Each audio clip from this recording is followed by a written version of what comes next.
This TD Easy Trade app is incredible. It gives me what I need to invest on my own. What do you use? I just go with the internet comment section. They're over there. All your money should be in gold. Diversification, schmimmersification. The longer the stock symbol, the better. Trust me, I am a Wall Street professional. Can I see that app? Invest, learn, talk to a live rep, all on the same app with TD Easy Trade. TD, ready for you.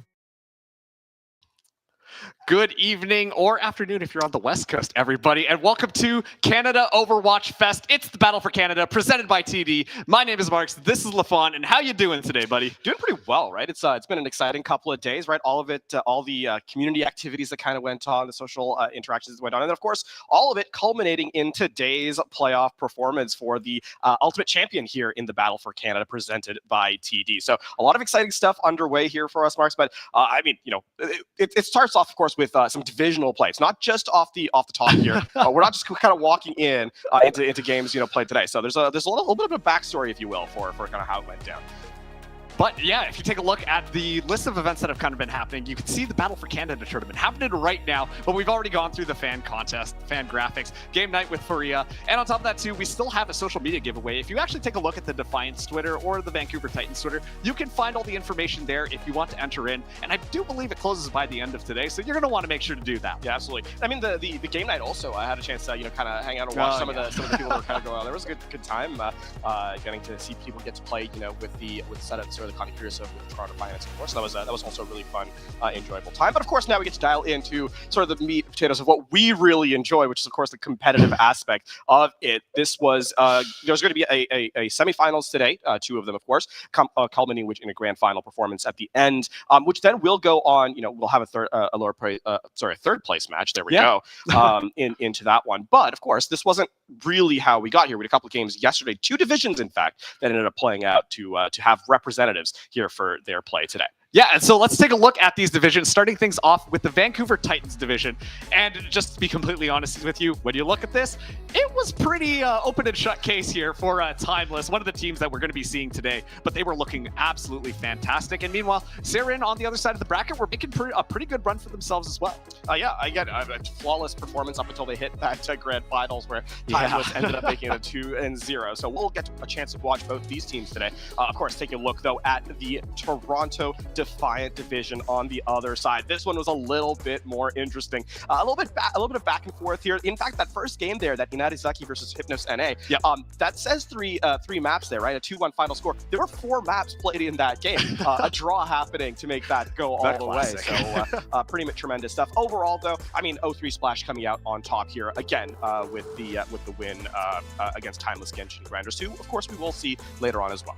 Yeah, and actually, fun fact about Timeless Genshin Grinders, they're also in the Calling All Heroes tournament that is happening, and so they're just doing Overwatch and then more Overwatch and then finally a little bit more Overwatch just to kind of close out today. But I'm super curious to see whether or not they're going to make a run at that grand finals. Yeah, and I mean, you know, there's players on that roster that you will be more than familiar with having watched. Actually, a lot of the players today, having watched some of the Overwatch of the past, you'll be very familiar with their performance and their names when we get into the rosters themselves. So, you know, a little bit to be expected coming in. I have very, very high hopes for the games early or later on once we get into them. Yeah, I think this is going to be a little bit of a spicier bracket, but now let's take a look at the actual grand finals day bracket so we have an idea on what this is going to look like. Like we said, it's Timeless going up against Timeless. This is the Timeless Genshin Grinders. And then we've got 0-3 Splash going up against Siren. So it's a little bit of a mismatch of both the Defiant bracket as well as the Titans bracket, kind of bashing heads against each other. Yeah, Seed 1 versus Seed 2 kind of continuing there. Of course, this is going to be single elim as we get into it, right? So the grand finals coming in, getting a chance to win would be perfect. So you get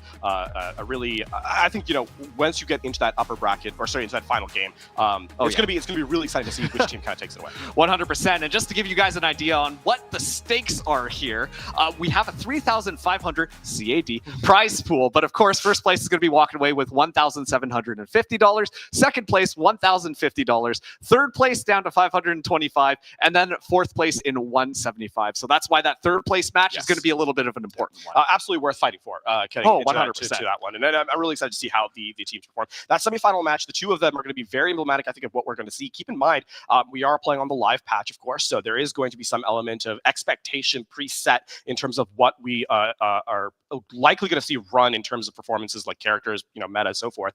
But as we've seen, the last little while, your Flash Ops obviously comes to mind, calling out heroes as well. There has been some experimentation, some flexibility being interjected in the last little while, and as a result, there's very much an opportunity for players to surprise us when we enter the game. I'm just going to call it now. We're going to see a lot of Lucio, a lot of Sigma Rush. From what I've been watching lately, that just seems like all the teams want to run that one, and that's fine. I'm happy for them. You say that. There is an opportunity. Doomfist has been making a bit of a resurgence, and a couple of the teams, listen, got some pretty good Doomfist players on there. So, it's not fully said and done once we get into it. Yeah, I would be very surprised if we don't see a ton of Sigma as well, yeah. Yeah, okay. Well, let's take a look at our schedule for today just to give you guys an idea on what is going to be going on here. So we're going to be starting out Timeless against Timeless Genshin Grinders, and then moving over to O3 Splash versus Siren, and then we're going to have that third place match, like we said, a little bit important, $400 difference, important, and finally, last but not least, the grand finals, which will be our best of 5, is going to be happening at 9 p.m., and this is all Eastern Standard Time, so if you're on the West Coast, that is 6 p.m. Yeah, 3 hours difference between East and West here. Yes. So you know what? Translation for the Vancouver Titans viewers, 3 p.m. start time. For you guys. So inclusive. Yeah. I could do simple math. Add and subtract by 3. I could do that for sure. We love that, Lafon. We love that. Well, that's as we kind of highlight that though, right? The truth is I'm really excited for this first game. Once we load into it, because Timeless v Timeless. It's not going to be confusing at all. We'll do our best, we promise. But also, there's enough. Timeless Genshin Grinders. They've been calling all heroes. You highlighted that a little bit. This is a team that has been performing together for a little bit of time now. I think getting a chance to kind of see what they're continue to bring after a pretty exhausting day for them. They've been playing a lot. I think is going to be really, really interesting. So definitely looking forward to Timeless Genshin Grinders. Yeah, I mean, when we talk about, though, this Timeless versus... Okay, we're just going to call them the GG, okay? Timeless versus TGG, I think that's the easiest way to go about this. Well, yeah. We'll workshop it. But going up against the Timeless team, not Timeless Genshin Grinders, but just the Timeless team in general, this is an absolutely stocked roster. When you look at some of the names that are going to be coming in on here, any Overwatch League enjoyers are 100% going to recognize these. If you look from top to bottom, right? Literally all these players have had some level of experience. I think Vega, obviously, the only standout in terms of not having had. They didn't get called out like that, man. But look, RuPaul, a champion, right? Hawk, one of the best teams, Overwatch League teams this year. Didn't get a chance to play a ton, but we know what he's capable of. Obviously, his history. Seeker had a really strong performance. World Cup, obviously, Team Canada. That's the other thing we have to highlight. There has to be a starting player that is Canadian. So yes, Timeless that is actually Seeker, and Sugar Free was a Rookie of the Year candidate for the Overwatch League as well. So stacked roster from top to bottom from Timeless, and I think the expectations here for them are sky high. Oh, absolutely. And on top of that, too, I'm pretty sure McGravy is their coach for them, so they've got the brains behind the brawn as well. And, like you said, we're expecting fantastic teams or things coming from this Timeless squad. Yeah, of course, though, they have to have an opponent to perform against, and so we turn now to Timeless Genshin Grinders as they step into this one. Again, a roster that has had a pretty stellar performances overall as well. This is not a team to be underestimated. No. And the fact that they're here in the final bracket is no mistake. I mean, eyes on Bun specifically. She has been just lights out whenever, she takes the stage, and has been truly a highlight for me when I get a chance to watch her play. So I'm really excited for the rest of the team as well. This is not to isolate anyone, but Bun has been a standout whenever she's been in the lobby. Yeah, I mean, I've been watching a little bit of Calling All Heroes yesterday and seeing this Timeless squad just kind of go through the bracket and stuff like that. You could tell, this is going to be a team to watch for. And what a great first match that we're going to get treated to, because they're going to have to put everything into this matchup. Like we said, the Timeless proper roster is absolutely stacked. This is a very good test to kind of see where those skills are going to align. Yeah, and I mean, considering the sort of support line, right? Halo there in stepping in. main support has been, in this particular patch, required to kind of switch back and forth at will between Lucio and Brigitte a lot of the time. There is some teams that are also experimenting with maybe certain maps, sort of like a Zen, for example. Double flex support has had a couple of instances, so you need to have some level of flexibility, and Halo has provided that. So again, from top to bottom, this Timeless Genshin Grinders roster is going to be one to watch out for. They do have a test for them here in their first match, right? It's not going to be an easy one, but exciting rollout should definitely be in the cards. Yeah, I think test might be a little bit of an understatement. It might be more of an exam, a final exam that's worth 80% of your grade. But we've got our maps just in front of you. Like we said, this is going to be a best of 3, so we're going to start things out onto Hollywood, and then it's going to be the losers picking the next maps. Just kind of classic Overwatch rules. Exactly. And I mean, Hollywood is an interesting one to start off on, actually. Dialing in onto the map itself. Hollywood has had sort of a renaissance in how it's approached, right? So it has historically been a very dive-heavy map. That's not really the case anymore. You can definitely play some of the more, poke/rush styles on here, and especially in this meta where Sigma is so very viable. There's really, it's all about controlling high ground now, right? Especially when you consider that second phase. Getting hold of the high ground and not letting your opponent advance on the objective, advance on the map, gives you such an opportunity to drain down the clock, and as a result, make a really, really strong defensive effort, which Timeless, the starting roster here, man. TGG, I'm telling you. Well, the thing is, Timeless Genshin Grinders, right, has a modifier. So when you say Timeless, you're expecting to, to transition into it. Nonetheless, we are underway as the gates unlock. Timeless holding the defense. Timeless Genshin Grinders heading to the offense first. And already you can see a little bit more of an aggressive forward hold coming in from Timeless, especially too with that Sigma. You can get a lot of space. Slowing the game down a little bit, of course. Hawk wants to make sure not to let Timeless Genshin Grinders just walk in for free. It's a pretty good space gain by TGG. Seeker, though, unfortunately, that railgun coming in, that's going to likely end the fight before it starts. Yeah, I mean, already, though, Hawk does go down, and so they're missing their tank. A lot of that anchorage is just completely removed from the equation. And you can see the Genshin Grinders are trying to capitalize onto that one. They are able to take a lot of space thanks to Sniper moving up there. The Accretion going to go in there, but not able to secure a hit onto that Baptiste. Seeker in the backline trying to make it off, but I think this is just going to be the Genshin Grinders. This is going to be Genshin Grinders kind of moving forward. Still, there is a small window of opportunity here. Timeless, they're sort of regrouping now. You can see Sugar Free just trying to escape. RuPaul caught a little bit out. Solo. No, he's dead for sure. Yeah. For sure. And now, this being the case, this should be an easy snowball through to the point capture here. Yep, now it's just going to be a nice little cleanup, exactly like you said. Amplification Matrix going to be used as well. Hawk is isolated, and Z just finds that pick, as that's going to be first point. It's nice that they were able to get the Amplification Matrix out, right? In that particular instance, if you're Timeless, I think you're okay. It's a little unfortunate that the tank gets picked up first, but, it's not really going to give you much opportunity once that kind of goes through. I would like to draw attention to the fact, though, that Timeless, remember, he said Sigma's going to be called out entirely. They've issued that entirely. Dive is the name of the game here. Hawk, a noted Doomfist player, is going to step forward on this hero. Yeah, and also, too, Sugar Free going over to the Genji, known for that as well. Z's already down. Sugar Free in the backline, absolutely turning things up a notch. And looks like that dive is going to be more than enough here. Hawk going up against Bud, not like this. Okay, secures the kill. I got worried for a second there, LaFond. Listen, it's unfortunate that Hawk had that on first-person POV, because we know how much better his aim can be. 100%, yeah. We'll kind of just brush past that. Timeless Genshin Grinders, though, this is where that Amplification Matrix comes back to haunt them. They're a little bit late on a couple of the resources coming in. You're not going to really find a ton of value from Blizzard, for example. This is just too mobile of a composition. And so, Timeless, with the fact that they made those switches quickly, are going to have an opportunity to blow through with a Nano and an Overclock, a combo that we've seen more and more frequently as of late. And just this high ground, like you said, so important for Timeless to just kind of zone the Genshin Grinders out of the way. Sugar Free just kind of anchoring that down, make sure that that cart doesn't get too much progress here. This Hawk looking for an opening, and now that is going to be the Nano Boost in, going on to that Doomfist. Hawk pushing people around, and the Immortality Field going to get utilized. Met with the Meteor Strike just collapsing upon them. Seeker from up top, though, is playing the hero. Timeless Genshin Grinders are completely just surrounded, and that's going to be a cleanup coming in from Timeless. Very cheap from Timeless Genshin Grinders, though, right? Like, if you're going to invest 2 ults, you should be winning the fight. You should be winning it pretty handily. Yeah.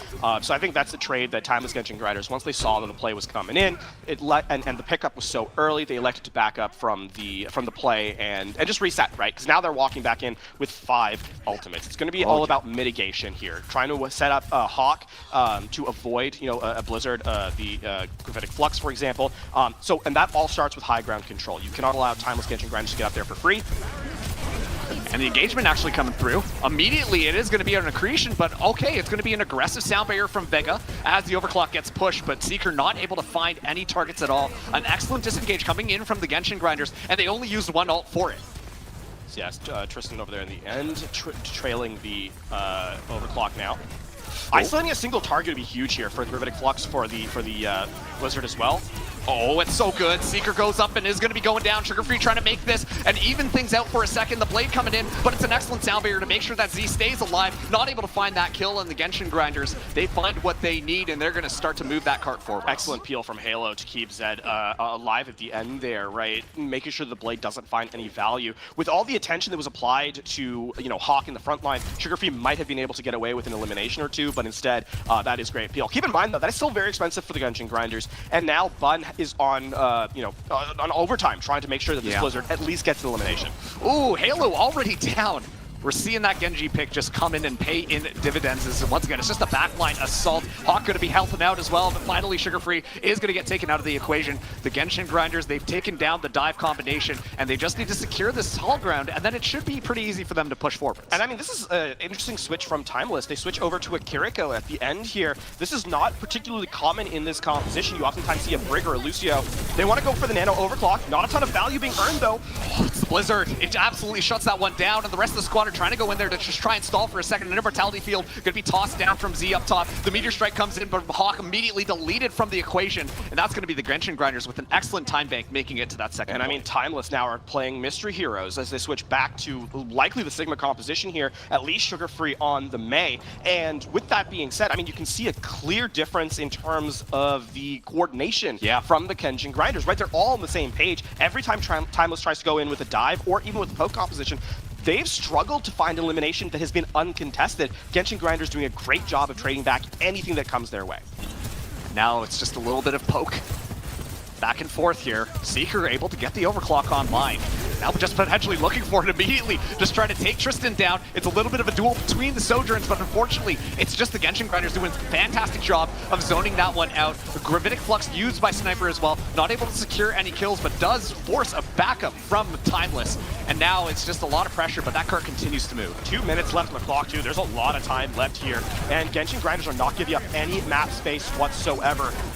Yeah, Tristan finds Seeker as well. That's going to make this defense a lot more difficult. Hawk falling extremely low as well. RuPaul going to have the Amplification Matrix online, going to be tossing that one out. But it is going to be an offensive sound barrier yet again, just to try and allow that Sojourn from the Genshin Grinders to find more value. Z tries to take the 1v1 against it, but actually Hawk comes in from behind and is able to take him out there. And it looks like this will be Timeless holding on for the time being. But so far, this has been spectacular from the Genshin Grinders. This is where Timeless needs to kind of make a resurgence on this particular point. They have spent a lot of time just being pushed back, being pushed back, being pushed back. They've not been able to hold map control very effectively. Now, though, the map geometry plays into their favor, especially with the fact that they're going to have Blizzard in this close quarters. Highlight, by the way, though, on the flip side to Bun, who managed to make the Blizzard look really strong against a mobile composition, and I think now the same thing could be the case. Timeless, it's all about not over-investing here, because they need to draw this time bank down to 0. Yeah, 3 ultimates available for them. See how they want to engage just quite yet. A little bit of timing between it, but it's just so much damage coming in already. You have to be so careful, especially if you are Vega. Immediately getting Ajax is not how you want this fight to go out here. 1 minute left remaining onto this clock as we see the advancement going to be going forwards. The Flux going to get invested first alongside the Blizzard. A combo as old as time now, as it is the Immortality going in there, but it's okay because it looks like Timeless will be able to survive. Vega investing the sound barrier as well. This one's going to be an expensive one, but it secures the victory for Timeless. This is still a small window of opportunity here for the Genshin Grinders, though. It's going to be down to the last 10 seconds as this fight begins, but it's not going to be a foregone conclusion. I will say, though, no matter what this Gravitic Flux picks up, it is going to be very difficult to find damage that lasts against the photon barrier that Seeker has in the back pocket. So it's all about making sure that the follow-up damage is there on whoever Sniper picks up in the air. Just poking, prodding, looking for an opening here. We're going to be going into overtime shortly. Timeless trying to force this clock down while the Genshin Grinders are just looking for this map completion. Gravitic Flux still online here for Sniper, like you said. looking to elevate one of the targets out of the way and completely just isolate and annihilate. But oh no, Vega goes down first. That's going to call in the Gravitic Flux. It tosses up too. The Photon Barrier gets used in response, making sure that everyone stays nice and healthy in the middle of that fight. The Immortality Field gets invested as well, but it's RuPaul up from above, swinging down like Batman, trying to take down everybody onto the point. It's trades back and forth here as Hawk trying to keep this one alive yet again, but it's just an absolute brawl on the point. The overtime clock is going to be activated here. The accretion comes out, falls a little bit wide. Sniper goes down, and that might just be it. The Genshin Grinders can't step onto the point, and Timeless will stop them right before the end of the battle. A really tragic situation there that map geometry and economy plays against Timeless Genshin Grinders in that final fight. Realistically, all they had to work with was the overclock and the Gravitic Flux, and truly Seeker's Photon Barrier countered both of them essentially single-handedly. Yeah. It doesn't help that RuPaul's standing on high ground with the Ant Matrix, just to, damage obviously, but also the healing throughput that kind of steps in from that. I will say though, for the first 2/3 of this map, a little bit more than 2/3 considering how far the payload went, Timeless Genshin Grinders were in control. It felt like Timeless really weren't on the same page as a team and were struggling to really pick up a target while keeping their backline alive. And you have to wonder, is that coordination going to come back to haunt them when they get to that second phase? Even if they, can they, as they try and get high ground control, can they keep their backline alive?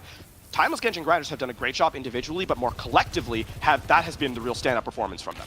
Yeah, and I wonder too if that's just the fact that they've been playing the entire day, once again, in the Calling All Heroes tournament. And so they've got some of that stuff worked out, and meanwhile, Timeless, they're coming into this one. Sure, they've been playing quite a bit, but, they started to really get their act together at that third point, and it definitely showed by the end. And now it's going to be, is that just a extension of the map geometry that really favored them? Yeah. Or is it going to be something that continues into the offense? That's what we remain to find out. And I mean, what a steal for Genshin Grinders they were able to take this map one away, just to start off the tournament, or the start of this semifinals on a brilliant position.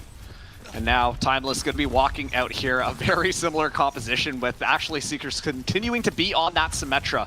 And so opting for that teleporter strat as we've seen time and time again. I will highlight that the Symmetra May is more of a brawl composition than it is a poke composition. Yeah. Getting the teleport in, obviously against the barrier, so strong. Ooh, a good May wall there to isolate out Bun, but Bun goes, immediately turns into the icicle, is not able to escape, but actually makes it out just in time thanks to that Immortality Field, as Sugar Free is looking for a blood, not able to secure that kill though, and they're flying into the back lines, just trying to dislodge everything happening, but it is going to be Hawk, once again on this Sigma, just completely just winning things out for the squad. Really slowing down the gameplay here. This is the big thing getting into that position, right? Is once that May wall isolates a target and you're in close, the Sojourn struggles a little bit more than the Symmetra does. Keep in mind, Sojourn has to build up to a railgun and isn't, not that she's not a threat with her primary fire, but not as effective a threat as she is when her railgun is up. Meanwhile, the Symmetra just builds in the middle of the fight and then obviously reload is dealing with damage against the shield. So I think in this particular instance, you can see a clear difference in strategy by Timeless, and in that first fight at least, ended up working out. Now here's where their real struggle comes in. It is going to be controlling high ground on second phase, and that's an opportunity for Timeless Genshin Grinders to make a recovery, and kind of regain their footing. Keep in mind, of course, Genshin Grinders also won their first fight, so we're about even so far in time bank at this point, relative to each team's attacking half. Yeah, and I do want to talk about that Symmetra a little bit more, because I think especially too, you hit the nail on the head, calling it a little bit more of like a pseudo rush composition with that Sigma coming in. And on top of that too, like I love seeing those creative teleports, like, oh, you think we're over here? Never mind, we're all the way back up there, and we did have a little bit of a pause, but we're getting right back into things as Timeless will secure that first point. Now keeping an eye out, of course, on that first ult economy. Because this is a much cleaner fight from Timeless, remember there were no staggered picks at this particular one. There is a chance for the high ground contest to come in here from Timeless, and you can exactly see that, right? They're already making sure to make Genshin Grinders much more, they're being forced to take the low ground, and on top of that, because Genshin Grinders doesn't have the Symmetra, they have to kind of dislodge Timeless before they can even make an attempt at this high ground.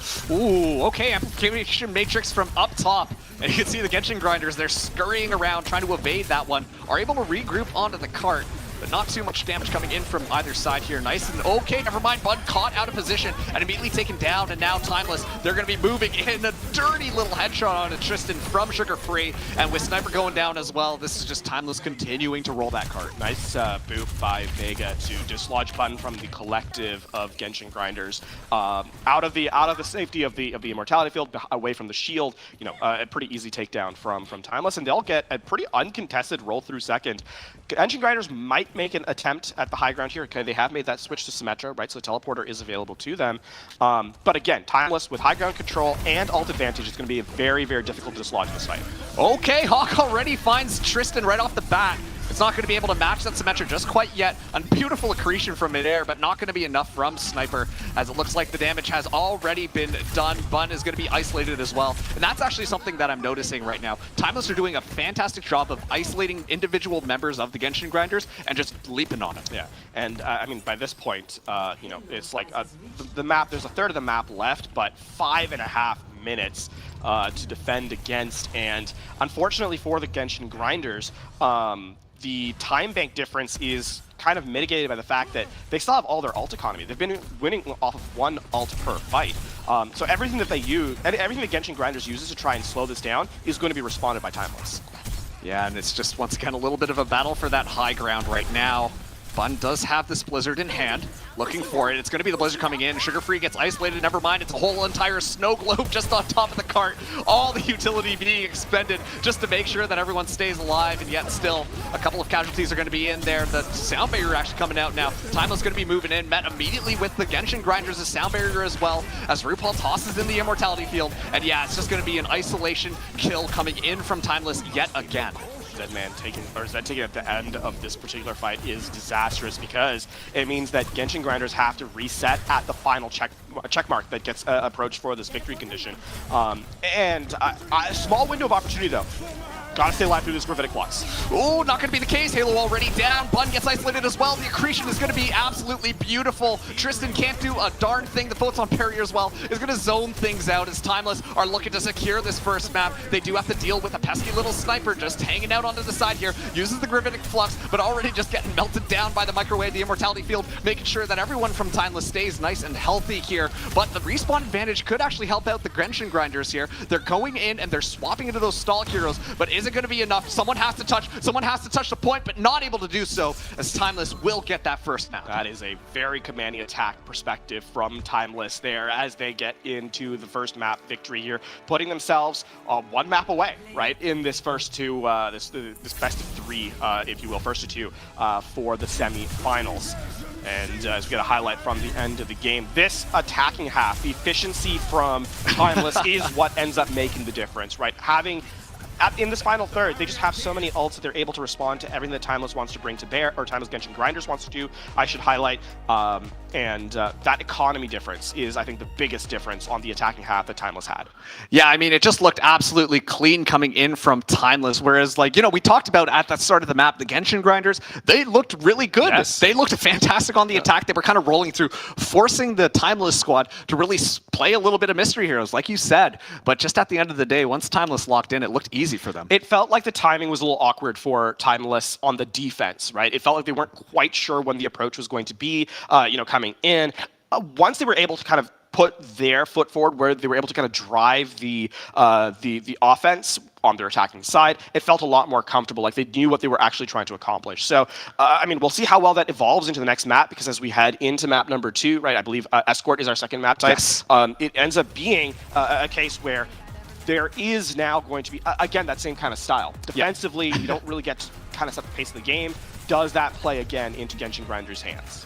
And honestly, I'm so curious how this is going to go, because like you said as well, Timeless, they do have a little bit of difference as to how they can play things around. Like you said, talking about the dive, and it can really dislodge things depending on which map we do get to see pulled into this rotation. But once again, this one isn't over. It's still a best of 3. Excellent map coming out from Timeless, but the Genshin grinders were nothing to sneeze at either. No, I think they were an excellent performance from them, right? This is one of the reasons why we've talked so highly about the players in this roster. They've able to, I mean, mechanically they were fantastic. Tristan, there were a couple of highlights with the overclock in the beginning of the game, where you know, taking over the lobby, and then, you know, I think their response defensively to using the blizzard very efficiently, using the walls to isolate targets and kind of move on from there. You can see how well practiced as a team they are. Yeah, absolutely. And also too, just you know what? At the end of the day, I have to call it. I think the Symmetra really was the difference there. Going up against that Sojourn pick, you could tell that, I mean, it forced the Genshin Grinders to try and pull out the Symmetra on their own, but at that point, it was just a little bit too late, and that ultimate economy just makes it so much easier for Timeless to get things rolling. Yeah, I mean, the Symmetra, as we highlighted, right? The map control is such an important part of Overwatch these days, especially when you're playing against a complex Sigma, where you have to kind of set, you don't have a lot of mobility, so being able to have another character assist you in those positions ends up being such a big deal. And then again, Symmetra is a natural, not just a natural benefit to Sigma in terms of her kit. She also works well against him. Yep. Right. The obviously she reloads off of the barrier. Yeah. And then charges her energy, like her weapon gets stronger by dealing damage. So it's a natural synergy there against a target like that. So and then we saw what the photon barrier can do. Right. It's one of the best ultimates in the game, just in terms of fight winning efficiency, because of how much damage it mitigates and how well you can, kind of disassemble the backline to frontline. It's not just about damage too, it's healing, right? We saw that play where the gravitic flux went up. Yep. You can't damage through it, but the healing does. It's all around a character that really, really excels in the weaknesses and strengths of Sigma, and is so a natural addition to the composition when he's in play. Yeah, it could be a little bit frustrating when you go up against the Symmetra, of course. Everybody knows that one. But, it's so interesting to me, especially, too, having that, teleportation ability to just kind of go around so easily. I mean, sure, Sojourn, yeah, you do get that overclock. You do get those pop-off moments like we kind of saw Seeker and Tristan both being able to secure. But at the end of the day, if you just get zoned out by that photon barrier, then what can you do? And you can escape really easily because of the teleporter. I will say that map plays a little bit into it. Hollywood, of course, a map where setting up a Sojourn's a little bit more difficult to kind of continue the progress, right? So Sojourn is not a bad pick in the Sigma kind of meta we find ourselves in. I just think specifically on Hollywood, there's large swaths of that map where Symmetra just has more natural advantage over the Sojourn. And I mean, very flashy plays when the nano overclock comes in. We saw that once where it was to relative effectiveness. But again, yeah, just that overall consistency is what we're kind of looking for, and that ends up being the difference maker. Well, speaking of maps, we do have our second map ready to go, actually. And next up, we're going to be heading to Circuit Royale, which that kind of excels in that poke composition, but I wonder how this one's going to play. Yeah, and I mean, this is interesting. The loser picks in this particular format. So it is Timeless Genshin Grinders selection here for map number 2 as we head to Circuit Royale. The one thing I will highlight is I think the composition that we've seen most frequently on this map in this patch has been a Sojourn Mei kind of hybrid, or even a Symmetra Mei hybrid. Yeah. Where it's not a poke composition as historically we've defined it. It does trend more into sort of that rush phase. And now, with that being said, it gives an interesting dichotomy that is available to this map, right? Because there is the historical evidence that poke works really well. Yep. But you can, as we have seen, in the last couple of months, an opportunity to change things over and force a more rush sprawl style. Yeah. I mean, hey, it looks like these guys, they've done their homework. They're aware of the historical evidence. Like you said, I'm a scientist. I love historical evidence. But we are going to be seeing a little bit of a Widow duel actually coming in here with going purely into that poke composition. Sugar Free coming in on that Sojourn and Bun going on the Hanzo. So it's going to be a ranged battle. There's a little bit more shield break, obviously, with the Hanzo, but Sojourn more consistent in terms of damage, right? With that hitscan railgun. And yet, Bun completely blows that out of the water with a brilliant headshot to open things up. Lethality, Hanzo's got that in spades, she says, and proves it right there. Just Hanzo things, if you've ever played rank, you know exactly what I mean, but Seeker immediately finding Tristan as well. Goes for the grapple shot and able to secure that kill, so it's a 1-for-1 trade. But keep in mind, Genshin Grinders, they're spawned a little bit closer to the card.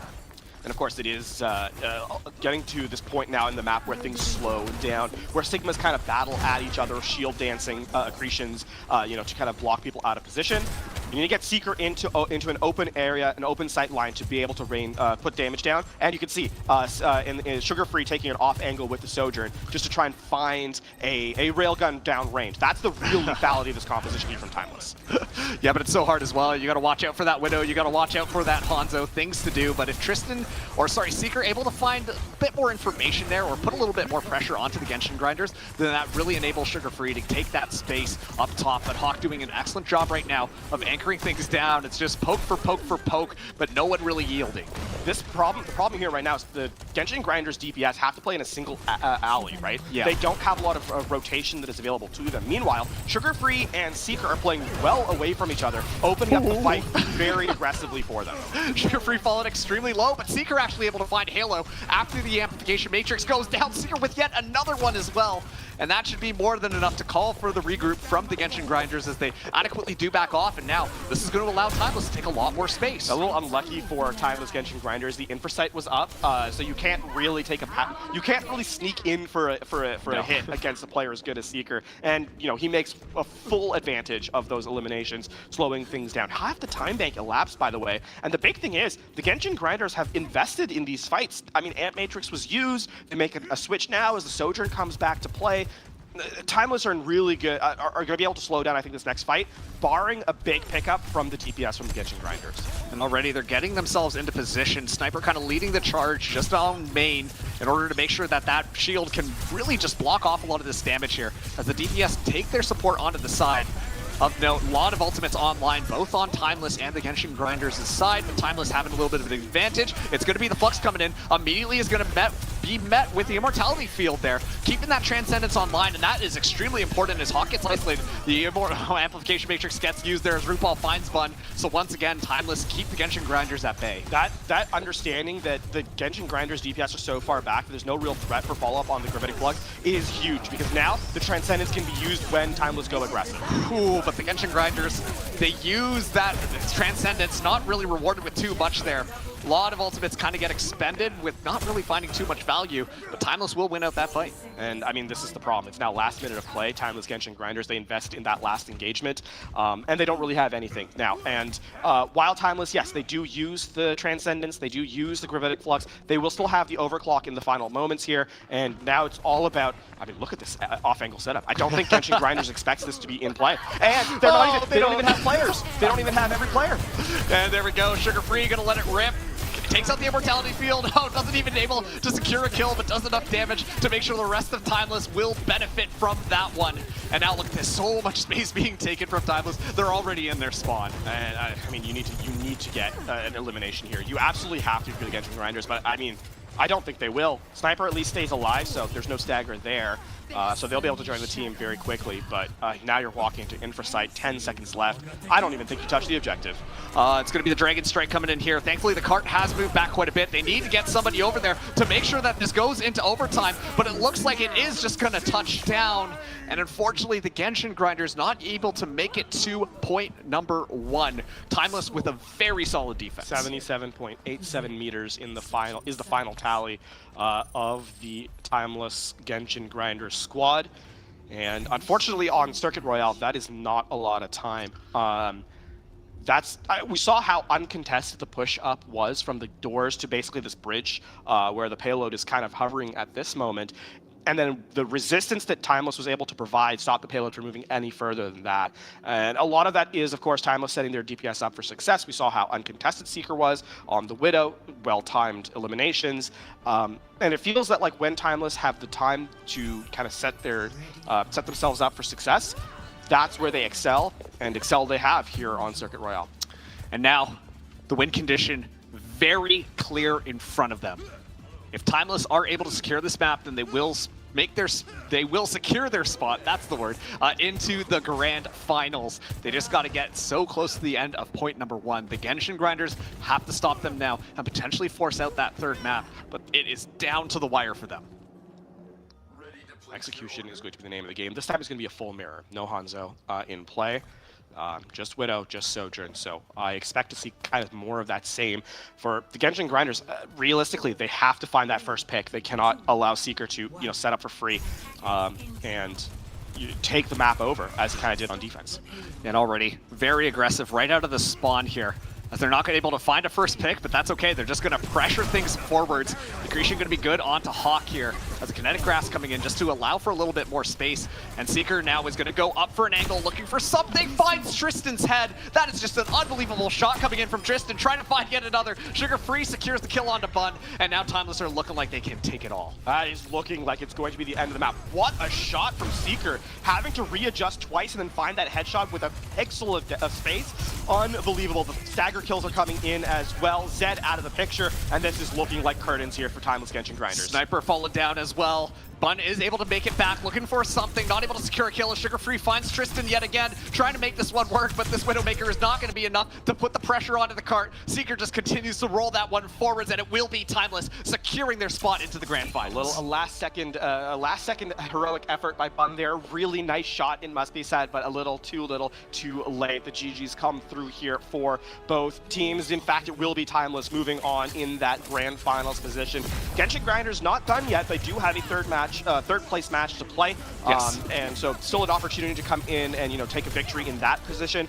But again, what a performance by Timeless. Once they got into that attacking half of Hollywood, it really felt like this game was all theirs, and they took over the lobby, and really, I mean, Seeker especially on Circuit Royale, just truly a difference maker for this one, and Timeless will take the victory 2-0. Yeah, 100%. I mean, if you just watched the first 5 minutes of that map number 1, you would not have expected this result at all. Timeless, they looked a little bit scattered, but as soon as they got their act together, oh my goodness, like this is the hype that we were kind of expecting coming in from this team. I mean, there's the names on this roster, so many performant names over Overwatch League, of course, but again, the history of Overwatch, these guys have done so much at the competitive level, and maybe a little bit of a quiet start, I think really can be attributed to how well Genshin Grinders played on that offense of Hollywood, that just aggressively making their place known on the map, and Timeless were kind of fell prey to it for a little bit.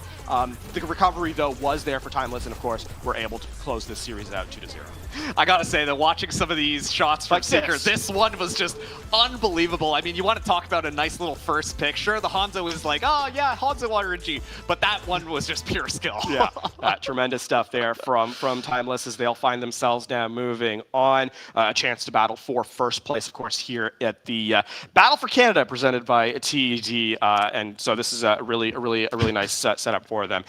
Now, though, they await their opponent coming in. We do have a second game coming up in the second semifinals as we look at the bracket as it currently stands, awaiting the victor of O3 Splash and Seiren.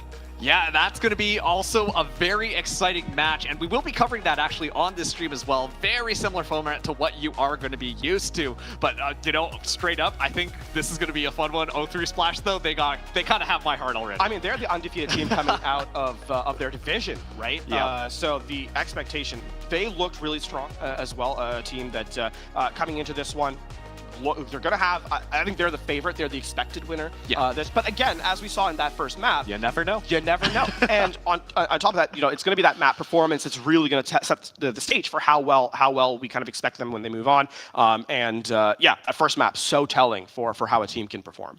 All right, well, don't go anywhere. We're getting ahead of ourselves a little bit. We're going to have that next semifinal match, but first we're going to throw to a quick break, and then we'll get to see O3 Splash coming up against Seiren. See you in a bit.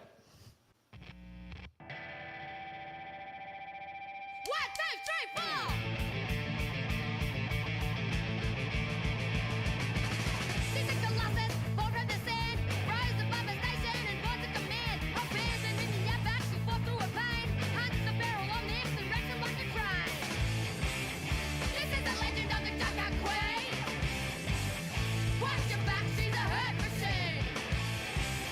What the world seems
This TD Easy Trade app is incredible. It gives me what I need to invest on my own. What do you use? Oh, I just go with the internet comment section. They're over there.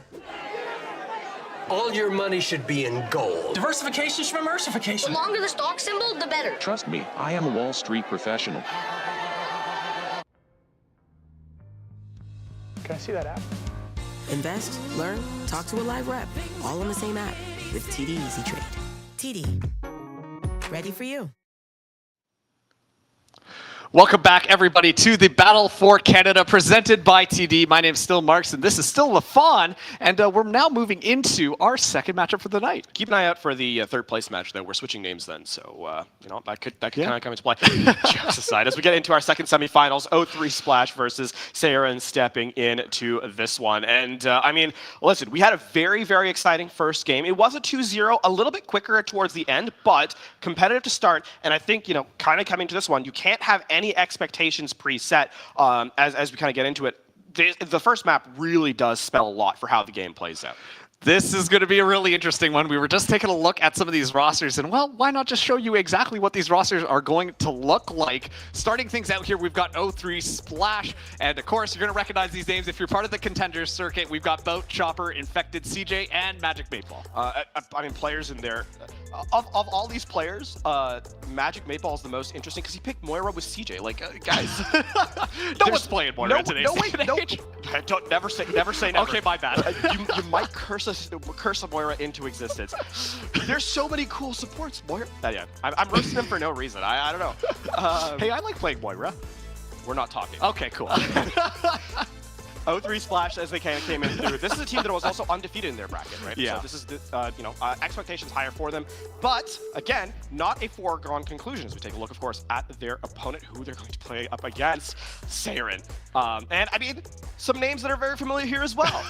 I think that's just going to be the name of the game tonight. But we've got Wub, Doomed, Kuffa, Crimzo, and Zolik coming in onto this roster. And like you said, I mean, we've got a whole bunch of different experiences kind of coming into this one. Obviously, Crimzo and Wub having a little bit more Overwatch League experience, but very familiar names once again if you know what's going on. Yeah, I mean, Kuffa obviously having played a ton of competitive Overwatch, pro Overwatch, for some time, continues to make his name known from Australia, having had that performance here. Crimzo has been one of the flex supports in pro Overwatch that has had one of the more interesting careers. If you were to talk about the most performance flex supports over the history of the game, Crimzo has quietly made a name for himself and is in that top echelon of players and consistently performs really, really well. The signature Ana, of course, there, well known for that character, and Crimzo a player to always look out for. Yeah, I feel like Crimzo is like that one person who's just been so stable and so consistent no matter which hero that he's actually playing on that support line. So bringing in that kind of like powerhouse. Also, too, was representing Team Canada at the Overwatch World Cup. Yeah. I think, once again, when you take a look at these rosters, I'm so curious how this one's going to shake out. I mean, highlighting Team Canada, we've had already a couple of Team Canada performers coming in. Magic Meatball, one of the players. True. Seeker was also on that team, right? So, again, the Battle for Canada presented by TD, a lot of Canadian representation. Having Canadian starters on the roster is a big part of that. And, of course, the hyper talented. I mean, we saw what Seeker was able to do. We see Crimzo now stepping in, and I think the expectations are kind of sky high here. 0-3 Splash, I think the favorite, considering how the division play went out, but Saren no slouches either. Absolutely. And well, let's take a look at our maps. It's the exact same format that you were just treated to in the previous semifinals. But once again, we're going to be starting things out onto Hollywood. That is our tied and true first map. And I mean, Hollywood, one of those interesting looks is we obviously saw the two major stylistic differences, three really, on that map, right? There's the poke composition that is favored with sort of like more ranged hit scan, with Sojourn. There's the rush aspect of it where we saw Symmetra May. And then there's the third sort of wild card in that a Doomfist is a selectable character and a selectable option in terms of meta that is not, a weak thing. Like you're not going to see Winston played, or at least seeing a Winston played would be, it takes a lot more to make him work. Yes. Whereas the Doomfist is a little bit more effective. You can see the Genji kind of playing as well, especially with a map like Hollywood where high ground is available. I don't necessarily know that we will see that Doomfist, but there is definitely an opportunity. Yeah, I mean, obviously, when we take a look at that last match, watching Hawk come in on that Doomfist and Sugar Free on the Genji as well, definitely a lot more viable. But like you said, I don't think we're going to be treated to any monkey business today, unfortunately. We just want to see Winston, man. I melted your brain. I'm sorry. No, Winston smell. I'm just a little disappointed because I have the Winston like plush. Oh yeah, right? yeah. Usually sitting behind me when I'm broadcasting. I just remembered he's not here with us, so tragic. But he's with us in spirit. Winston Winston is always with us in spirit. That's kind of what we're learning here. I'm not trying to start any cult business or anything like that, but yeah. Once again, just talking about this kind of matchup, 0-3 Splash going up against Seiren. 0-3 Splash, a little bit more of a reputable organization, right? Versus Seiren, it feels like a little bit more of a mishmash, kind of pulling teams together. But given the fact that the Overwatch League has unofficially ended, you know, we get to see a lot more of these opportunities for a little bit more flexibility, and also too a lot more of these players to kind of go in and shine. Yeah, and I mean, obviously the players that we saw here, they've had so much experience in that kind of tier 2 and I mean some tier 1 experience, right? I mean, obviously highlighted Crimzo, but there is a lot of competitive experience on these rosters, and I think kind of having that showcase in the last little while. Obviously, we saw kind of the ecosystem as it's been kind of opened. Flash Ops kind of comes to mind. Yep, that's true too. Calling all heroes has actually been a big thing of like making names kind of known and giving a foothold for teams to kind of, or for players to kind of make their name and take that next step in becoming professionals has been a big thing. So this is another aspect of that, right? Being able to see these teams kind of pull together and play against some of the best that is available in terms of talent. Yeah, and also too, well, the ecosystem for competitive Overwatch feels like it is a little bit into flux. It's great opportunities to kind of run tournaments like these, where we do get to have the Battle for Canada presented by TD between like Overwatch League teams that just kind of put it all together, and I think that makes it a lot more fun. Yeah, for the community. And obviously, once we get into the game itself, we'll get a chance to see how they kind of set up. An interesting thing is because we're starting on hybrid as our first map, that actually does change the tempo of the game, right? Control, I mean, to a certain extent, maps like Push, maps like Flashpoint, they're very get up and go. You have to be, it's head-to-head match, gameplay. You're playing, the tempo is set as together, right? Both teams kind of affect upon a central objective. Hybrid, because it's an attack defense opportunity, one team has like a slower ramp up into the match, and the attacking team often gets to set the tempo by which the game is played. It's not a big difference maker, but it is enough of one that I think it gives an advantage to a team if they can exploit it, right? As we kind of saw in our last match, right, with the Genshin Grinders, where they were able to set the tempo quite high, caught Timeless off guard, and were able to make significant progress. And then obviously once you make, you get that first fight that's so effective, then you can snowball resource-wise and kind of continue from there. There is an opportunity here for a team that starts off in the attack to surprise us because we're starting off on hybrid. Yeah, and like you said, it just kind of changes that overall meta-ness of the game because, everyone just starts on control. Control, you got those 3 points and you're just trying to capture all of that type of stuff. But it can be it allows for a lot more resetting and allowing for smaller battles to kind of take place in order to really just start that tempo out here. We are just waiting right now for the players to get into lobby, but we can take a look actually at some of the match history between these divisions, just to kind of give you guys an idea of like the matchup that we're going in here. Obviously, Seiren going in a little bit more onto the Defiant side of the bracket, and then 0-3 Splash going to be coming in on... Sorry, I got that wrong. 0-3 Splash were in the Defiant bracket, and Seiren were coming in on the Titans. You got confused by the colors. I did. It's blue and red, like a little bit of green in there too. Yeah, a little bit of green, right? I was thinking the same thing, right? But yeah, the performance by 0-3 Splash is to kind of set in a 2-0 all the way through. Again, that's why we're kind of favoring them in this one. But considering who Seiren lost to, right, there is an element of that. They lost to Timeless, Hawk, Seeker.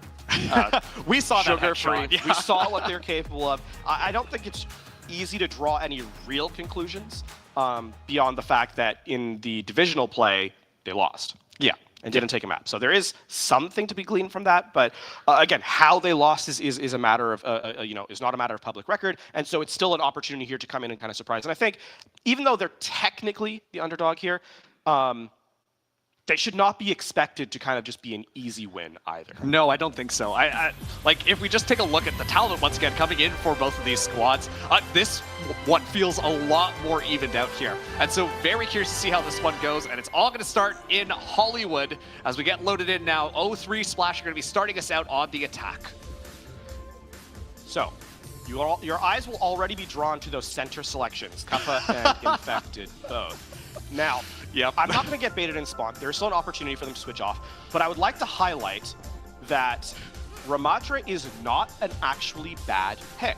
Yep. There have been rumors in the grapevine Okay. in World Cup. Yes. And also in recent games in the Flash Ops in Korea, Yeah. where Ramatra was used successfully to counter Sigma. However, it was never played in the mirror. So this is going to be an interesting highlight where we're getting a first look at what a Ramatra versus Ramatra evolution is. Keep in mind that rock, paper, scissors of the composition are stepping in. And yes, CJ, what are you doing? Why are you on Moira? You're bothering me. The worst part is, Yep. it actually is part of this composition, and I know that. Yeah, it's just going to make things a lot more quicker. That burst healing coming in from that Moira pick is going to allow for a little bit more, but already it is going to be a lot of ground being taken by Seirin right off the bat as O3 Splash decide to play their cards close by, but it is going to be, okay, here we go. It's just Infected running in and immediately getting melted down by Wub, and so this first fight is not looking good without their tank, but they're just trying to scavenge whatever they can. The rush kind of comes clash to clash. Chopper able actually to find Crimzo, so this one is slightly recoverable, but it's making it a little hard. Well, this elimination that's going to come in onto the boat, it is going to be over, and now it's all about making sure you don't get staggered. Chopper with a nice exit frag, and he doesn't get taken down, so this means that there is a small no, never mind. I was going to say a small window of opportunity. The reason that fight ends up so poorly for O3 Splash, the wall from Doomed actually locks CJ out of the fight, and so the burst healing, that healing AoE does not get applied to Infected as he gets shot by one. So the elimination comes in, Doomed, the architect, if you will, of that play. And look at this, moving into the next fight, Zolik is going to have that sound barrier online, but CJ as well getting close to the Coalescence. One thing about Moira, fast ults. Yes. That being said, it's not that fast considering Crimzo's already up to the Ant Matrix as well. Yeah, but it's Crimson. Already that Coalescence gonna get popped now. The rush gonna be coming in, immediately met by a sound barrier here. An Amplification Matrix gonna get utilized as well as a Blizzard goes into the backline. It's just press Q to win right now. Both of these teams trying to secure something. The Immortality Field from Crimson will do more than enough to keep the backline alive here. As Seirin, they're trying to push back, but O3 Splash has been doing a really good job at catching a lot of point here. Annihilation gonna be activated as well.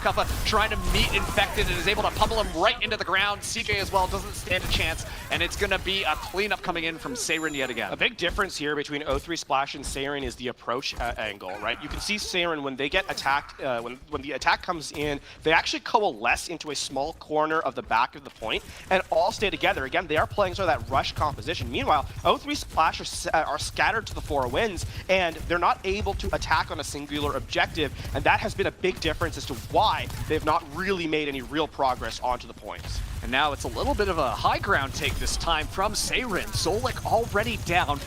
Poses this fight to be a little bit easier for O3 Splash to be able to take things out. They go up to the high ground. Chopper looking for a little bit more. Has that overclock available as well. They're more than happy to get this percentage in the meantime. Overclock going to be activated. Kuffa in a little bit of trouble. Has to pull up the barrier just to stay alive, but Wub is caught in the middle of it, doomed as well. And this is going to be O3 Splash finally breaking way. It was an interesting play from Seirin. They were trying to buy time for their eliminated player to come back, and they would take a fight after the 2 tick mark. But, you know, Chopper recognizing that opportunity was going to elapse, Chopper makes sure to use the overclock. He comes in over the top, gets 2 really big pickups. I mean, that angle on Wub didn't have a ton of space, yeah. right? Headshot and then a body shot with one of the spray downs from the primary fire, and that just opens up the rest of the map for Seirin. So they'll make their way in. A slower start, though, it must be highlighted. Keep in mind, 3 minutes if you lose high ground can whittle away awful quick. So they have to make excellent use of this first fight. Infected as well, has the Annihilation ready to go. Okay, it's going to be an Amplification Matrix tossed in here, but actually CJ goes down because of Doomed with the Icicle. And I think this might actually call for a little bit of a retreat coming in from O3 Splash. Yeah. So it's a head-to-head Ant Matrix in the end there, but what actually ends up happening is that Doomed throws the Blizzard past the Amp Matrix that O3 Splash sits down, and so they have to escape from the high ground. By the time that CJ reacts, he's in the middle of the air and he's taken out. So a good read by Doomed on Seirin. And Wub now has this overclocked, ready to go, spraying down damage from above. Has to stay alive though, as it is going to be the Ramatra going in on top. But then once again, regroup from O3 Splash just onto the cart here, as Seirin, they keep themselves spread out. Slowing down the game is important. Kuffa He's stay alive. Doing a good job so far. Yeah, now it's just a Ramattra on Ramattra violence here. Blizzard gets committed, but what meanwhile in the back line is able to take out Magic 8 Ball, and now it's just going to be Seiren moving forwards. They use that sound barrier aggressively as well, and yeah, it's just going to be L3 Splash getting sent right back to spawn. Oh man, Magic 8 Ball calling himself out. That's what we expect from the guy. AJ, he says. There's 2 other letters to that phrase, A and X. We'll leave it at that. Yes.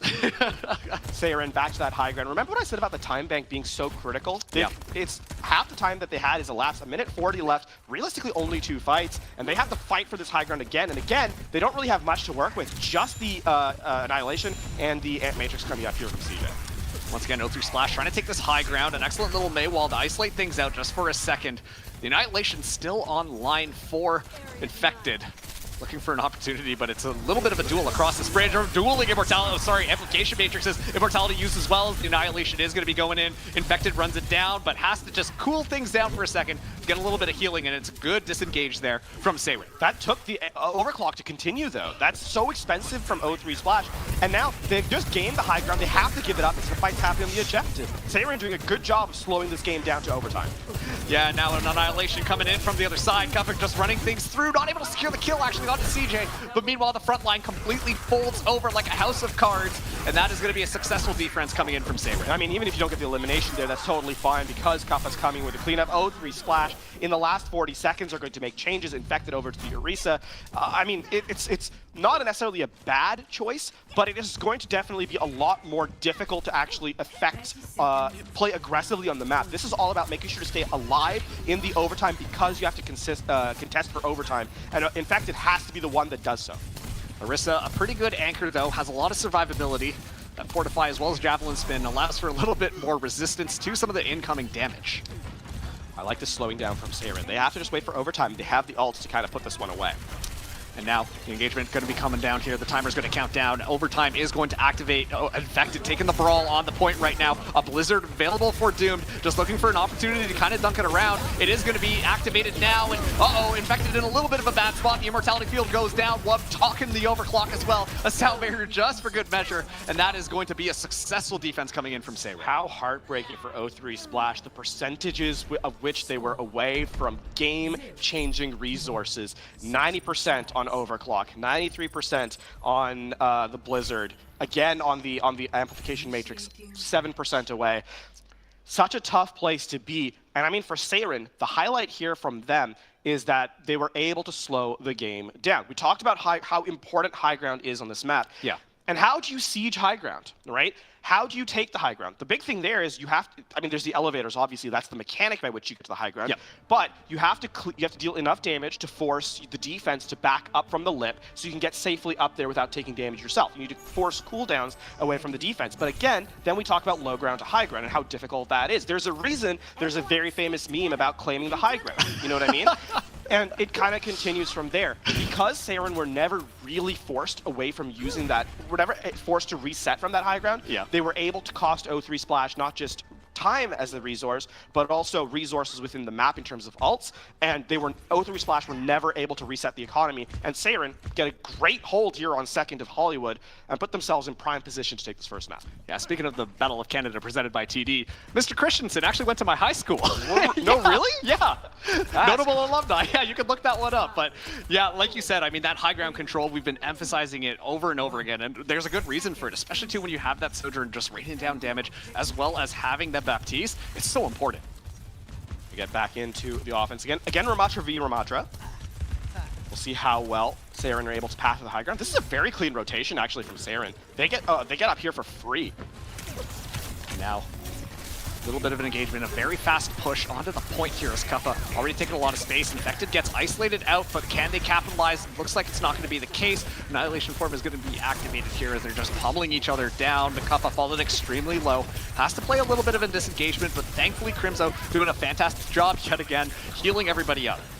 slowing the game down here is to O3 Splash's favor, but they need to get the lead in eliminations, and there it is. Yeah, that's going to be an expensive one onto Wub, and now they just hit the go button. They push down that gas pedal and start rolling things forward, looking for a little bit extra. But it's an excellent just disengage here, as it is going to be O3 Splash having to respect that and pull back. That was a really good disengage from Saren. They only lose a Wub, and now that means that O3 Splash don't get to buy an extra minute of time if they had gotten those staggered kills. So Saren don't actually lose a lot of map control off of that. A really good read. Now, keep in mind, setting up the Ant Matrix defensively a lot easier than the offense, and CJ with the overclock in the back pocket in prime position to do just that. And we got some stats as well. Look at that Chopper on the Sojourn has been so effective. The Amplification Matrix gets utilized just to push them back yet again, but not too much, as once again, it's just Saren holding things back. This is a very, very smart play from Saren. They know when to give up space without really giving too much. Solik playing with fire there for sure, but he'll survive. Boat falling extremely low, but now Kuffa going to be going in, and the Amplification Matrix going to get utilized. Wub should be the beneficiary of this one. Looking to get a little bit more, but it's going to be a Blizzard into the back line right now, trying to just freeze down the offense, and it is going to be a Soundbarrier coming in from Saren as well to try and stabilize this attack a little bit more, but Doomed is able to find CJ, and Wub does get pummeled down, but it might be okay for Saren. They do have a little bit of a numbers advantage, and a lot of that damage, or sorry, a lot of that healing is taken down, and Annihilation going to get activated, but Kuffa's got one of his own. Is going to use it now just to secure this point. Magic Mate Ball goes down, and so does Infected, and that should be the point? Question mark? There is going to be a reset here from Boat, who does have Blizzard. Keep in mind, it's a 1v1 full HP with respawns coming in. This is actually winnable here for O3 Splash. You can see, Kuffa has to head for the hills. Not too much space being given over, though. I like this a lot. The respawns return. Keep an eye out, though. Boat, Blizzard in tow. Yeah, and there it goes. It's going to try and freeze everything down, as we're going to be seeing Wub pop the overclock as well. No one really secured inside of that. Blizzard is Infected, is back onto the Doomfist now. We will be treated to a little bit more of this. Stalling at that point just at the last second, but taking so much damage from all these different angles, trying to stay alive, able to disengage here while the VPS are doing their job and finding the picks that they need. Doomed goes down. Crimzo now falls as well, and O3 Splash, they stabilize. The clutch factor here has been on O3 Splash's side, right? Yeah. In those final moments where players are 10 HP, 15 HP, the eliminations just aren't coming in for Saren, and they have not been able to kind of push into that next level. And now, 45 seconds left on the clock here. Saren don't have any tools at the ready right now, and on top of that, a lost fight here basically means the end of the map. Yeah, it's going to be a rush to see who gets their Blizzards online or who finds that first pick, as it is going to be a read engagement now. Kuffa going to be hanging out on point, does have Zolik to support for a little bit, but once again, CJ just holding on this Amplification Matrix as well, waiting for the other side. First pick is going to be so crucial here. That's going to really spell the name of this fight.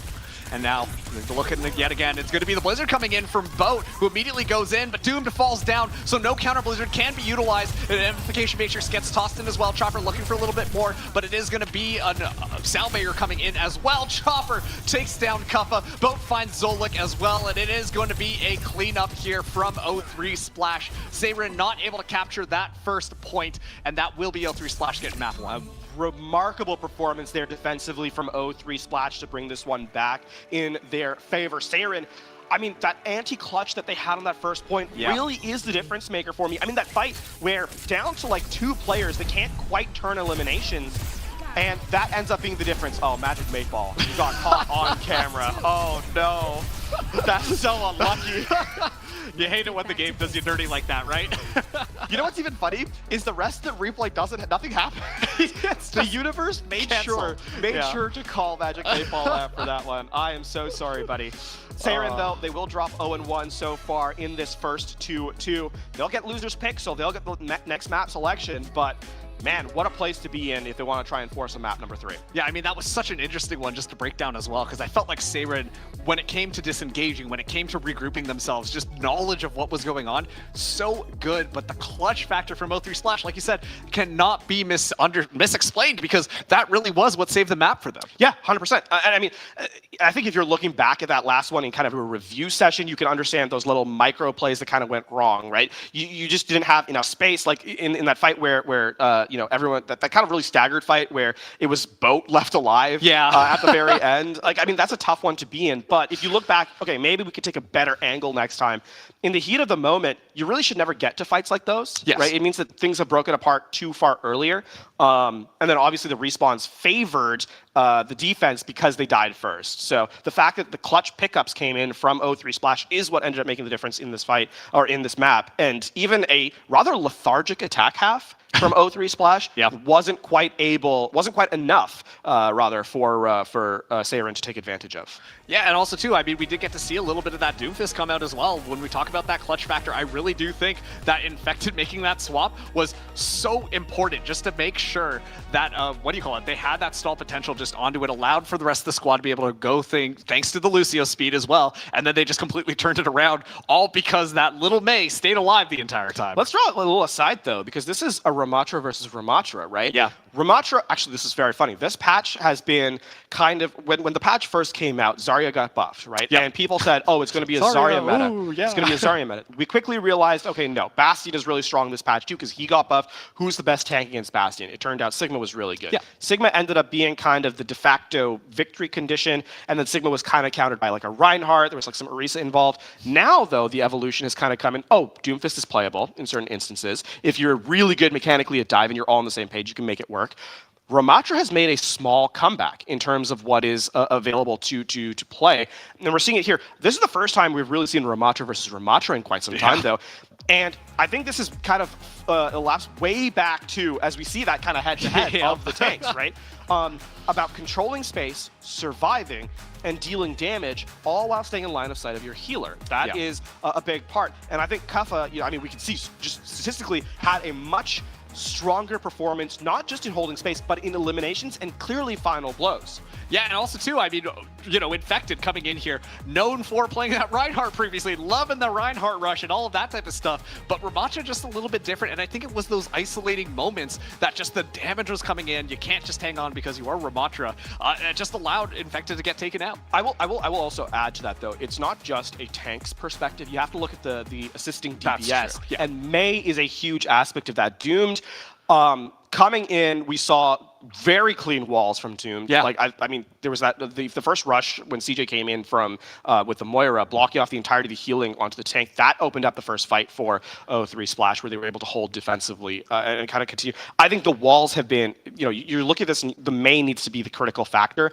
And as we head into map number 2 and beyond, if they're going to continue running this kind of Ramattra thing, it's going to be all about making sure your Ramattra is actually in the thick of the fight while getting resources to succeed. Love me a little bit of Rush Mei, what can I say? But we do have map number 2 ready to go now, and well, we're running it back. It's Circuit Royale for map number 2. It seems like a lot of these teams do like this, but this calls into question. I mean, are we going to be seeing that Ramattra rush once again? Because like we've said before, it tends to be a little bit more of that poke game on Circuit Royale. Historically, it's been a poke game, and we saw it in the first game. Obviously, there was poke, but I think with the fact that Ramattra came out as a mirror in this match here, there's no guarantee that we're going to see a Sigma mirror with the snipers. That's true. We may end up seeing Sigma, but it may end up being sort of that modified rush that we've seen kind of become popular lately. And I think drawing any conclusions from historical evidence is really tough with these two teams specifically. Yeah, that's true. I mean, it's so funny to me because we got to see the Spitfire really just make that rush composition, and then they just kind of swap out the Reinhardt, put in the Sigma, and that pretty much was what was so dominant in previous Overwatch tournaments as of late. But let's see how it goes. We're going to be starting off 0-3 Splash on the attack. Say we're going to be doing the defense this time around, and we are going to be seeing that rush Sigma at least coming in from the attackers potentially. Meanwhile, Seirin are running the defensive Ramattra again. Keep in mind, Ramattra versus Sigma slightly favors, in theory, the Ramattra. Yes. Because you get to dislodge where the Sigma kind of sets up. You got to get to dislodge. The punches obviously go through barrier. The kinetic grasp is not very effective against Ramattra. So, and we saw earlier today that if you look back at like what APAC is running, because they've been sort of the one that has had the most game time. Yes. They're not necessarily the leaders on this composition. They've had the most game time historically recently. Yes. On this, we saw Ramattra succeed against Sigma just today. Yep. And now Kuffa just off to the side right now, looking for an opportunity, tosses it in, but it is going to go in, but immediately has to kind of back off, as a lot of damage is just going to be coming through. And so not a successful engagement from either side. Slow things down here. This is where the window of opportunity kind of comes for the Ramattra, until Doom takes his counterpart in. Yeah, and now it's just going to be go, go, go. Let's see if we can find a little bit more. Doesn't look like that will be the case. So once again, excellent disengage coming in from Seirin, just laying down the damage, not allowing really O3 Splash to, sorry. Yeah, disengagement from O3 Splash, not allowing Seirin to push in any further. Still, that's time taken off the clock. That's a full minute gone, off in one fight. And O3 Splash haven't really gained much position on this map. Kuffa, oh my word. Oh, it's a little bit tight in there, but they're able to escape into Amplification Matrix. Now going to be tossed out there. Kuffa flexing on his competition. Well, able to find Boat as well. And now they just got to deal with Infected going down here. A successful defense from Seirin. Flipping the map is a risk, but one that is kind of mitigated by the fact that Lucio is here. So O3 Splash can't escape with the payload on this particular one. And there, the Amp Matrix was set up. The damage throughput onto the back line of Seirin, or onto O3 Splash rather, was so effective at taking them down once you lose those players. I mean, you saw Infected, last player standing. Yep. Yeah, you ain't doing much. Nope.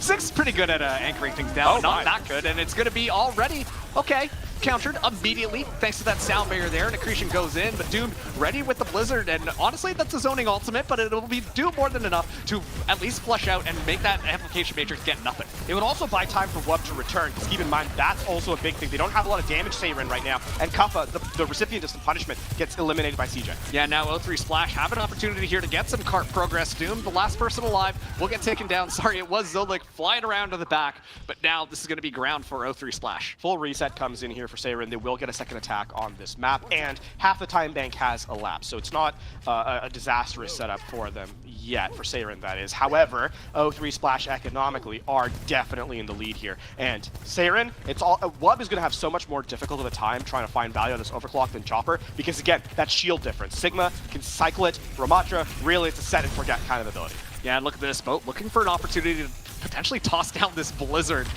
Who knows from Seirin? Oh, Doom actually knows there, but Chopper already finds one. CJ with yet another. The overclock comes in just for good measure. And, well, it's just going to be scattering coming in here for Seirin as O3 Splash win again. What a cheap fight from O3 Splash. That's just the overclock used there, right? So now the second phase ends up being a pretty dominant place for them to kind of flex their lead in terms of those resources. And, I mean, that's the talk I was talking about overclock. Like, Chopper, who's going to stop him, right? Yeah. The Ramatra shield goes down. All right, now that part of the map's not useful. That's fine. The rest of it's available to me. Defensively, Seirin with the Ramatra struggles a lot more against Sojourn than vice versa. 100%, and now going to be trying to contest here as we do see Seirin go in there, but it is going to be the Blizzard coming in from Boat as Kuffa going to be caught in the middle of it, but hides behind the pillar. That's enough to mitigate the storm for a second. But O3 Splash, meanwhile, getting so much cart progress. Wub looking for an opportunity, might pop the overclock here unless it's going to be a winnable fight. The Amplification Matrix gets utilized, same with the Gravitic Flux as well. It's going to be met immediately from dueling sound barriers as Kuffa has the Annihilation online, pops it just to get a little bit more health, but immediately just gets shot down, and that is going to be a very successful attack coming in from O3 Splash. They're continuing to go in, though. That's the Blizzard invested from Doom. They think they can win this fight. Yeah, and let's see if they're able to convert that one around. Chopper looking for an opportunity, trying to find something, but Wub coming back with the overclock is not kept checked, but can't quite secure the kill, and now just trying to stay alive. The overclock doesn't get as much value as to be expected. CJ finds Zolik as well, and that is going to be Seirin once again having to back off, not winnable. The respawns are back in. At least Kuffa has returned, so they're trying to make this one expensive for O3 Splash. But CJ able to find Doomed as well. The front line is now going to collapse. Wub just stuck into the back, so it is going to be a stagger. And that's going to be, once again, O3 rolling things forward. There might be a contest here. Actually, no, Wub's really delayed on this one. They're going to have to get up second entirely. Tough coming in from that Defenders. Accretion gets tossed out there, just trying to zone them out, and yeah, that Maywall's going to make sure that nobody can go in there. I love your little body block, but okay, never mind. It is going to be contested, so Chopper has to utilize the overclock, takes out the immortality field, but having so much difficult doesn't matter. Find it Doomed right off the bat. Kuffa goes down as well, trying to duel against Wub, hits him midair, but not able to secure the kill. It's okay, the team's got your back. That is going to be 0-3 running. I mean, the thing is, though, is that that's a fight. The fact they were able to get that time off the clock is decent enough. I think they're okay with that, and they forced Chopper to use the overclock, right? So it's not without its kind of things. The problem now is, though, is you head into very, very limited corridors where Gravitic Flux is so much easier to follow up on, and on top of that, Boat has a Blizzard. So you go up into the air, you get slammed back down to the cold. you know, could be a very good combo here for O3 Splash. Kuppa, by the way, making a change over to Sigma. Yep, see, you're gonna force that change out here. Just so much better on this map. The Flux gonna be coming in first. The Accretion doesn't find its target, and so the damage is gonna be done. A little bit of a weird rotation coming around, but Kuppa gonna be going down, and now O3 Splash have the ground that they need to continue moving. The Blizzard is actually invested from Doom, but there's no one to follow up. Wub is so far in the backline. This is so expensive. There's going to only be a hectic contest at the very end. And Seiren don't have any resources to really stop O3 Splash from rolling all the way to the finish line. Yeah, Seiren investing a lot in that previous fight, and now we're staring down the end of this map.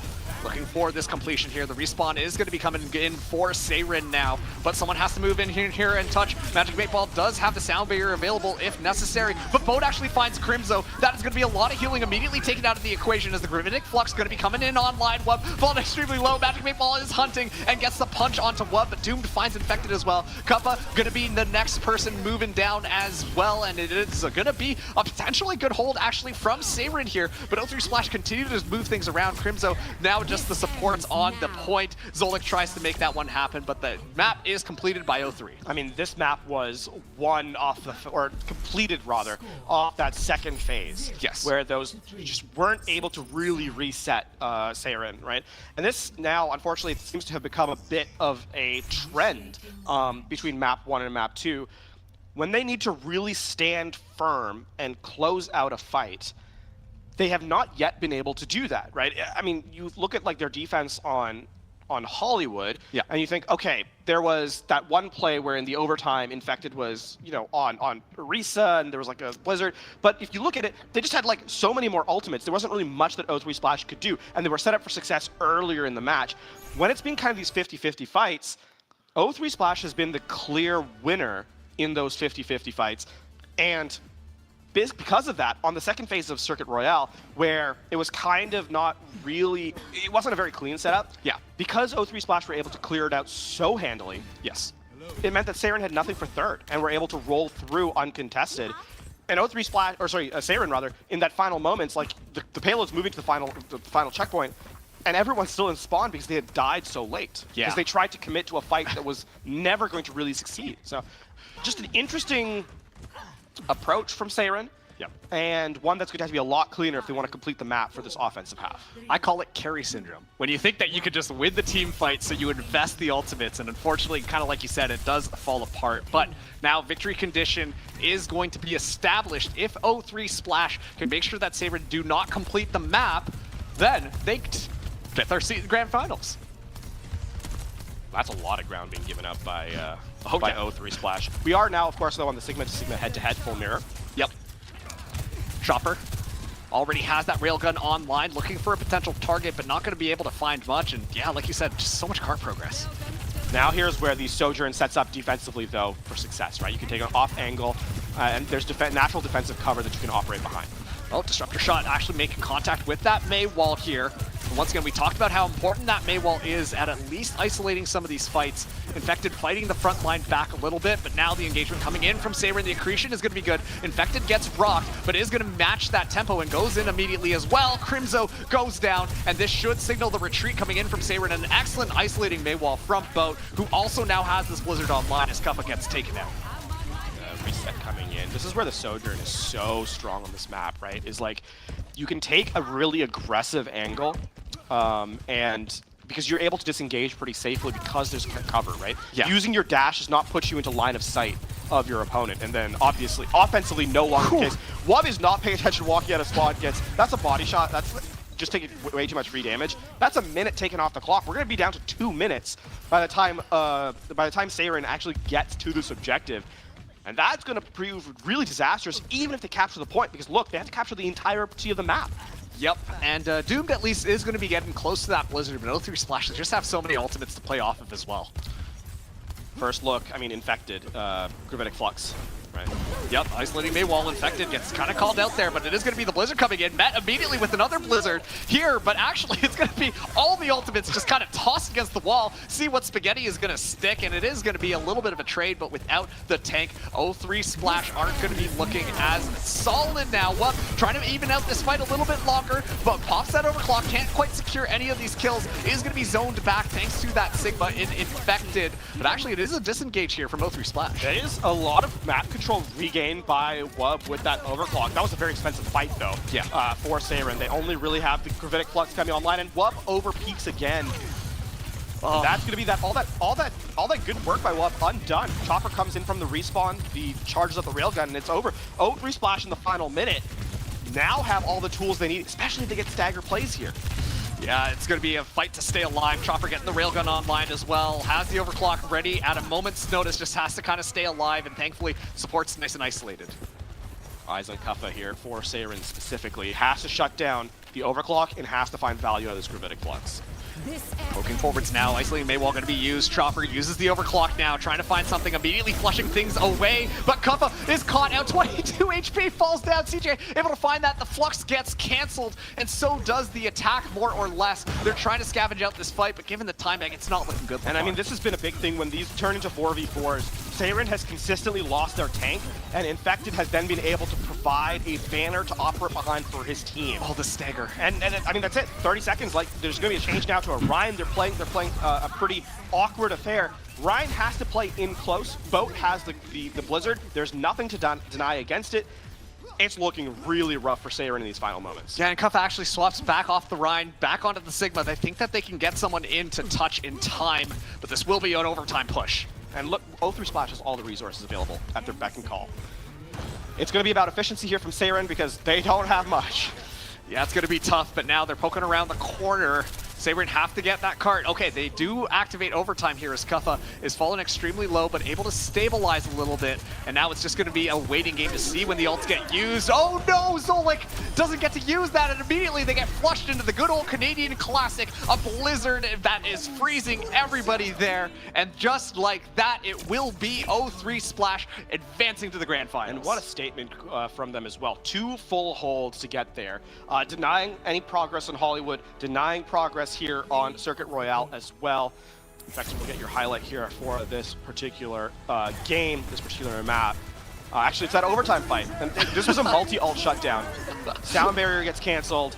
And then obviously into a Blizzard. You're not really, that's such a tough place to be. Yeah, I mean, even if that cancel did happen there, the accretion was met, I don't think it would have been over. They go right into the middle of the freezing cold, but 0-3 Splash, what a performance coming out from them. And they still have not dropped a map in play here at this stage. So a tremendous performance from them, and they will be in the grand finals alongside Timeless. So the #1 seeds out of each division end up being in the grand finals. Now Seiren and Timeless Genshin Grinders will have to fight for 3rd place in that lower in that 3rd place match. And once again, it's a little bit surprising. If you take a look at those rosters, I mean, Seiren were coming in here with pretty reputable names, all things considered, but 0-3 Splash, I mean, it felt like they were in the driver's seat. It felt like they were controlling everything. Well, I mean, even to add to that, I think it's not like they played mechanically poorly. Yeah, I think they obviously clearly very talented players. We saw the Kuffa in that first map leading on the Ramatra head-to-head, even though Infected ended up winning the map. But the truth is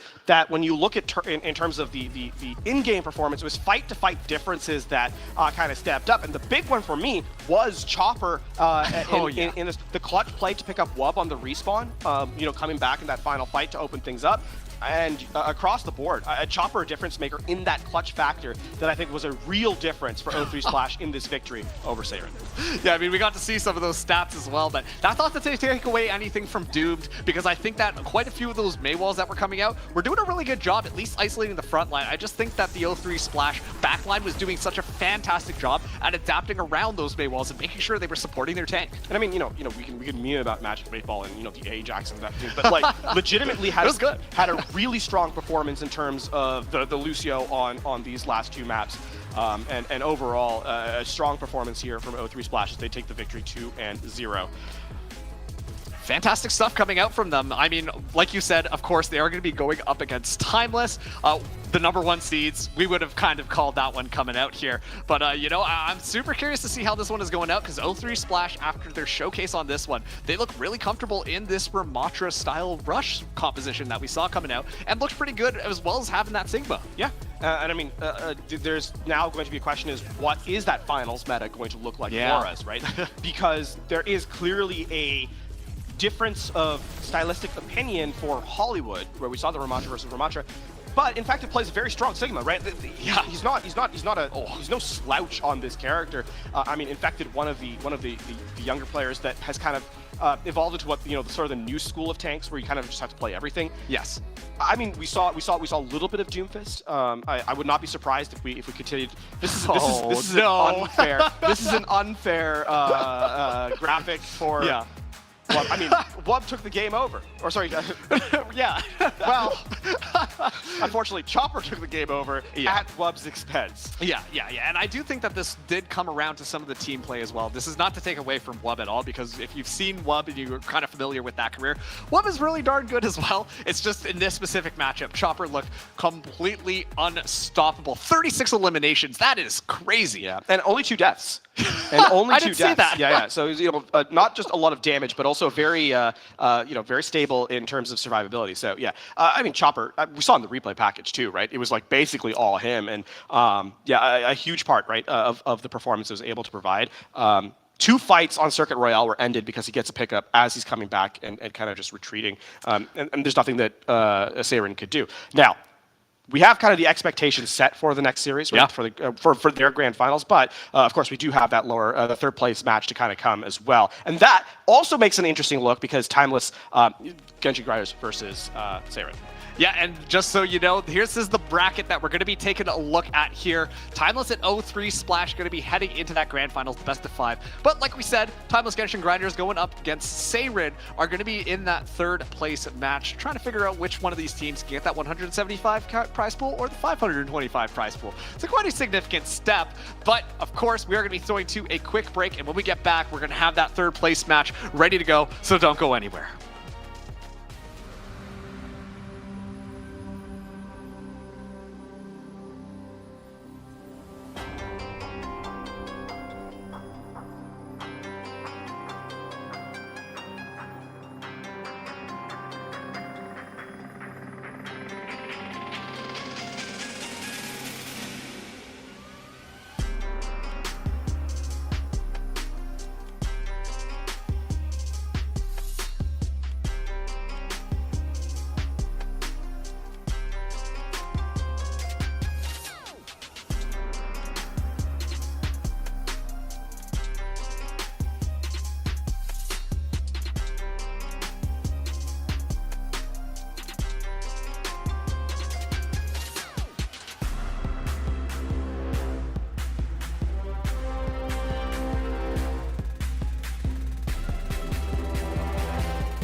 This TD Easy Trade app is incredible. It gives me what I need to invest on my own. What do you use? Oh, I just go with the internet comment section. They're over there. All your money should be in gold. Diversification The schmiversification. longer the stock symbol, the better. Trust me, I am a Wall Street professional. Can I see that app? Invest, learn, talk to a live rep, all in the same app with TD Easy Trade. TD, ready for you. Welcome back, everybody, to Canada Overwatch Fest. It's the Battle for Canada, presented by TD. LaFawn, Marks, how you doing, LaFawn? Pretty good, pretty good. We're getting into things have kind of settled down, you know. Yeah, Got our feet are under us. The teams have got their feet under them. And well, two of them have their feet under them. Yes. The other two are in the third place match, and they're trying to fight for that third place position as we get into this. Already been some very interesting looks in terms of how the games have kind of performed, and I'm interested to see kind of how that evolution kind of steps up, meta-wise especially. Yeah, I mean, we've seen quite a little bit of different styles coming into here, but, you know, let's focus in on this third place matchup. We're going to be having the Timeless Genshin Grinders up against Seirin.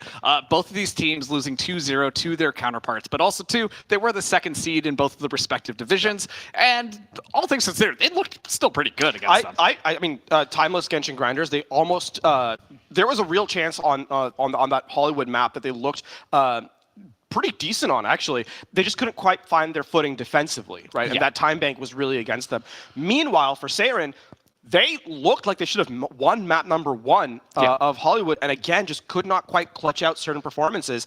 This has been, I think, a real trouble of theirs on this series specifically, or today specifically. I think if they can shore that up, there's a path to victory for them. For the Genshin Grinders, very much the same thing. It's all about making sure to contain that tempo of their opponents. Yeah, I mean, once again, the Genshin Grinders coming in here, hot off Calling All Heroes tournament, and on top of that, too, Seirin bringing in some of these more experienced players, forming this roster a little bit more of an unknown entity, and coming in here and still qualifying for the playoff bracket, I think is pretty phenomenal. But once again, we've talked about the match in front of us. Let's take a look once again at these players that are going to be coming in for these respective teams. Starting, of course, with Timeless Genshin Grinders. I mean, there's so much of this roster that has such, like, their potential almost feels limitless at times in terms of how they performed. I mean, Tristan on the Sojourn, especially in that first game, was tremendous. Sniper, they were I think a bit of a revelation at times with the tank play, right, on the Sigma a lot of the time.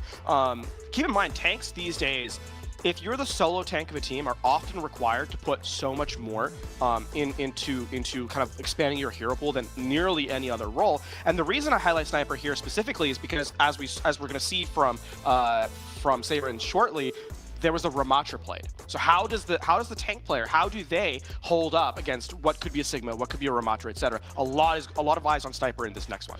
Yeah, it's going to be an interesting matchup here, because as we move over to the roster for Seirin, once again, I mean, Kuffa was still looking pretty dominant, especially against that playing on that Ramatra place. But at the same time, Wub didn't have a really great game on the last one, but still, we've seen Wub do crazy things before. Wub has been a highlight reel player multiple times throughout his career. Maybe just a stumbling block, you know, up against Chopper. Chopper, one of the up-and-comers in terms of the sort of setup. And I think for Wub, this is definitely an opportunity for him to kind of put his feet back under him and really stand. Absolutely, and I just want to call to attention, so like saying that the preferred hero here, Torbjorn, but of course we have been seeing Zolik play that Lucio, and on top of that too, with how these compositions kind of work, especially with that rush style, that Lucio has been very important, and we've highlighted Crimzo enough. I don't think we have to talk any more about what Crimzo brings to this squad. Yeah, I mean, you won't, but I will. Okay, fine. Flexibility, primarily, right? Ana, Bap, Zen, etc., kind of is all the way throughout. But I think stability is the big one, right? Yes. Where you know what you're getting from him. It's always going to be good. And if he gets picked first, you know, for example, which can be a really tough thing, a lot of the times it's because there's a fault in the team setup more than a mistake by Crimzo, right? Yeah. Not to say he's infallible or anything, but a lot of the time he just plays very safe, very strong Overwatch, and is a good calming presence on the backline. So I think for Seirin, that'll be definitely part of, if they end up taking the victory here, that'll be part of the equation, is making sure that Crimzo can succeed. You know, I'm thinking about it now. You always want your support line to be just such a calming presence. They're like, okay, we're all good. We can keep doing our own thing. The supports have got us. And honestly, that seems like Crimso's cup of tea. I mean, think of it this way: the other aspect is a support that kind of takes the lead and like frags out. That is also really an effective way to win, but it's a lot more stressful. Yes. Right. And there's an element of that. But I think the biggest highlight of this game specifically is going to be meta. Is going to be what is the roster selection, the hero selection on these on the first map, especially as we kind of highlight, because Ramatra has seemed to be the primary setup for Seirin and Kuffa especially. They did switch to Sigma on Circuit Royale when they played their game, but they were more flexible overall and really did seem to prefer the Ramatra primarily. Meanwhile, for Timeless Genshin grinders, we've only seen the Sigma from them, right? And that is going to be the question for me: is what does that look like? Are we going to continue to see the mirror? Are we going to see an evolution beyond that? Is it going to be the Ramatra versus Sigma head-to-head? That is the questions I'm left with when we get into map number 1.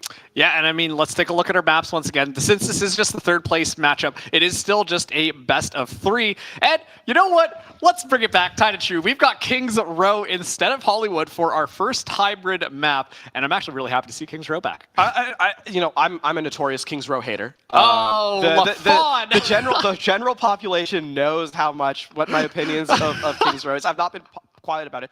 But here's the reason I bring that up. Is because, yes, I agree with you. I am actually happy to see Kings Row. And the reason for that is it's going to draw even more attention to that tank head-to-head. That's true. With Sniper and the matchup against, and their matchup against Kuffa. And how that's going to look. Yeah, I mean, once again, when it comes to Kings Row's rush, and that's exactly why you highlight that point here. This would be the time to see whether or not that Sigma rush, quote-unquote rush style, is going to be viable up against this Ramatra, because in theory here, just doing the theory crafting, I do think the Ramatra has a bit of an advantage. And it has an advantage if you play it in a rush style. Yes. If you try and get into a poke war against a Sigma, that's where you end up struggling, right? So is the Ramatra better, air quotes around better, than the Sigma? Maybe not. But I think in terms of the tempo play, right, when you're using the Nemesis form, there's more opportunities for the Ramatra to kind of swing the map in the Ramatra's advantage. And here we go, Seirin starting things out on the attack this time around, while the Genshin grinders are on the defense. I can see Timeless now, because they're not facing Timeless. And already, Wub getting a lot of damage, getting that railgun almost charged. Yeah, but I mean, keep an eye on Tristan, who's ahead of Wub in terms of ult charge. So this first shot, doesn't quite give it. Yeah, but Seirin take a lot of ground here. It is going to be a good isolating Mei wall, but at least stalling things out here. Also, too, Crypto actually playing the Moira as well. Oh, Kuffa looking for this Mei pick, but it is going to be the Immortality Field that makes sure that that pick is not found. A little bit of an all-out brawl happening on to this point, but none of these people are able to find those kills. The first one that goes down is going to make it. And there it is. Tristan finds the opposition in Wub. He's eliminated. And that's going to be a reset. 2 ticks taken, though, for Seirin. So this is not an ended fight yet. No, and actually Coalescence is going to be online as well, just trying to allow for that rush to get a little bit more momentum. Bun gets isolated in the back here. Kuffa trying to secure the kill, able to do so, but the Blizzard gets invested at the last minute. It is going to be the Sound Barrier, making sure that Kuffa is at least alive for a little bit longer, but immediately goes down, traded back as Halo uses a Sound Barrier of their own. And now it gets to be calmed a little bit here as the last couple of players perhaps get taken down. Wub, good for one more, so maybe not. Okay, Sniper still hanging out on this point right now. Finally shuts down a Wub, but it is going to be a Mei and a Moira up against the Lucio and a Sigma. It's a little bit unconventional in this one. The Flux getting used here. This is just as scrappy as can be. Trying to find the kill, and Zolik going to finally go down, and I think finally Seirin have to get this disengaged. This is going to have to finally be the reset. They did get 2 ticks, and usually when we talk about 2 ticks with such an extended fight, we talk about time big. There's actually a lot of time left. 2 minutes and 15 seconds, that's pretty hefty, and Doomed opens up with the Blizzard. So set the Blizzard at the corner of the objective to prevent the grinders from contesting. Oh, overclock so good already. Zolik is able to find one, looking for another. Okay, 2 people down now as Tristan continues to just move forwards, looking for a little bit more, goes hunting, but it is going to be okay. No Blizzard required in this fight, just an overclock, but actually Ultimate's getting invested on the other side. Seirin, say this one's not over yet. Back and forth this goes, and they're not done yet. Oh, Kuffa immediately just homes Halo with the fist, and finally Seiren, they break through and get that first So point. the expected setup that I thought for that fight, and I think the fight that Timeless thought was going to happen as well, is the Mei would slow down the game, use the Blizzard to hold the objective, right? And then you would be able to earn that last third. They sort of preempt that by going in aggressively with Tristan's overclock. It's actually a good read, but because Timeless has to kind of over-invest to get there in terms of the map control, Seiren buy back for a little bit, Coalescence, Annihilation, it's a good response, a push and pull effect, and Seiren come out on top to get the capture on point A. And also too, Seiren, they took so much forward pressure, so that cart goes right through the arches, and okay, already we're gonna get a Blizzard invested here. Sniper caught in the fray, and is gonna get taken down by Doomed. It's a little bit too late for that sound barrier to come out, so the ultimate unfortunately doesn't get enough value. That's going to build a lot of presence, and that's also the amp matrix used by Zed.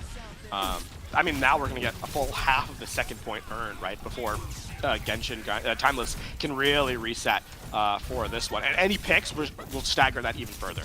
Yeah, and like they're just taking so much map space. We talked about how important it is nowadays, but I mean, Wub's just hanging out on the cart right now. Finally, Genshin Grinders, they are able to regroup. Good combo setting up for the Genshin Grinders, Gravitic Flux into Blizzard. And I mean, you need to find eliminations. Another big pick. Kuffa already down, the Blizzard coming out as well, and yeah, that's just going to be the retreat now. Seiren, you have to just back off of that one. I'm liking this from Seiren though. They don't over-invest in that. They lost a player. They saw the Blizzard was used, just backed out, right? Give up space. Now here's where the interesting fight actually happens. Timeless doesn't have a ton available to them, right? Except the combo of Overclock and Gravitic Flux. Remember, Kuffa on the Ramatra cannot block a ton of damage here from the Sojourner. Oh, such a good rotation. Z already out of the fight there as the Gravitic Flux gets used, but it is met immediately with the sound barrier, and it looks like Seiren, they go from behind and are completely just shut things down. Tristan uses the overclock, but going up against the rest of the squad, you can't win out that fight. Sniper still on point here, gets burned down, and Seiren, they find what they need. Speed is the difference there. I mean, the play that happens from Timeless it is the one that gets played out, right? Sniper uses the Gravitic Flux, they try and overclock to combo it, but by that point, two players have already been eliminated because Seiren are so quick on the approach. Coalescence and sound barrier to keep themselves sustained, and they get into second with 3.5 minutes. Considering how rough first point was, this is actually a decent time bank for them at this stage. Oh, it's an absolutely decent time bank for them. To kind of get over the, I mean, Timeless, their economy is shattered. Yes. Yeah, it's going to be a tough one for them. The Photon Barrier already coming in here, and Amplification Matrix used from the high ground as they're looking for something, and will find everything that they need. Already, Wub and Crimzo go down. Okay, Blizzard invested in the middle of this fight. Seiren aren't quite done yet. The Annihilation gets used by Kuffa as well, just trying to force back this Sigma, but actually goes down. That's a little bit of a weird one, LaFon. That is, yeah, that thought, I mean, trying to turn that fight is so tough when you have players that can escape real easy. Maybe switching? No, stay on the Ramatra, so that ends up not being the case. Tristan has been the hero here for Timeless Genshin Grinders. This has now been 2 fights back-to-back where the first pick, uncontested, is by the Sojourn. And Seiren, you can't lose players this early in a fight if you want to be able to kind of put pressure on the opponent. And remember what I said about the economy being shattered for Timeless? That one pick resets it all. Yep, and now just hanging around the side here. Sniper gets that. The teleporter goes up there, but immediately has to be disengaged off of Doomed, caught very early on, and now it's going to be an isolation onto Kuffa as well as the Genshin Grinders continue to sweep things up. This defense is looking powerful. Oh, nice. This is, I mean, Timeless now, the Genshin Grinders showing that defense really has been their bread and butter. Yeah, I mean, based on the performance today in the battle for Canada presented by TED, the highlight here again, Tristan, you cannot allow the Sojourn to get away with a pickup. That being said, they have 5 ultimates. And here comes the first one, actually coming out from Crimzo. The Amplification Matrix using the backline, so Crimzo has got a little bit of a disengagement there, but Sniper is able to find Zolik into the backline, trying to keep everyone healthy, but unfortunately, this Moira not enough sustain. Bun, though, is able to go down. It is going to be a Gravitic Flux, tossing somebody up. Wub immediately falling as well. And now things are getting a little bit rocky here. Doomed falling extremely low and gets finished off by Halo. And yeah, this is another reset by Seiren. Cheap fight too for Timeless, right? They use Gravitic Flux, they use Amp Matrix. Amp Matrix obviously very fast at building ultimate, and they're getting staggered picks. Seiren had to invest in that fight, and I mean now with the last minute of play, Timeless are in a really good position to actually prevent a cap from happening. Yeah, Doomed is also getting close to the Blizzard there, so it's not quite over yet. It's not over yet, of course. However, they're not going to capture with more than a minute remaining anyway. Yeah. And on top of that, I mean, you're looking at how good Timeless has been at kind of flipping the script, being the first one to attack despite being on defense. And I mean, that's what I'm looking for in this final fight. Saren has to prevent that from happening. Yeah, and they're getting set up now. Just going around that corner there. Crimzo also getting close to the Coalescence once again. They got to dislodge that. Okay, Zolik will do just that. Still has the sound barrier available as Z-Man goes down. And okay, everything going to be get tossed into this one. Dueling sound barriers on both of the sides to keep everyone nice and healthy. But it is going to be a Blizzard invested on the actual point from Bun to try and zone the metal a little bit more. And it's just absolute chaos. But Crimzo just out heals through it. Sniper falling extremely low. This is an opportunity for Saren to just run things down. Keep in mind the spawns are closer for Tactless Genshin Grinders. They can't let any players get eliminated here. Kuffa with the Annihilation is just holding nice and forwards. Wants to just prevent them from moving in as well. And it looks like this is going to be tough for the Genshin Grinders to get back onto the point here. Kuffa holding them back. The Annihilation gets popped as well. The Bastion coming out onto the side of the Amplification Matrix and just absolutely burns Kuffa down just at the very end here.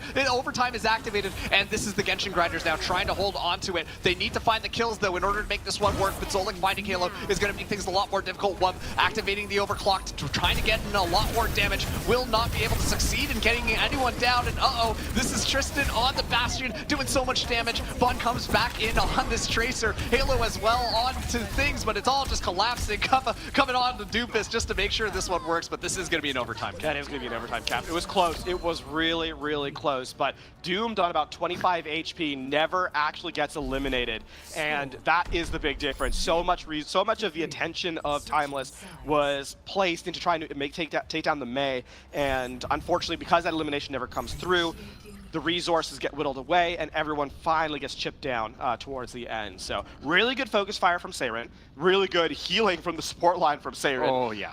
But at the end, I mean, it's still a decent setup from Timeless because it is an overtime capture.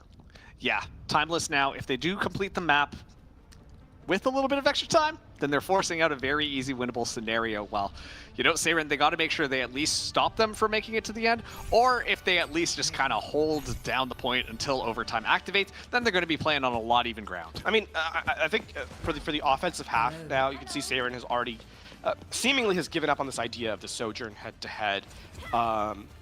And I think, I mean, Tristan, you know, has an opportunity to kind of take this game over. It's not going to be easy because, again, keep in mind, Saren are playing a true rush comp here. They want to play in close where Wub is going to find a ton of success. Keep in mind, again, the other adaptation here is that Kuffa, his shield is temporary, right? Yeah. You're not going to be able to ramp up energy nearly as frequently off of it versus Wub against Sigma. So again, now Wub has all the advantages in terms of the DPS head-to-head. Can he make those count? That's going to be the question. Now, Timeless, they move out here, immediately scouting out those sentry turrets. Wow, that was actually really well done by Sniper, and taking a lot of ground nice and early. Zolik so low. Whew, stays alive. Yeah, and now they're going to be Saren pushing forwards here. Already just tossing out a lot of their utility, trying to put in a little bit of extra damage. Okay, a nice accretion there, but not going to gain enough ground until they go up top. And once again, the meme is going to hang strong, but actually the squad gets split up here, and it's a little bit awkward for these attackers as they just try, as Saren tries to isolate and find a couple of picks.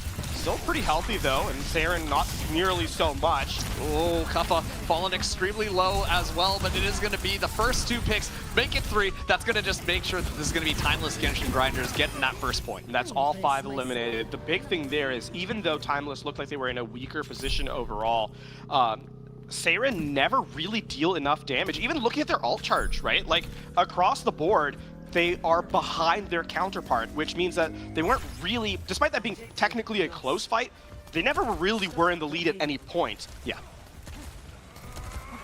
Poking, prodding, looking for a little bit. This time it's going to be Saren denying any of that arch presence, but the cart is going to at least escape the garage. This is going to have to be a... Ooh. You can see Bun hunting for the Blizzard at this stage. Saren ahead a little bit in that regard now, as they've been able to poke through. Yep, and okay, teleport from behind here. Amplification Matrix is on both sides. Okay, Photon Barriers as well. No one's going to do a darn thing except, I guess, generate charge off of the enemy's Photon Barrier. And it's a little bit of a flip coming in here, as now Timeless are the ones behind the cart. As they try and rope around, try to find something. The engagement going to be coming in, the Flux as well as the Blizzard. Okay, that's a good, at least sound barrier to stabilize, but it's not going to be enough. I mean, unfortunately, you have to use the sound barrier before you hit the ground. And then once you hit the ground, everyone gets frozen because of that Blizzard combo. So it's just too much damage too quickly, and Timeless will make some progress here as Saren give up a little bit of ground. Now, here's where the map, or the map, King's Row as a whole, ends up being a bit of an interesting look. If Timeless can shut down the Blizzard and Annihilation from Saren and make progress, they will actually be able to have a time bank advantage heading into third. But that's going to be really difficult to do because, again, don't have many resources because they had to invest in this final fight. This is going to be a critical turning point of King's Row. Already the Maywall's getting tossed out here, more defensively than offensively this time. And once again, Timeless, they're going for a little bit of a cheeky route. Decide to disengage and swindle things around, but Tristan is able to find Zolik. That's not how you want to start this off into the Saber defense. Now Timeless in an excellent position to just kind of move things around. The Blizzard, though, ready to go from Doomed, as it's going to be a lot of barriers just tossed up here. Kuffa now going to be going in, trying to find a couple of punches in onto the backline squad. Now the Blizzard gets detonated into the backline as they try and teleport away, so they will be able to make things out a little bit, but it is actually Timeless finding a couple of picks that they needed. And this time they also critically get the tank trade as well, so there's no health pool advantage here for Saren over Timeless. Oh, that's an excellent little shot there, but not enough to finish off but Tristan is able to at least even things out, but you know, this is Timeless Genshin Grinders not really secure. Oh, sorry, they do secure it, and now should be able to cap the second point. I mean, the respawn, it's going to be Kuffa coming back from the respawn who's going to just run forward and touch the objective, but Zolik is down again.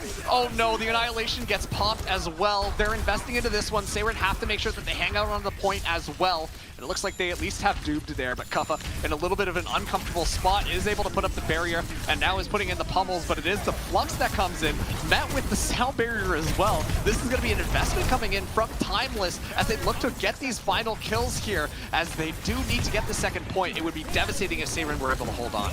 I mean, there's the Photon Barrier and the Blizzard. This should be the cleanup, but button down. Yeah, that's not great here as people get frozen up. Kuffa is going to find themselves sent back to spawn. Doomed falling extremely low as well, but the sound barrier from Zolik will make sure that Saber can stabilize themselves. And now they're just looking for exit kills. Never mind. Sniper able to take one. It looks like the Timeless Genshin Grinders aren't quite done yet as they continue to just move things forward. Immortality Field getting utilized in the back line there. Crypto falling extremely low as Sniper just trying to allow for that frontal pressure happening. But they need to secure these kills. This fight has been dragging out forever. They'll get it this time now with Tristan coming in off the respawn, actually kind of closing out the fight. Now, I mean, what a disaster of a situation. It was Timeless a little bit caught on respawn a little awkwardly, can't quite find the eliminations in time, but they do eventually get to the end. The problem now, though, is that Saren are losing players in staggered fashion. The payload's going to move the whole while. Yeah, and Doomed in the back line as well is able to find Tristan, so that trades back a little bit. But like you said, that cart progress is going to be really important. Kuffa actually swapping onto the Sigma now as the Amplification Matrix gets utilized. They're putting on that frontal pressure as the cart just moseys on forward. Halfway through third at this point, and still 2 minutes 50 left on the clock. I mean, you need to get a pick here if you're Saren. Yeah, and Saren are now moving forward. There's the pick you needed. Sniper going down, and Kuffa just trying to do a little bit of more damage as well. Is able to at least put that frontal pressure on. Bun gets a little bit isolated there, but should be able to escape with their life, especially with the supports watching. Now we can talk more. Oh, well, I mean, Zed, this staggers things out a little bit. This actually makes a 1 minute, sub 1 minute capture possible for Saren at the very worst. We get to now talk about economy again, right? Yeah. Because the game has kind of settled out once more. About even, this next fight is going to be really about making sure you don't overspend your resources if you are Saren defensively. Yeah, it's about watching things, being a little bit more smart with your budgeting here. Wub just hanging out on the back line. It is a disengage from Saren, but Timeless Genshin Grinders look like they're amped up and ready to go. Just going around, Halo finds that first, but Zolik goes down as well. So Timeless Genshin Grinders trying to make it happen. The Flux going to be utilized here, is able to catch up Crimzo, but the Immortality Field is going to be good. The Accretion goes a little bit wide, and once again, it's that devastating Blizzard Flux combo as he is able to stay alive for a second, but it doesn't look like it might be enough here. Hold on, this is going interesting, because Zolik actually commits the Sound Barrier, only catches Kappa. As Saber, they want to solidify this defense, or at least hold out just a little bit longer, but that's not going to be the case. It gets sent back to spawn. I mean, remember, now it's about the time bank advantage. 30 seconds, we're looking at 20 seconds left. Oh! If they capture below a minute, that's what Seirin are trying to prevent from happening. Yeah, but look at this. It's just so far forwards. They can't even leave spawn right now. They might have to send players out to the other side. 2 people pushing that cart. Make it 3 as Doomed comes in on this Tracer now to stall things out for a second here. Has to immediately hit the recall. Hopefully enough time was going to be gained, and it looks like that is going to be the case. Kappa on the Junker Queen now, trying to just stall things out even longer, and will be able to do just that. We're just sub 1 minute, but Doomed goes down. It's not looking too great as the Photon Barrier secures it. People falling away as the Timeless Genshin Grinders get over a minute. Critically, though, Seirin does take them down below that 3-digit time bank, because they will get another attack run at this. If Timeless had captured with a minute or more, Seirin would have been forced to go as a draw at best. Now they actually get an attack half, Seirin here. So they'll get a minute on the clock. Timeless will get a minute 54. Oh, this one is a lot closer than I was expecting, LaFon, I have to admit. I mean, we are seeing that kind of different composition clash happen, but then ultimately we're seeing it just kind of default back to the Sigma yet again. Getting I think when the game kind of devolves into those corridors, yeah, the Ramatra struggles to kind of get set up for free. I think that is part of it. But I mean, as we head back to the second half of the map, if you will, Kappa opening up, looking like they're on Ramatra once more. Yep, and Seirin, they need to be able to get a couple of ticks here, because given the time bank, you know, especially 2 on King's Row, that is quite a few attack opportunities for Timeless Genshin Grinders versus Seirin. They don't have that many chances. They need to get these team fight wins very early on. And Seirin need to be very focused with their approach, right? They cannot have these haphazard, like that first point the first time around took way too long, and on top of that, they got stalled out for, you know, in corridors and corridors. And no, I mean, back to spawn, reset. Oh, yeah, Zolik goes down yet again. Just an Icicle finding that nice little head of Lucio. And like you said, it's going to take precious time off. Seirin will not have that many opportunities. And beyond that, I mean, your setup is now so much more awkward. That's defensive cooldowns before the fight even starts. Yeah, that's not necessarily great for Seirin here as they try to make their way into the hotel. Oh no, Crimzo gets isolated here. His bun is just going to freeze him down. And that's going to be a majority of the healing now taken out of this equation. The Timeless Genshin Grinders fall low, but none of them go down, and Seirin have to disengage. 20 seconds left, 15 seconds left. Any elimination here would be disastrous defensively.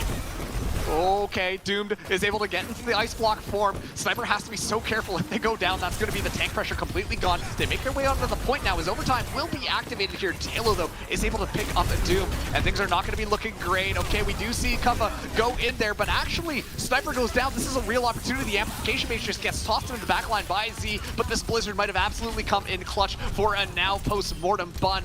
Never mind, not going to be enough. The healing from Crimzo with that Coalescence was more than enough, and that is going to be 2, maybe even, the first point. And here's where things get really interesting. The game state of Overwatch changes in overtime. Delayed eliminations, because there's an extended respawn timer in overtime. If you get a pick here, if Seirin gets a pick, rather, there is a very real opportunity that can snowball all the way to a second point capture. So you have to be vice versa. If the offense gets picked, almost certainly their attack pattern gets interrupted totally, and the round ends. So that first pickoff is so very, very critical in overtime. And keep in mind as well, Doomed now getting the Blizzard online. It's going to be even more better at stalling things out. Gravitic Flux in tow for Sniper. So they will be able to sustain through it, though, with the sound barrier. Yeah, and there goes the Flux, going to be lifting people up here. The Blizzard is going to be activated as well, as so much as the sound barrier. Everything just getting tossed into this fight. Seirin need to hold on to this one, but they're falling down. One immediately eliminated from this fight. And we do see Crimzo isolated into the backline. Sniper just doing their best job at finding them everywhere. An annihilation into the backline, but it's not finding the kills necessary. Crimzo playing leapfrog, but gets rocked mid-air. Unbelievable stuff coming out from Sniper. And this looks like it's all falling apart apart here for Timeless, as Seiren, as they all get eliminated there. So that is going to be where the marker gets set. Winnable for Seiren, certainly, but very difficult position to be in. Timeless, keep in mind, on their first attack, they took the point instantly, and they've really, and even on the defense that we just saw, they've really seemed to have the tempo set. They really seem to have the understanding of when to approach a fight. And on top of that, Tristan has been so critical at getting those early pickoffs. For Seiren now, defensively, you cannot lose a player early. You simply cannot. It cannot happen. Yeah, I mean, once again, the time bank, to be fair, they did get quite a bit of distance there. Like, that's nothing to sneeze at as well. But, you know, Timeless Genshin Grinders, if they start rolling forward so early on, have that extra time limit as well, that's a lot of pressure on them. Hello. And we're still rotating on to the Ramatra here from Kuffa. There is that head-to-head, right, that has kind of been wanted from Seiren at this point. Yeah, it's so interesting. I mean, every other hero being selected right now is the same except for that tank difference. And it's been really interesting, at least, to kind of see the difference of impact going on there, because I do think that Sigma does a much better job at sustaining than Ramatra. I will say Sniper has also used the shield to block off healing a lot, right, getting up in the face of the supports. Whereas Kuffa is the one who's had to take most of the damage onto his shoulders.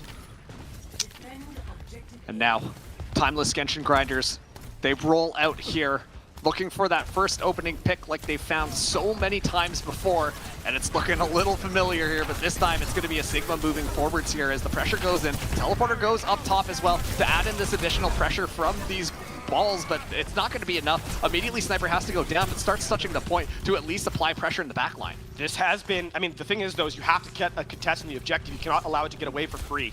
Yeah, and so they got to re-engage here. Crimzo is trying his best to try and secure at least the kill here, but not able to find it. Just the Ice Form is going to do more than enough to sustain, but Immortality Field down, Bun goes down, Tristan goes down. They're all collapsing right now as Timeless Genshin Grinders, they're unfortunately on their last legs and have to reset. A really, really good approach here by Seiren. Allowed Timeless to get into an awkward position and then get the cleanup eliminations off of it. So that's half the time bank elapsed, and they're going to get a stagger play onto Sniper as well. This is going to delay Timeless even further.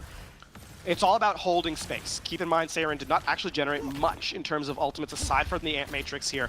Otherwise, it's about even. A little bit in the lead, of course, because they won the fight. So this is a critical moment for them. They have to force a delayed overtime fight, but keep the lead economically as well. Crimzo up at the top line. Does have this amplification matrix, is going to let it go, trying to find that kill onto Sniper as Kuffa actually just punching his way through everything that's going on here. Was able to find Halo, and that's not how you want to start things out if you are Timeless. The amplification matrix utilizing the backline is doomed. Actually does have this Blizzard online. All the ultimates are coming out right now to try and find something. Tristan going down to the middle of all of this, but Sniper falling extremely low, has to hide on the other side of this photon barrier, but it is just too much pressure coming in here. The Blizzards are tossed out from both of these sides, but Bun is going to be the last person standing, and just like that, it looks like Seiren will be able to hold on to things here as Halo goes down as well. The overtime wick is bidding down. Tristan goes in to touch just for a second, immediately has to recall out the back here. The Doomfist is being brought out as well, but it is Z-Man falling down, so a lot of that healing gets annihilated, and well, just like that, it will be Seiren holding strong as they win map 1. What a tremendous defensive effort from Seiren. They fixed the issues that they had on the first defensive half of King's Row.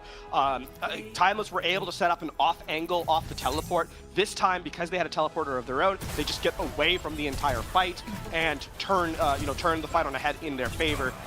And steal this map away, right? Timeless, they looked like they were in control for the majority of it, but again, we look back at those final moments of the attacking half of Timeless, where it was just below a minute that ends up getting Seiren the opportunity to attack again, and they end up getting the win here in map number 1.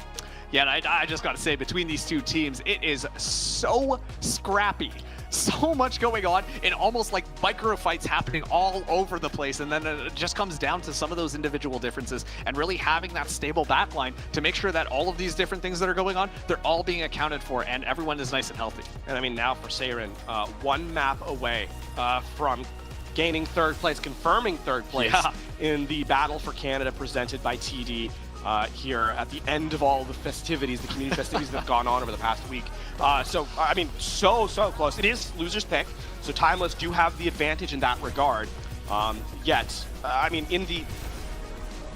for Seirin, I also highlight, you know, counter to their first match, where clutch was a bit of a problem for them. Here, they actually end up being able to get those clutch pickups that gives them the opportunity to take the victory here. Yeah, it feels like they were looking for all these opportunities that they kind of had. I mean, they just kept on throwing out ultimates when they were like, well, is this a questionably winnable scenario? And we're able to actually convert it around. So, you know what? Hey, props to them, because, you know, that clutch factor is going to be an important one in order to make sure that they won some of these team fights. Yeah, and I mean, for Timeless now, to kind of run it back on map number 2, because it's not like they're out of the series, right? I think they were the better team through the majority of King's Row, just not quite able to close out a fight in the final moments of the map.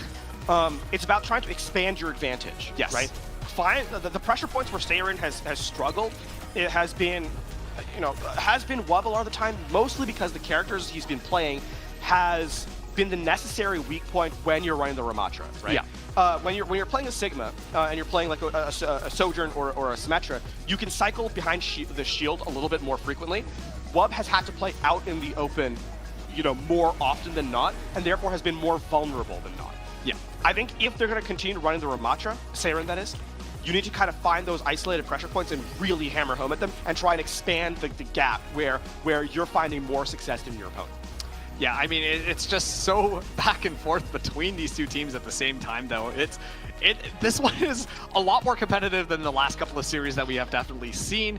And of course, Seirin getting that first map is just so instrumental because, you know, we got treated to something a little bit different, King's Row instead of Hollywood consistently. And a little bit of weird rush stuff going on, a little bit of the head-to-head, but the Grav Blizzard combo just so powerful coming in, but not enough to allow Timeless Genshin grinders to be able to secure map number 1. I will also highlight, we're also seeing that evolution of meta, right? It kind of exists. We've obviously seen across the globe in pro Overwatch different looks as to what this meta might look like. But kind of focusing in, dialing in here, it's clearly come to a head. Yes. The only thing I would highlight is that we're not going to see, we haven't seen a ton of dive, right? We haven't seen a ton of Doomfist. But I think that composition requires a lot more coordination, like upfront coordination, which, you know, in terms of being able to build a team very quickly is unlikely to be built, you know, in this time span. So it's not likely we're going to see more dive. However, the fact that we're seeing Sigma, we're seeing Ramatra, a little bit of Orisa, we saw a little bit of Junker Queen, some of it panic or like last moment efforts. Yeah. But it's still all functional within the current metagame. Yeah. And I think that has been the biggest tale overall today. Yeah. I will say panic, yeah, that counts. You know, when the pressure's on, overtime is burning down, you're like, oh my goodness, what do I do to get back as quickly as possible? And, you know, some of those tanks, they have a little bit better movement than others. And what we have seen, you know, the clutch coming in from Infected, swapping to the Doomfist. So still a little bit more viable, but yeah, it seems like our bread and butter right now is just going to be Sigma and Ramatra. Well, we do have map number 2 coming up yes, now, and of course it is going to be Escort. So we go to the vast selection of maps available to Overwatch players. And of course, they're very creative and like to pick new things. So we'll get a look at where we're headed to for. Oh, there it is. I psyched you out. I faked it. They're actually going to Circuit Royale, the same map we've seen all three times. You've just got so much charisma. You psyched me out. I'm like, wait a second. I saw it was Circuit Royale. You mean they're swapping it up on us? And no, we're going back to Circuit Royale. We're going back to Circuit Royale. Yeah. So, and this one's going to be interesting too because we saw very different styles for both of these teams on the original map. I mean, Timeless Genshin grinders were so focused on playing that long range poke, but not going to be the case for Seirin. They were once again doing the rush. Yeah, they were doing the rush, and I mean, they also had a little bit of a different look, right? They ran out on Kuffa on the Ramatra, and then quickly came to the Sigma as kind of the totality of their composition on Circuit Royale. So, again, when we know that Sigma gets played, the DPS now is where we can dive in, because you highlighted it was Rush versus Poke in the separate, you know, semifinals. Yes. Seirin semifinals, they had Rush in Timeless Genshin grinders. They had Poke. The question now is, which of these two is going to really stand out, or is there going to be that adaptation stepping in on this map before we even get into the game? Yeah, and once again, I mean, remember, this is our third place match here. Still a best of 3, so if Seirin are able to win this, then they secure the bag of 525 Canadian dollars. But the 4th place only gets 175. So if you're Timeless Genshin grinders, there's a real big opportunity if you just win these next 2 maps that you can upgrade yourself by like $350. I mean, that's kind of worth it, even if it is in Canadian money. I'm Canadian, I'm allowed to say that. Weirdly, I'm Canadian too. Yeah, I know. It's like they picked Canadians for this, huh? All right, getting set into this one. And here, too, is another adaptation. The Reinhardt coming in from Kuffa on the defense from Saren. Now, Reinhardt is a pick that was popularized in the grand finals of the Overwatch League by, well, I mean, in the playoffs for the Overwatch League by, obviously, London. Yes. Right? But in the grand finals, Florida Mayhem also used it to success on their way to a victory in the championship. So against the Sigma, the Reinhardt is a proven pick, similar in style to the Ramatra. I'm getting nervous, though, because Bun is rolling out this time. Oh, never mind. Okay. Not going to be the case. We're back to our tied and true Sigma Rush.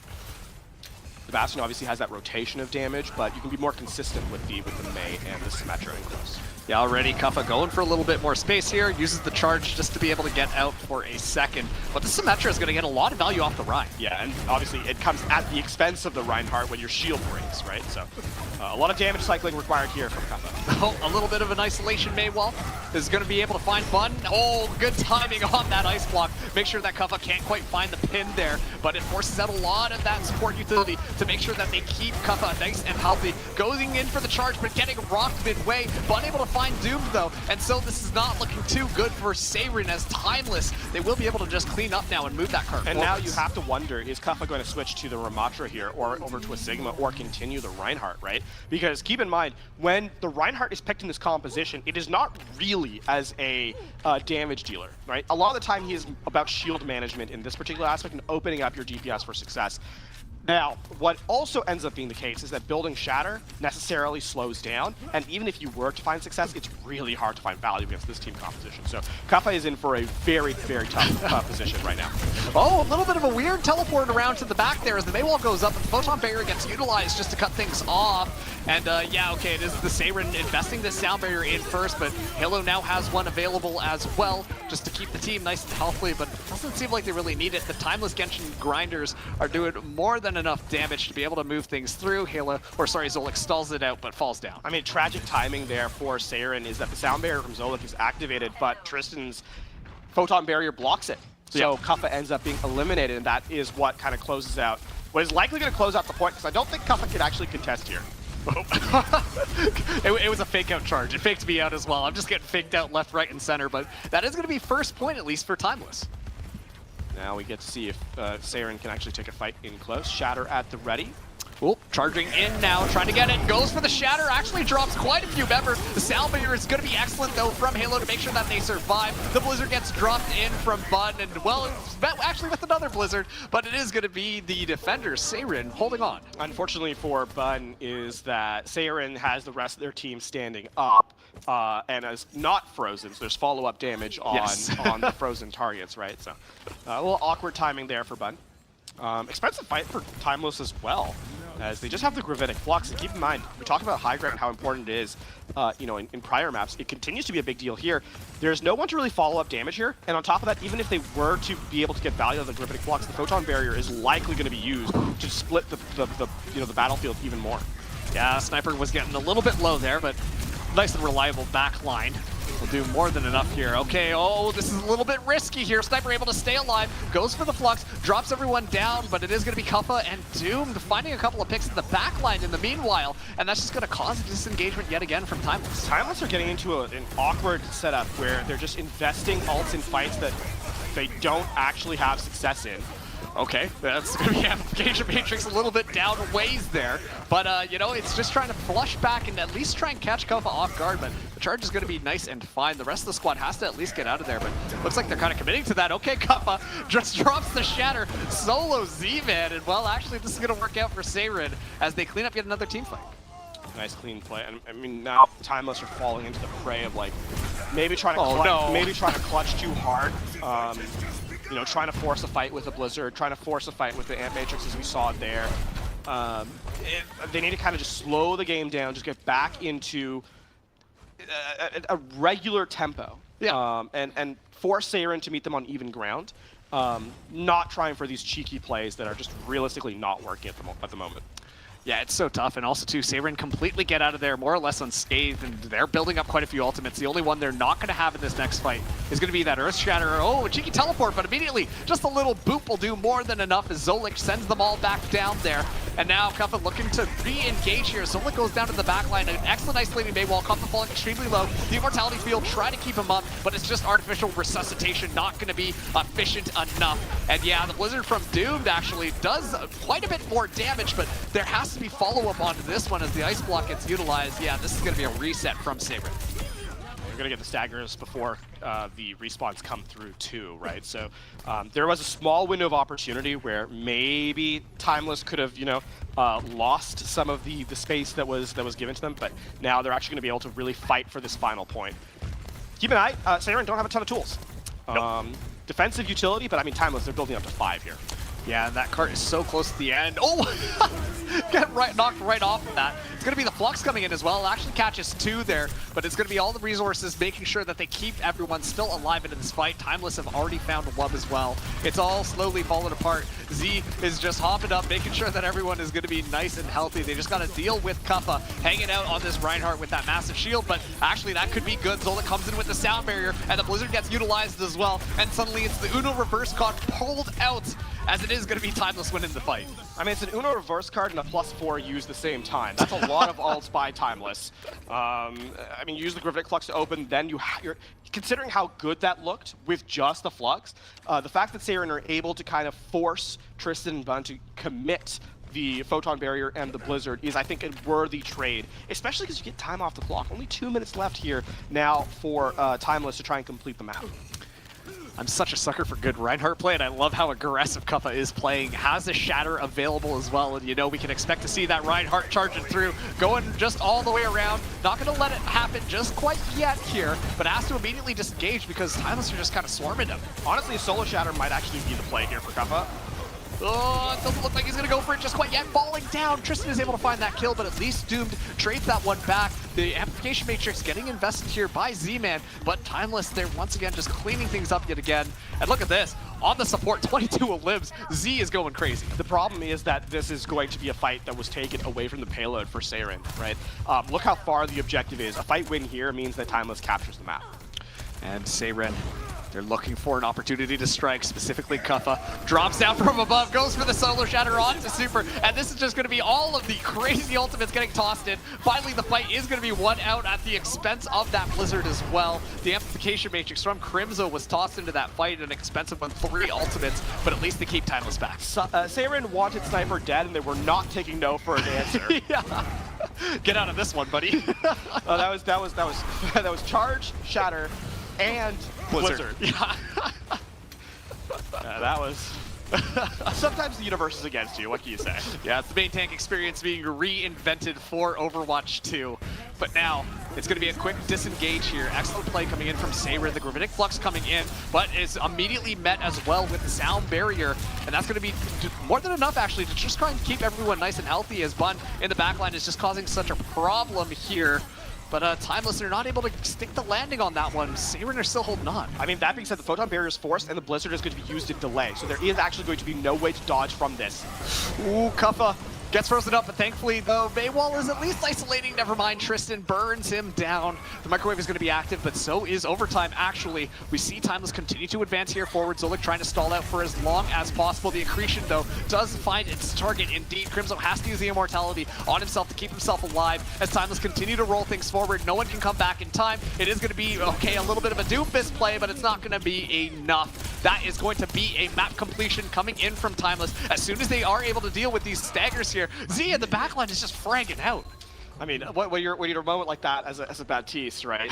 There's no one is going to bother you, right? So you may as well put the Ant Matrix down, heal, damage. The world's your playground, and Timeless will complete the map. Circuit Royale, which has been historically a tough map to finish, though as of late we've seen more teams kind of. If you don't get staggered at first, yes, the likelihood of you, or stopped at first, the likelihood of you completing the map goes, I think it's like the second most completed, or the second finished state after a first point completion or hold. Yeah. But let's take a look back at Kuffa specifically, right? Highlight, draw into this tank head to head once more, because Kaffa has been now has chosen not to play the Sigma more and more frequently, even going so far as to play the Reinhardt. And while the first point was a bit of a struggle, it felt like as the map kind of went on, the Reinhardt was able to at least get more damage and be more of a threat in the front line compared to Sniper on the Sigma. Yeah, I mean, the aggressive Reinhardt plays coming in from Kaffa, it was just so fun to watch that kind of happen. And on top of that too, like you said, I mean, hey, we get the stats here as well. Alt used 3 Earth Shatters. It did feel, okay, there was one that was like really cool where you got like a bunch of them down, but otherwise it was just kind of like you said, just go for the solo shatter.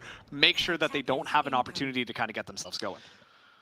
I mean, that's the fate of the Reinhardts. To be true, that's the fate of a lot of control ultimates. Yeah. Right. Like crowd control ultimates in the current game. Like even Blizzard, you're not really trying unless you're comboing with a Flux. You're not really trying for those big, flashy multiplayer freezes anymore. Yeah. If you can confirm a kill, and get out, another ultimate, like a sound barrier, for example, or the immortality field, etc. A lot of the times, those control ultimates have done their job. Yeah. Right. So sure, flashy plays are cool, but don't let that distract you from the fact that oftentimes the correct play is the one that just wins you the fight via a one-up elimination. Maybe that's why I'm not winning my ranked games. I'm always going for the flashy plays, Like, it's so much fun to do it, but you do raise up a really good point there. And I do want to highlight as well, I feel like a lot of these defensive ultimates have just been so well-timed coming in from those squads. Yeah. Obviously, the sound barrier is very easy to talk about, but for me, the big changer right now has been these Photon. Yeah, I mean, we're actually seeing Photon Barrier used defensively a lot of the time now. Yeah.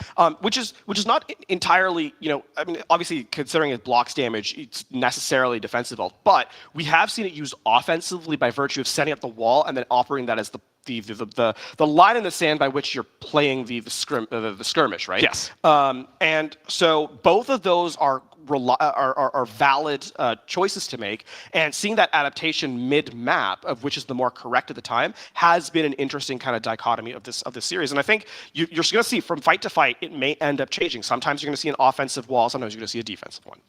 And on top of that too, I mean, we're talking about walls. It feels like we're just seeing wall, because once again, the isolating Mei walls have also done a really good job to make sure that players can't escape the Blizzard, right? Yeah. Like you just toss the Blizzard down, isolate the backline, and then we're seeing people like Kaffa just get stuck in the middle of it. Yeah, and I mean, even just without in the neutral game, right?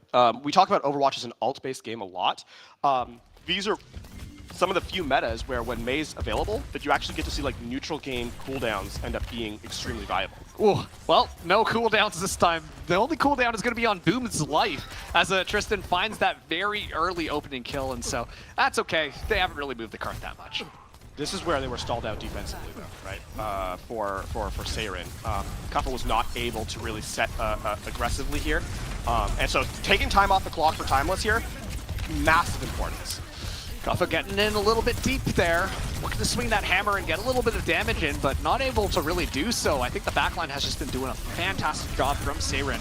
The Mortality Field gets utilized as well. Kaffa just kind of marching his way through with the backline, has taken a lot of space, but now Z going for a flank is feeling nice and confident on this Baptiste and will at least slow things down, but Kaffa finding Tristan is going to be an instrumental pick, and Z goes down, so this is just going to be progress here for Seirin. This is progress, and considering where the fight actually happened, there's going to be a recontest available on this point, because they actually take the fight only about not even halfway through the objective position, right? That's really aggressive for what we've seen today on Circuit Royale. So you're gonna see coming back in, and keep in mind, in terms of the damage that was dealt, Blizzard is available. Yeah, I mean, Bun having that Blizzard is going to be nice and easy, especially too with that Reinhardt rush. Like, you can't escape as quickly. Amplification Matrix gets utilized first here. The wall is going to be good, and Wub gets caught on the way out. They're looking as well to secure Doomed. Okay, just over the edge there. Nice little cheeky boop as a Timeless hold. And again, the natural setup for the Sigma gets to be taken now for Timeless as they get to the high ground. Yep, and Kaffa, a little bit isolated here. It's just going to be poke damage more or less, trying to generate a little bit more ult charge. Yeah, getting to slow the game down. Oh, gotta be careful. Again, that Blizzard. We have to keep an eye out on that Blizzard here for Timeless. Yeah, it might get utilized here. Kuffa going in deep, and yeah, gets caught in the middle of it. Oh, no, charges right into Bud as well. And Kuffa can't do anything to sustain there. Z finds that kill as the Amplification Matrix gets utilized as well, but it is going to be more than enough. Tristan gets caught in the crossfire, but it's all good. Right now, that's Timeless holding. Another sound barrier blocked by Timeless. Kuffa is behind the Sigma shield, and even though Zolik tries to use it to defend against him, Kuffa does not get the value of that and gets bursted down. So a really efficient play there by Timeless. The Flux coming in nice and early, trying to isolate things away. Kuffa immediately taking a lot of damage here. Is getting everything just kind of dumped into him. But unfortunately, no kills are secured here for Timeless Genshin Grinders. Now Saber have all the ults they need. Oh. Teleport. It's going to be good for the Flux, but sorry, the Slam, but it's okay. The Blizzard comes in as well, and it looks like they're trying to sustain here, and somehow Timeless, they stay alive through all of that. Shatter and Blizzard were used to try and eliminate the front line of Timeless. And Halo playing off to the side on the Lucio keeps everyone up. The Photon Barrier prevents the follow-through damage. And Timeless have now brought the time bank down to less than a minute.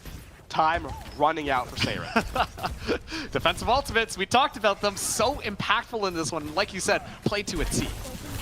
Last second effort here, Ant Matrix for Crimzo. Ooh, okay, it's going to be a lot of things just tossed in right off the bat. Kuffa going in deep now, swinging that hammer around, trying to find a couple of domes. This is going to have to back out here as Dunn does find Wub. So it is going to be an early reset being called, but they can at least get a little bit more cart progress. Bun finding Crimzo is devastating. I mean, there's a switch to a Bastion now from Wub, but it may not matter. With 20 seconds left, any stagger kills are going to be disastrous. And on top of that, even if you try and contest the objective, Bun's Blizzard is going to be so beneficial here for Timeless. They look to be able to close Circuit Royale right here, right now.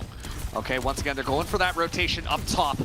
Looking for an opportunity to drop down, but Bun just waiting with that Blizzard, tosses it into the backline, isolates, but Doom is able to at least find a Bun. Overtime is going to be activated here, as Wub is still in deterrent form, but Sniper can't quite find the kill. Okay, everything getting tossed in here. It's going to be a good Flux after that sound barrier has been expended, but the picks are coming through absolutely perfectly here for Seiren. The grenade getting tossed into the backline, and it looks like we've got a point number 1 on our hands if you're Seiren. A little bit panicked from Timeless there. They overinvest, they overplay their hand in the final moments. And unfortunately, just Bun being taken down before the Blizzard actually freezes means they don't have the follow-through damage to eliminate all the frozen targets. And look, they're getting the fights happening in the choke point here for Timeless as Seiren move the payload forward. Yeah, I mean, it's just so easy for them to get all of this space for free, and now Kuffa also has the Earth Shatter ready to go at a moment's notice. Can't quite escape. That's an excellent isolating May, while the defensive one tossed down in order to keep Kuffa up here.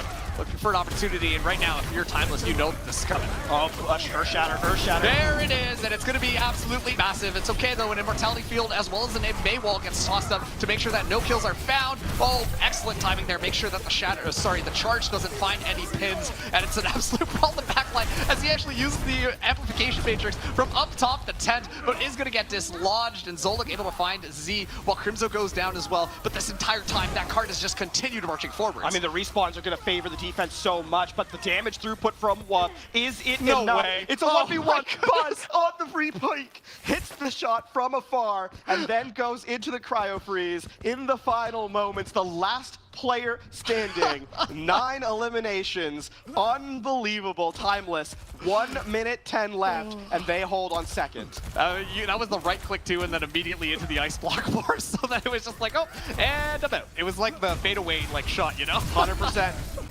Okay, it's gonna be the Flux getting utilized first here. A lot of damage being implemented in, but it is gonna be the sound barrier that gets used as well. But now having that Blizzard as well, you're gonna toss it to the backline, trying to just isolate Kuffa out here, but actually gets met with another Blizzard. It's 2 picks coming in from the Genshin Grinders, and that is gonna be enough for Timeless to hold them back for another team fight. Last 40 seconds left, and Timeless, they invest heavily into that one.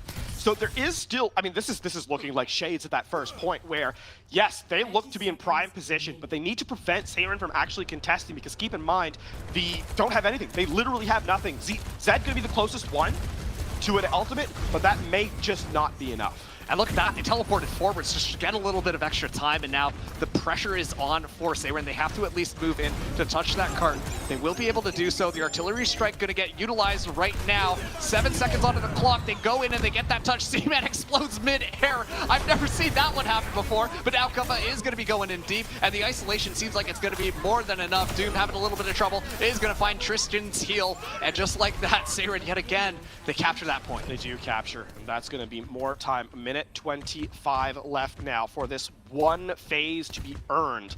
Timeless, if they can hold, remember, they win the map. Seiren need to complete. Now, Timeless cannot overinvest in the penultimate fight. They need their resources for the final fight of the map. So far, on point 1 and point 2, they've just peaked too early. They peaked too early. Yeah, those have been devastating. Look at this, Kuffa already going in deep. Earthshatter ready to go. He's just got to hold it around, seeing when people are coming. It goes in. I think there was a little bit of a jump in there, but it's so many members. Uh-oh, Kuffa goes over the edge, but you know what? That's going to be a trade. That's 4. You take 5 players down. 5 players down. Including Kuffa. 6 now. Oh, there you go. There it is. But that being said, yeah, no. I mean, Kuffa did try to cancel the pin. Unfortunately, Yes. it didn't kind of play out yet. Now, this is that final fight. Can Timeless close it down? They actually have resources here. 20 seconds left. This is going to be for the map. Yeah, but Timeless got the respawners advantage here. Big Flux ready to go from Sniper. Looking for a nice, juicy target. Maybe a couple of members here. You talked about the single ones, but I'm feeling a multi-man Flux. I mean, keep in mind, Doom, now Doom trying to fight for this Blizzard. They've got the sound barrier as well. Oh, it's such a good read. The Flux goes up, and of course, sound barrier is going to meet it as Z is tossing in an amplification matrix in the backline, but Kuffa actually finds 2 with those fire strikes. That might have been enough. Saber now going forwards. Blizzard gets used. It's an excellent pin going in there. Sniper goes down as well, and it's looking like this is going to be the point capture here for Seiren, also in overtime. Heartbreak for Timeless. Genshin Grinders there on the final overtime fight of that point. Kuffa hits a fire strike through an amplification matrix. 200 damage, instant kill. Cannot avoid it. Oh, you're burning there. Tragic. And for Timeless, I mean, it's not like they fell at the final fight on 1 point. They failed on first, failed on second, and could not convert on third either. They're heading to an extra attack now. Well, in this particular, they'll start off on the defense. They're heading to an extra round now, knowing that there was the potential to stop this map from even getting to this point. And LaFon, this is something I want to talk about, because we haven't seen a lot of Bastion until now, but it looks like we might be seeing that come through. And what do you think about that? Because that is a lot of kind of like burst damage that just gets laid in. Well, I think part of it is that in these instances where you're when you have a minute left, if you can win a fight that's in this last second areas, right, with the extra damage that's through, there's not enough resources generated to really block the Bastion from doing much. And so you might be able to kind of create a snowball off that damage advantage. Well, here we go. We go again. Seiren on the attack, going to be moving forward, sticking to that sig. Timeless heading out on the attack, actually. Seiren setting up on the defense here. Thank you. And yeah, Tristan immediately going into turret form and just burning down that shield from Kuffa. Wub doing the exact same thing, but these May walls are going to be used a lot more defensively in the wake of this Bastion. The grenade finding the backline, Wub falling extremely low, but so is Tristan. The Immortality field is going to be good, but Bun finds Doom. Kuffa goes down as well, and that should be a fight win here for Timeless. What a cleanup there. Obviously, the damage throughput. This is one thing where one place where the Sigma is best in game, right? Yes. Is that you obviously have the shield to block damage, but then you have the kinetic grasp as well, and both of those extend the lifespan of the Bastion. Wub simply doesn't have that, and now in fact you can see Seiren acquiesce to that acknowledgement, and they're going to go over to a Sigma as well. Yeah, and also to the accretion, you find that Bastion, you just make it a little bit less effective in turret form.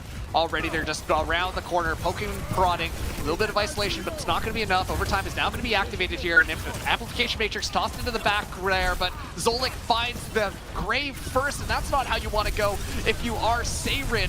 And now Sniper moving through, but can't quite find much. Crimzo is able to secure that kill as well, as it does look like Timeless will be trying to back off, but Bun just going to try and stall out for as long as they can, but this is going to be a successful defense coming in from Seirin. Unfortunately, Tristan not able to deal enough damage through Zed's Amp Matrix. Yeah.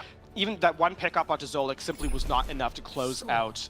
They weren't able to convert that into more eliminations. And for Seirin, when you're in that position using Amp Matrix, you know you have Tart Form coming up, and Sniper's dead. There's no mitigation for the damage. You know it's a pretty safe position to activate on. And so they'll prevent a second point capture.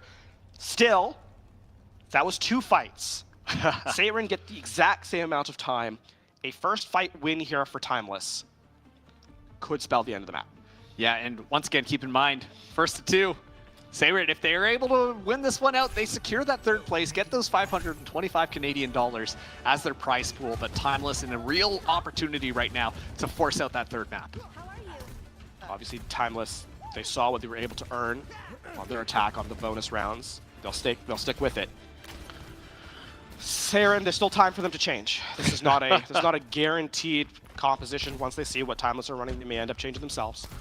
Yeah, and quite frankly, like we're seeing Crimzo kind of flip-flop between the Moira and the Baptiste, and I think you have to stick with that Baptiste, but if they want to get that ball rolling early, Moira is kind of your person. I mean, I think if you're running the Ramatra, the Moira makes sense. Like or if you're running that rush, full rush, that makes sense. Here, if you're getting in close, I mean, it's a risk, but keep no Immortality Field. You're not going to be able to build Amp Matrix. This is a big risk from Crimzo. Oh, Kuffa immediately swapping around, and yeah, Crimzo actually going back onto that Baptiste, just a little bit more stable, exactly like you said, as they just poke into each other. Kuffa taking so much damage, though. Okay, Love is going to use Turn Form first, but it's immediately met by Tristan in the back line. That grenade was almost devastating. Both the Immortality Fields are going to be expended here, but it's an awkward position right now for Bun as well as Sniper, just trying to stay alive, but Doom finds the Icicle headshot, and that's going to be more than enough to start to get them rolling. Seirin now just picking them off one by one. The staggers are going to be a little bit devastating here as well, but it is just going to be holding on to this time as long as they can, and Seirin win that first team fight. I mean, identical fights. Yeah, now for both teams offensively on this extra rounds. There is going to be a recontest available here for Timeless, but Zed does not have the Amp Matrix in time. Crimzo, the opportunity here, Amp Matrix, Tart Form, burst down targets. That is the flowchart here for Seirin to close out this map.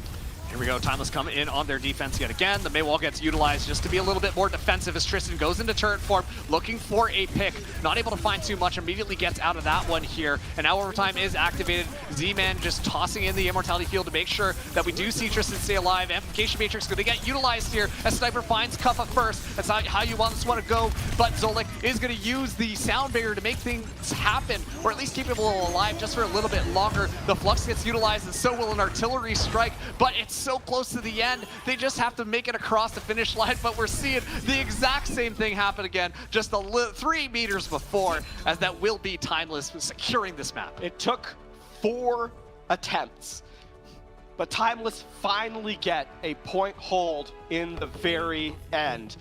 And they'll equalize the series 1-1 to force us to a 3rd and final point. Yeah, I mean, this is such a close matchup between these two teams right now. It's down to the wire. Of course, we're seeing that play in the game as well. Kuffa calls a ping diff there, but it doesn't matter because Zolik was able to get that boop off the edge, but it is tied up 1-1. And for the first time today, we will go to a map number 3. Control is we're headed to Let's go. next. What a performance so far between Timeless and Seirin. I mean, we said this was going to be close. It has been, and it's been exciting all the way through. Yeah, I mean, I'm going to be honest with you. I was not expecting to see the Reinhardt come out from Kuffa. And quite frankly, kind of like you said, I mean, it was very viable. They were able to take so much space. We got to see those aggressive plays, and it just worked out so well in that rush style. Yeah, and I mean, you know, speaking about it being close, so far every map has gone to overtime. Like the extra full caps have happened both times. So for Control, I mean, there's 3 points. There's an opportunity for that to kind of be the case. That being said, I mean, 1 map now stands between both these teams and 3rd place. Yeah, I mean, also too, you know, once again, it's down to the wire between these two. But when it comes down to some of those differences coming in, especially too now seeing the Bastion get kind of rolled into the gameplay, especially on Control, which is just going to be over the horizon, I don't know that the Bastion necessarily holds as much value in there because you want to be a little bit more faster in your engagements. Well, that's why you bring a Symmetra into play. That's true. There's an opportunity for that as well. And I mean, even that being the case, you know, we've seen a lot of adaptation mid-game. Nothing has been a complete, there has been no one composition that has been run all the way throughout. There's not one style that's been run all the way throughout. Even when we see very similar compositions like Sigma, right, there's been some pockets of difference between a Sojourn, Mei, Symmetra, Bastion now, obviously. Different looks all over the place. So overall, a very, very interesting day so far, and we are not done yet. No, we definitely aren't. We're going to be throwing to a quick break before we get to find out who is going to be in third place. So don't go anywhere. We'll be back just after this.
Welcome back, everybody, to the Battle of Canada presented by TD. This is Mark, still with LaFon. And you know what? We've got a pretty interesting match in front of us right now for third place. We do. I mean, a 1-1 scoreline, right, after two maps. So tied up as we head into the closeout, right? We're tied up as we head into the final map. But the way we got here was really interesting, too, right? We've seen a lot of adaptation midway through. I mean, especially Seiren. They've played a lot of different looks, even just beyond, you know, the rush. We've seen Reinhardt, we've seen Sigma, we've seen Ramatra.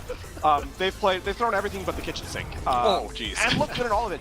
Timeless have not been strangers to switching things up either, right? I mean, DPS-wise, have had a couple of different looks. Tristan, Sojourn a little bit, and then obviously Symmetra. But this has been their core look through most of the time here. Yeah, I mean, once again, it was interesting as well coming out from Seiren. You talk about a little bit of flexibility, and quite frankly, you know, Wub swapping over from the Sojourn originally now onto the Symmetra, it feels like there's a lot more stability going on. And then, of course, moving into the Bastion, that seems like that was working pretty well for Seiren. It felt like the Bastion was definitely like a last-minute thing, though, right? For both teams. I think that over time, the Bastion has become a little bit more one-dimensional, and that one dimension is still very good, do a lot of damage very quick. But in terms of some of the flexibility of the middle of the fights, that's one of the reasons I think we're starting to see these adaptations kind of come in. And overall, I mean, Timeless, you know, I think they're looking at this map and they're thinking, with the Circuit Royale specifically, they're thinking, well, maybe we could be a little bit more cleaner, a little bit more efficient. We don't really have to go those extra innings. But in the end, they were able to kind of close it out, and that's really what matters at the end of the day. Yeah, absolutely. I mean, once again, we're on the line here for 525 Canadian dollars. Fourth place only getting 175. And, well, when you consider all the staff that kind of go into this thing, you do want a little bit more there, just to equally distribute a bit to all of the people involved with putting together these wonderful teams. But, yeah, I mean, we're watching the replays right now on map number 2, and you want to talk about a brawl between these two teams. All of the ultimates coming out. This was just a highlight mode as Kuffa kind of goes off the edge there. But it's just been so crazy to see these teams fight. Yeah, excellent performance. I will also say the approach has also been a little bit different, right? Timeless have been willing to invest in fights that maybe weren't exceedingly successful, right? As we kind of, you know, ults thrown after 2 players down, for example, kind of thing. But overall, it has been a very, very close game.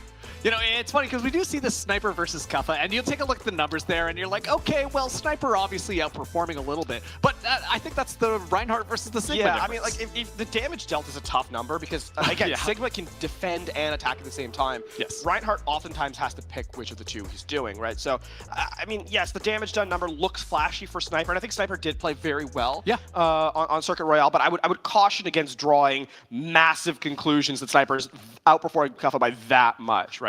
I think they're doing a great job.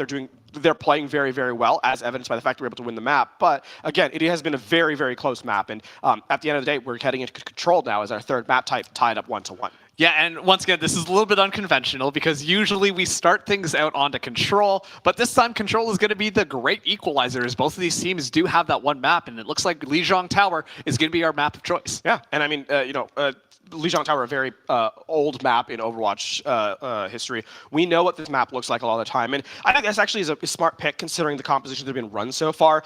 A lot of the points play really well with the Sigma composition that Timeless really likes to run. It plays really well with the Rush, you know, the multitude of Rush Brawl comps that Saren like to run as well. So it's not, you know, this works for both teams. I think you're not likely going to see, you know, maps like Busan or Nepal even. I don't think that really favors. So Lijiang to me makes a ton of sense here as a pick. Yeah, 100%. And, you know, even though it does kind of favor that overall like meta pick with the Sigma kind of coming in there, I am curious because some of those choices do cause a little bit of differences. Some things tend to be a little bit stronger than others, and especially on pretty much every single Control map, a little bit more variety can get entered into this. So I mean, personally, I would love to see a little bit of adaptation kind of coming through because I think that kind of shows that a team can be a little bit more flexible. But you know, we'll see whether or not the Sigma is just going to dominate all of the points. Yep. And I mean, you know, obviously Ramatra has made more and more of a you know, appearance lately, and that's an opportunity that could kind of be come into play rather for Saren, who have been very willing to run the Ramatra overall. Oh yeah, I mean, when it comes down to just the different levels of heroes that have been coming out, Saren definitely have the advantage over Timeless. We've seen the Reinhardt, we've seen now the Ramatra, we've seen the Bastion, the Symmetra, the Sojourner. They're willing to be a little bit more flexible. And to me, I gotta wonder whether or not that flexibility is causing more weaknesses in their composition to kind of showcase itself, or if maybe this is a detriment to Timeless that they can't really change themselves around and just rely on what they know. I mean, I think they're neck and neck, right? I don't think one team is too far ahead in terms of like what the selection is. And that has shown up in how the games have run out as well. I mean, overtime on King's Row, overtime on Circuit Royale, now heading into Control for map number 3. So it's, you know, I don't think one team has a supreme advantage over the other. It's true. As we get into map number 3 here. Yeah, and there we go. We get to see everything kind of happen there. And Saren's map pick of Lijiang Tower will be where we crown our third place champion in the Battle for Canada presented by TD. Off to the races. Now, I'm really interested in which point we get first. Yeah, that's true. Right. Mostly because Garden is the outlier on Lijiang Tower. Control Center, it's very closed. Night Market, obviously, there's a lot of like flat playing field for compositions like the Brawl or the Rush. Garden is a lot more open, and obviously the map hazard kind of prevents a lot of, you know, it's not a flat path to the objective a lot of the time. So that's probably the one that I'm most interested in kind of watching if we do end up going there. Yeah, I mean, once again, especially for these control maps, it kind of comes down to RNGesus and seeing what we're going to be getting things going. Sorry, I'm already asking, can we just play the Australian server? That would probably help with the pick.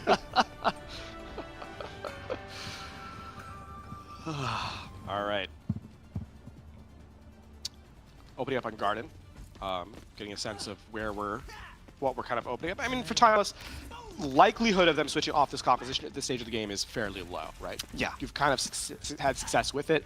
Outside of like final fight territory, like when you have like a minute left, they went to Bastion. This is what's been running the most success. So too for Seiren. And I mean, this composition, this Ramatra has succeeded against Sigma a lot, you know, recently. So, you know, not really surprised to me as they teleport through to get to the fight first. Yeah, these teleporters are going to get a lot of value here. Kuffa already punching into the back line, a little bit of a boot, but not enough to send him over. Doomed is able to find that first kill onto Bun, and so it is going to be looking pretty good for Seiren as Crimzo once again back onto the Moira. A lot of burst healing. A lot of AoE healing too, if everyone's kind of, you know, clumped up together. That's a reset there from Timeless. They have to wait for Bun to get back. It's actually pretty clever. Teleport to get out without losing any other players, so really, really good by them. Yeah, and first point gets capped as well as Seiren. They kind of hold back here. They've got, once again, the Symmetra makes things annoying because, yeah, they can just teleport right into the back line, and yeah, they're just going to be doing that. Z-Man able to find Zolik into the back. The Accretion going to go in and just catch Kuffa at the last possible second. The isolated main wall is going to be good, but more importantly, Wub is going to go down in the midst of that brawl. Z in the back line is able to escape out here and is looking for Kuffa as well. It might have been a first cap for Seiren, but Timeless, they flipped that one back around fairly quickly. And very, very efficiently. I mean, Crimzo, even though he doesn't die first, is brought down to about 5 HP at the start of that fight, or, you know, through the fight, and can't actually commit to healing his team. And so essentially, even though it's not actually an elimination, both supports are out of the fight, and the kind of closeout from Timeless comes in as a result. And now the big reset coming through, as we do see Timeless. They're aware of that teleport strategy into the backline. Crimzo immediately letting the Coalescence go, and blocked off by that Maywall, is able to make their way around here, just trying to keep Kuffa healthy, but it's just so much damage coming in from that Flux, and Sniper finding the upper hand with that ultimate, and now we get to see Timeless start to move in onto this one. It's a lot of damage coming in. The Blizzard going to be flying out as well, as it is going to be an, okay, Sound Barrier gets utilized by Timeless to keep everyone up, but I don't know, it's kind of going back and forth. Bun trying to keep it alive, but everyone just collapses like that, and it actually is Timeless coming out on top. Bun uses the Blizzard as well to kind of close that last one.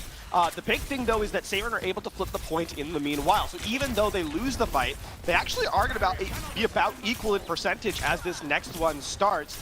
And on top of that, I mean, Photon Barrier here from Wub going to be online in a second. Yeah, it is going to be online doing just that. Kuffa does have the Annihilation, but doesn't get an opportunity to actually use it, just burned down, and it's just playing around every single barrier known to mankind right now. But Halo finds the pick onto Wub. Crimzo still being a little bit of a menace into the backline here as he goes up top, but this is yet again Timeless coming out on top of these team fights. And this time, Timeless do not allow Seiren to flip the point back in their favor, so they will take the lead on the objective for the first time. It also has brought, because they won that brawl out, as Kuffa goes down without the Annihilation being used, it actually brings Bun and Sniper back into conversation resource-wise, and so all of a sudden Timeless are in pretty decent position to close this round out, as long as they can stall out Seiren and dodge the Annihilation, dodge the Coalescence. Yeah, I mean, this is going to be the problem, because when you have that Annihilation going in there, you just keep the coal on him, you keep him nice and healthy, and Kuffa can get a lot of damage in. Yeah, now, I mean, that's where the Blizzard, the wall, rather, from May, and then the shield from Sniper come in. And, I mean, even better, just take Wub out before it even starts. Well, and Coalescence going to be online with the Annihilation, but it is going to get the Flux actually online, and Z just in the back. Once again, Crimzo goes down, and it all falls apart here. A Blizzard used just for good measure, but it's all good right now for Timeless, as they will be able to get this point number 1. And that is a very, very commanding presence. Keep in mind, even though that's 100 to 51, make no mistake about it, this was not a close round. Seiren, they steal the point away for 30%. And that's why, realistically, if Timeless had contested and don't allow that flip to come in, it's 100 to 21. And I mean, that I think is a better indication of how well Timeless were able to hold out on this objective. Despite that first fight from Saren, that was all Timeless in that round. And now we move over to Night Market. I mean, especially too, this one still lends itself to having that Symmetra teleporter be such a powerful tool in this one. But right now, it really does feel like Timeless are kind of winning out that brawl with that Sigma over the Ramatra. I mean, a lot of that is the fact that the Nemesis form is just not getting enough value. Sniper is not in the same area code as Kuffa when the punches are coming in, right? So that cooldown's wasted, and then the closeout damage is brought to bear when everyone comes in. Nice teleport. Ooh, the accretion actually gets blocked off by the wall, unfortunately, but Zola goes down. An excellent shot from Bun to start things off. And this is good for Timeless right now. If they're able to secure this point, they get it all. Bun able to find yet another kill, being such a menace into the backline, and now has to deal with the Sigma. Kuffa falling pretty low here, actually goes down, but Sniper is traded out. But Bun, the hero of that fight, as Timeless, they get that first count. I mean, Halo and Zed were so weak in the corner, kind of playing leapfrog over top of each other's heads. And all that commotion, we saw Kuffa so tunnel visioned on the support line that Bun kind of comes in the backline and eliminates 3 players. What a tremendous performance. Oh my god, that's so much damage in that teleport. They teleport in and they just kind of fall in like ants. It immediately forces out the immortality field from Crimzo here. So that's not going to be available for quite some time into this fight. But yeah, the point flips. Importantly, Bun is able to find Wub right off the bat. And now they're going to be moving in. Halo finding Doomed as well. And Crimzo has no choice but to kind of back off here. Once again, Timeless just feel like they've got their finger on the pulse. One elimination onto the main support, or the main healer rather. They want to commit. Okay, it's the Annihilation coming through. Kuffa was going to go into the back line here. Crimzo is actually able to find 2 kills in the middle of that, but the Annihilation doesn't get enough value. And it looks like Kuffa is not able to chase down too much more. Almost falls off the edge there, but the point should be able to flip around here.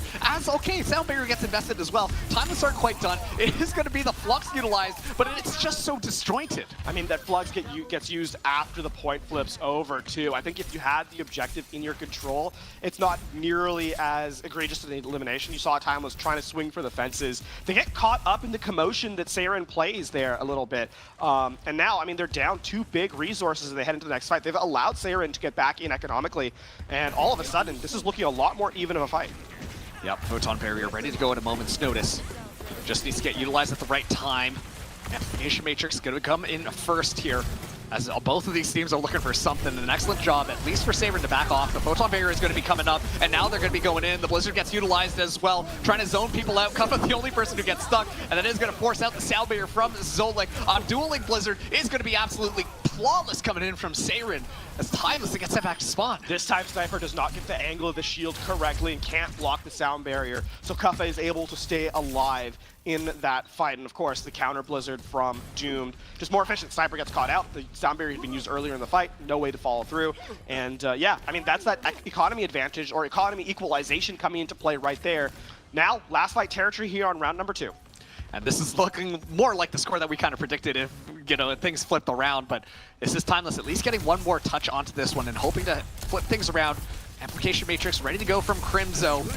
Pushing for that opportunity, gets it down immediately and just trying to make sure that Kuffa stays alive. But it's just so much damage mitigation kind of coming in from that Sigma pick here. Okay, it is now going to be activated over time. Crimzo just up top, making sure everyone's healthy, also dealing with these sentry turrets as well, as we do see the rotation come around from Timeless, but they lose Bun in the middle of it. Sniper going down as well, and everything is kind of falling to pieces. It's all collapsing for Timeless as Saren, they kind of close the door on them on the second point. That is also another round that's not very close at all.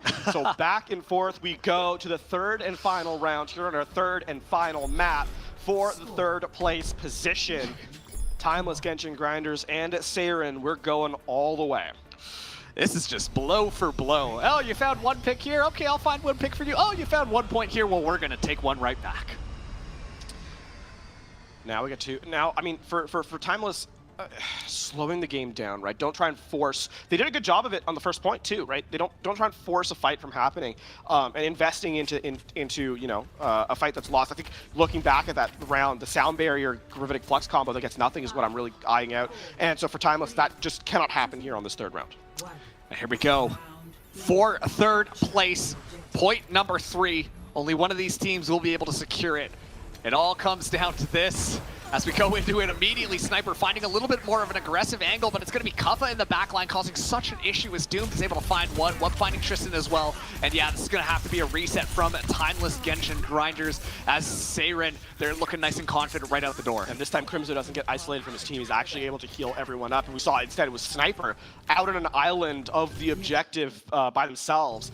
And just no way for the rest of the team, rest of Timeless to support them. So, you know, a good start for Seiren here as they'll get the first capture. And now Timeless, they got to make a little bit more room moving forwards here. Already just poking and prodding, but the time is already starting to tick up. Halo looking for something, has to be careful around there, but it is going to be Cuffin rotating around in that Nemesis form, trying to find even more damage here. Wub gets isolated, but it's still kept alive. An excellent defensive Mei while getting utilized here as actually the squad is cut in half. Halo is able to find Wub, but Tristan falls down as well. So it's a 1-for-1 trade as Crimzo lets the Coalescence rip, and it's going to be more than enough healing to allow Seiren to just move forwards and completely fold Timeless. This time, no investment from Timeless on this fight. And actually, looks like Halo might survive. Yes, indeed. Great. So there's no stagger spawns, or no stagger plays here either. Genshin, or Timeless rather, are going to walk in with the Ant Matrix. They have to dodge the Blizzard from Doomed. It's a good isolation wall, but they're not able to capitalize off of that one just quite yet. The Blizzard gets utilized, and it's such an annoying little factor there. Z's already down. Wub finds that kill there. Doom falling extremely low, but is able to actually find Bud in the midst of all of that chaos. And yeah, this is just Timeless just holding back for a second as Seiren are pushed so far forwards. Yeah, I mean, Timeless also have not invested at any point in this fight, so it's going to be a very, very flashy engagement here. 5 check marks are on the board for Timeless. Seiren, now it's about making sure that Timeless, try and force Timeless to overinvest here. Well, they did a very fast rotation around here. Amplification Matrix is going to be the first ultimate that we get to see come into play here. Sound Barrier going to get utilized, and so Sniper immediately going to use that Flux, just trying to get Wub down. And yeah, okay, this is the deadly combo we talked about, but meanwhile, Kuffa in the backline uses the Annihilation, doesn't matter, met with the Sound Barrier, and this should be Timeless, able to go through here, but like you said, investing very heavily in this fight. I mean, job done if you're Seiren, right? They get the Gravitic Flux, the Blizzard, the Sound Barrier, and the Ant Matrix out in the same fight. Now, when you walk back in, it's Photon Barrier. Sure, that's, you know, the equation's canceled out on the other side. And yet, when we then look, the last thing standing is the Coalescence, that extra healing, that extra damage, coupled with the fact that the Nemesis form damage throughput off the rip. Seiren are in great position to retake this fight. And they're already moving in here. The Coalescence is going to be utilized first. They may well can't quite keep everyone away. Kuffa falling extremely low, but has the Coalescence to help out with that healing here. Sniper falling extremely low and immediately going down as Kuffa just flexes on him. And now Bund is going to be the next target of choice. This is going to be Seiren flipping the point back around very shortly for the win potentially. Timeless, they don't even have an opportunity to re-engage here. They now have to just deal with this pesky little Lucio. And just like that, this is going to be Seiren being able to isolate the kill as Sniper is trying to stall that one out. There still is a little bit of time here, but swapping over to the Tracer, but can't touch in time. Seiren will secure third place. Excellent. The GG's come through. What a closeout in the last round there from Seiren. Actually, the second and third round was all them. They took control of Lijiang Tower. We got a quick highlight here as a consolation for Bun, but in fact, the accolades go to Seiren here. They'll cement themselves third place. Oh no, that's why. That's the third one we've seen today, right? Yep. Oh my goodness, but congratulations to Seiren. I mean, that's not to take away from the Timeless Genshin Grinders at all. This has been the closest series that we have seen, and definitely the most exciting. Both maps, first two maps, sorry, being tossed way into the end, that overtime activating, and then both of them getting the offense. This was such a good match. And I mean, map number 3 is also, like, I mean, 3 rounds, right? Timeless gets the first one, and unfortunately just kind of falls apart in the second and third round. You got to give a lot of credit to the tempo by which Seiren played on Lijiang Tower, and even still, I mean, overall, the highlights of this match were incredible. Yes, absolutely. And, you know, we're going to be able to walk through some of these ones. Of course, we're going to be seeing a lot of Blizzards, a lot of just ultimates being used all at once. It felt like one of those things where it's like, okay, well, we got like 3, 4 ultimates. Let's just all use them at once. And it was on both sides of the teams. They were generating them at such an equal pace.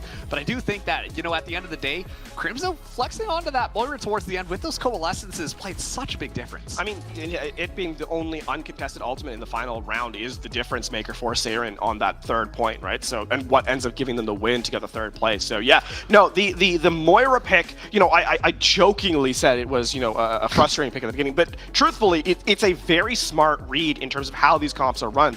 When you all kind of stick together, having, you know, an orb thrown in to kind of heal the team, put some healing down in general, and being able to stick with the pack is a big difference maker for the Moira. And obviously Coalescence being able to damage, being able to support at the same time, and pierce barriers, and go through like kinetic grasp, right? All of these and more are the reasons why Moira is so strong in this composition, and a big part as to the victory for Saren here, as they'll take third place. Yeah, once again, getting third place nets them 525 Canadian dollars. But, you know, Timeless Genshin Grinders, they do walk away with 175 Canadian dollars at the end of the day for securing fourth place. So it's not like they just kind of went through the Battle of Canada presented by TD for nothing. They do get that little bit of a cash prize at the end of the day. And I mean, obviously putting on some excellent performances in terms of it. And I think, I mean, you know, let's draw attention to Timeless Genshin Grinders, of course, a team that has played a lot today. Oh yeah, right. In Calling All Heroes, a team that has made excellent strides overall, and a team that you should be paying attention to in the future. This is a team from top to bottom that has had clear efficiencies and are playing at the level of these, you know, of these tier 1 players. So I think for Timeless Genshin Grinders, you absolutely need to keep an eye on them, because they are going to, they're stars already, and they're going to be even bigger ones in the future. Absolutely. And once again, big congratulations to Saren for getting that third place. But of course, we still have our grand finals match just over the corner here. And let's take a look at it. Of course, it's going to be Timeless up against O3 Splash, the top seed brackets for both the Defiant as well as the Titans divisions. Yes, and I mean, kind of an expected, I would say, if you're predicting the outcome of who's going to be here, this is a safe prediction to make. But now it comes down to it. Who's going to be the one walking away with that championship position, with that lion's share of the prize money, $1,750? That remains to be found out, and we find out in our grand finals. Yeah, well, we're just going to throw quickly to a break, but when we get back, we'll have that match ready to go for you. So don't go anywhere. This one's going to be a banger. We'll see you just after this.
This TD Easy Trade app is incredible. It gives me what I need to invest on my own. What do you use? I just go with the internet comment section. They're over there. All your money should be in gold. Diversification is from The diversification. longer the stock symbol, the better. Trust me, I am a Wall Street professional. Can I see that app? Invest, learn, talk to a live rep, all in the same app with TD Easy Trade. TD, ready for you. Welcome back, everybody, to Canada Overwatch Fest. It's the Battle for Canada, presented by TD. My name is Marks. This is LaFon. And now we move into the grand finals. And what a pathway to get here, but for the finals. Timeless makes an appearance. 0-3 Splash makes an appearance, and this is going to be an exciting one for sure. I mean, it's been a very competitive day. In some of the games. I think it's been a very competitive day. The maps have not, the scorelines have not all been hyper competitive though. You know, both these teams, 0-3 Splash and Timeless, on their way through the division play, both the Toronto Defiant bracket and the Vancouver Titans bracket, which happened yesterday, both of them undefeated in that setup. Yeah, and I mean, also, too, when we take a look at our semifinals matches, I mean, Timeless were looking so darn good. They took a little bit to get going, but once they did, they just flew through that semifinals match and looked pretty darn flawless doing so. 0-3 Splash on the meanwhile, it was a little bit more back and forth, but they did make it. And I mean, their offenses were... They got progress in the offense, but it was not particularly efficient, and it looked a little bit labored at times, right? In fact, Saren, who they were playing against in the semifinals, it felt like had a real chance to take maps away, and maybe through a combination of just anti-clutch as well as just losing position, ended up losing a couple of maps. So for 0-3 Splash, a lot to prove coming in here, especially with how Timeless performed in the semis. Absolutely, and you know, speaking of these rosters, let's take a look at the players once again that are going to be making their name for themselves. Timeless roster in front of you right now. We got Seeker, Sugar Free, Hawk, Vega, as well as RuPaul. And, you know, these guys are good. I mean, yeah, for sure. A couple of these players, I mean, you've seen most of these players in Tier 1 play. Vega, the only one who hasn't, and mostly because he was underage for a long period of time, right? Yeah. And no slouch either, obviously. So for Timeless, yeah, a team that is extremely expected to be strong here, and a team that has flexibility on it, even though we've really only seen them play the Sigma so far. Yeah, I mean, once again, all of them just making such a big name for themselves here. But now let's flip things over to take a look at their competition, which is going to be 0-3 Splash. Coming in here, we've got Boat, Chopper, Infected, CJ, and Magic Maidball. Bit of a younger roster here. I mean, Infected, very young actually, stepping into this one.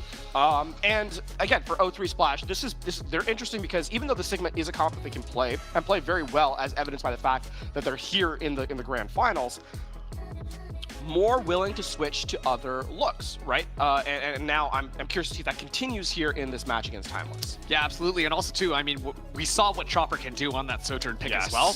But at the same time, you're going up against Seeker. So you really got to bring that A game in. I mean, 0-3 Splash, they're a really good team, but they're facing the best of the best right now in this grand finals. I mean, our two best teams here in the grand finals, I think their performance, sometimes you can see, you know, two teams meet early and they're like, oh, you know, the semifinals is a strong setup, but I think here both these teams have really proven that they're the best. Yes, absolutely.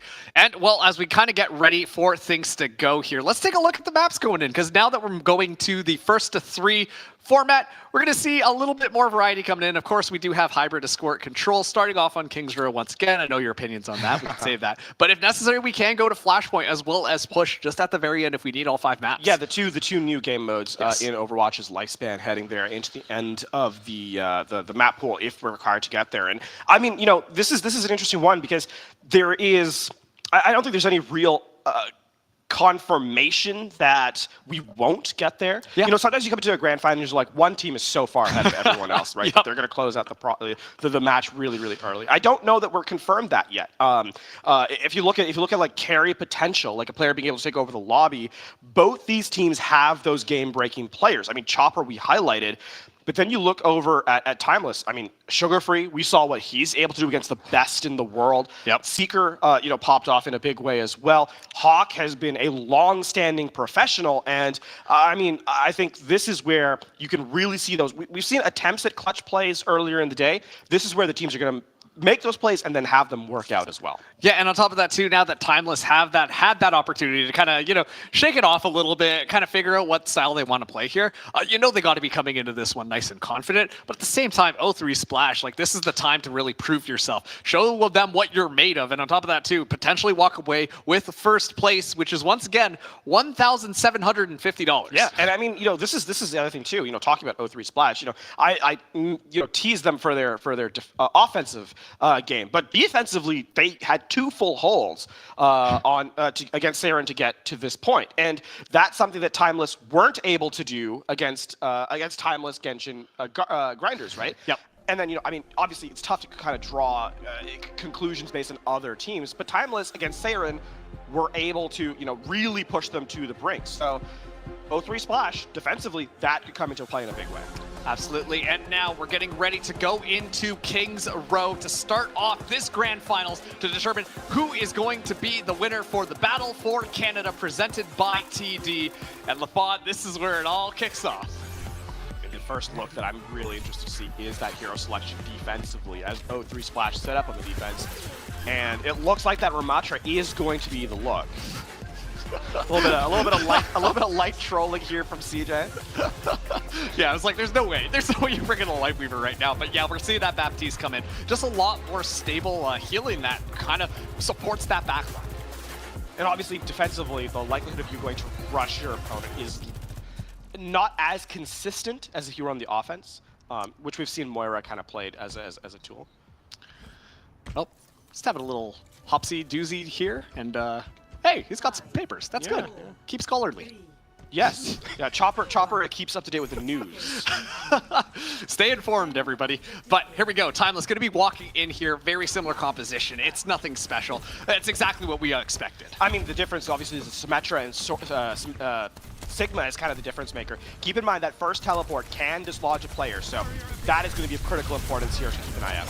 Already Hawk getting in the midst of it, is taking quite a bit of damage, but actually takes that TP and goes into the backline here. Not too sure that he understood where that was going to be going, but look at this. 0-3 Splash just gotta run over him like ants, but it doesn't matter. An Immortality Field comes absolutely clutch from RuPaul into the backline there.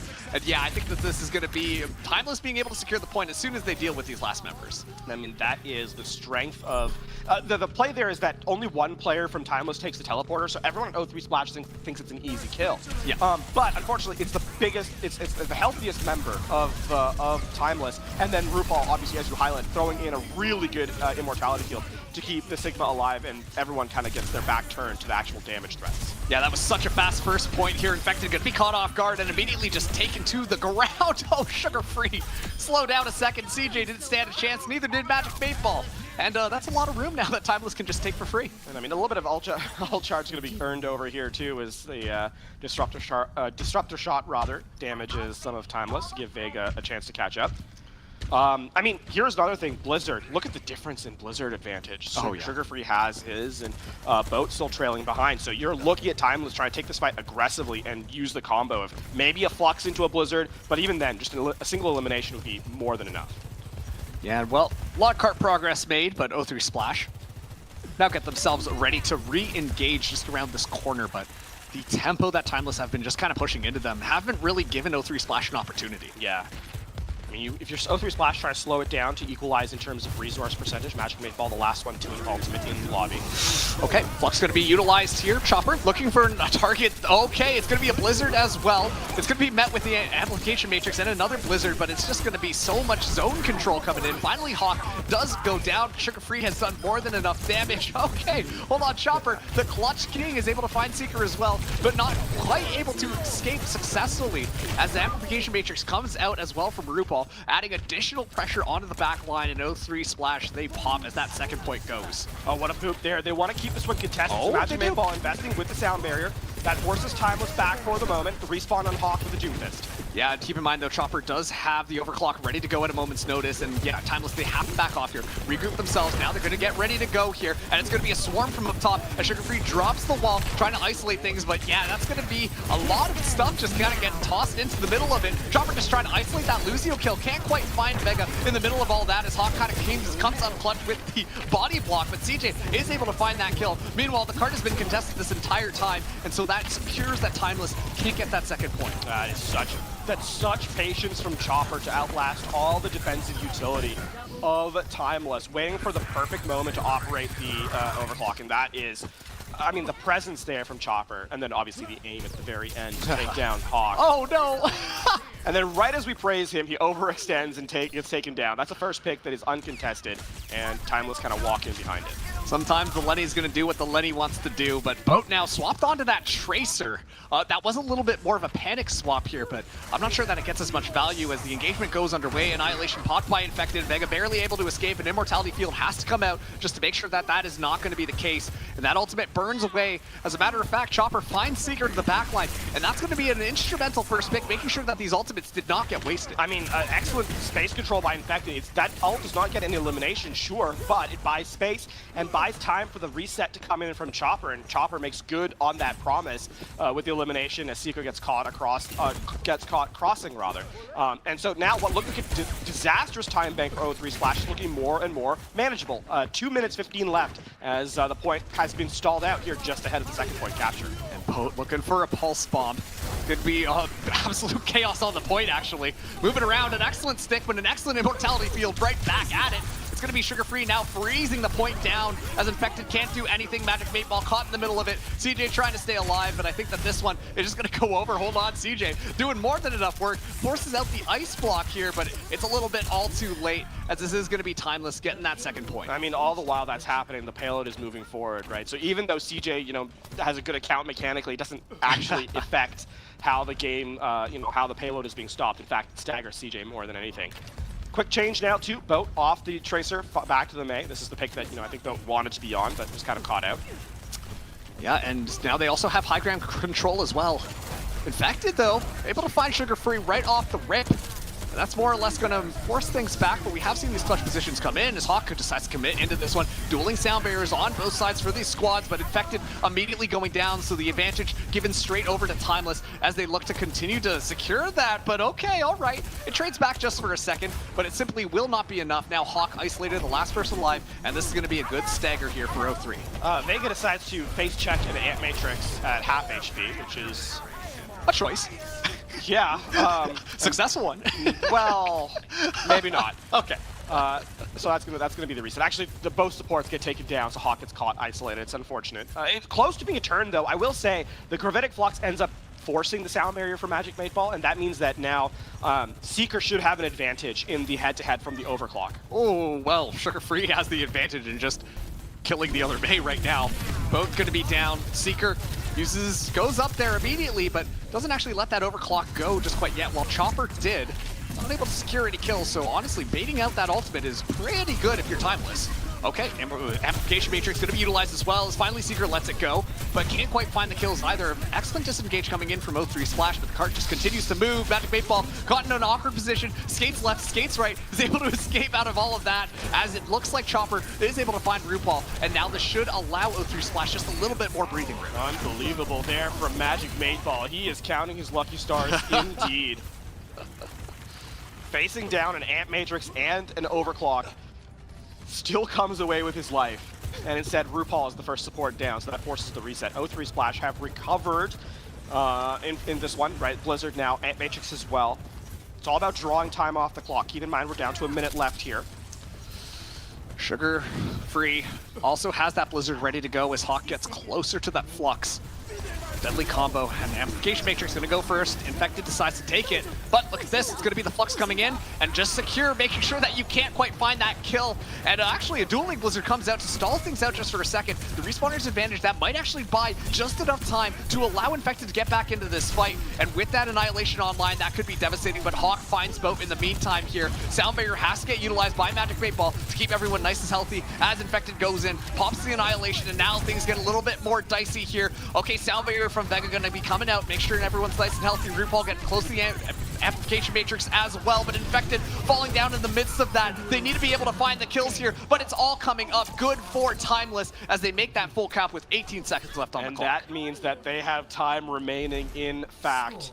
So for 0-3 Splash, the attempt was to try and get to overtime. That does not work. Yet, at least they do get it down below a minute. right? That is the critical factor here for O3 Splash. So not the perfect outcome, and yet one that they'll be pleased with nonetheless. Excellent read, by the way, by Timeless. I like Gravitic Flux Blizzard combo. Executed correctly, there's no way to actually defend against it. No. If you isolate one player. Yeah. Right? Because even with the sound barrier, you can burst through that if everyone's focused on one person. And even though there's a dueling Blizzard in response from O3 Splash, no one's frozen by it, so it ends up just being a space control measure, but that doesn't matter because the tank's already down. Yes, absolutely. And on top of that too, like, you know, I feel like we keep on circling back to it, but just seeing these two tanks come in, Infected wants to go for more of like a, let's find those kills, let's secure these kills in order to make sure that we can win out these team fights. Whereas Hawk, playing a little bit more defensively, just playing closer with the squad, but at a moment's notice, those mechanics can turn it just as deadly as if it was a Ramatra. I mean, also, one of the things that, you know, to kind of note is that Chopper was unleashed in our first match of the day. Has not been as free here on King's Row. He's being checked a lot more closely, by Seeker, but also the shield from Hawk. And Hawk's kind of spacing with a Connect Grasp, etc., has made Chopper's life a lot more difficult and has not had the opportunity to pop off quite as much as he'd like to. This time around, Timeless going for a little bit more of a high ground hold here, allowing O3 Splash to be able to walk through those arches pretty free, actually. Slow peek wall already used, actually, by Boat to get in to the objective. And they're going to be planting themselves down here already, gaining a little bit of progress. Finally, Infected is going to be dropping down. Sorry, Hawk is going to be dropping down from the high ground as they look to contest it. Infected just hanging out there, trying to pummel things. Hawk is going to be isolated here, but they can't quite secure the kill. Once again, a nice Immortality Field comes in as Infected is now the one in trouble, trying to stay alive, but is able to do so. Chopper flying down in the midst of all of that as Sugar Free continues to just lay into the damage into Infected. Infected can't quite take enough ground, and it is going to be the Timeless DPS finding all the kills necessary to send O3 back. I mean, with all the utility that has to be invested in keeping Infected up, right? Oh no. Oh, okay. Chopper escapes. Yeah, with all that utility that is, oh, no. Never mind. Simple geometry, Hanzo who?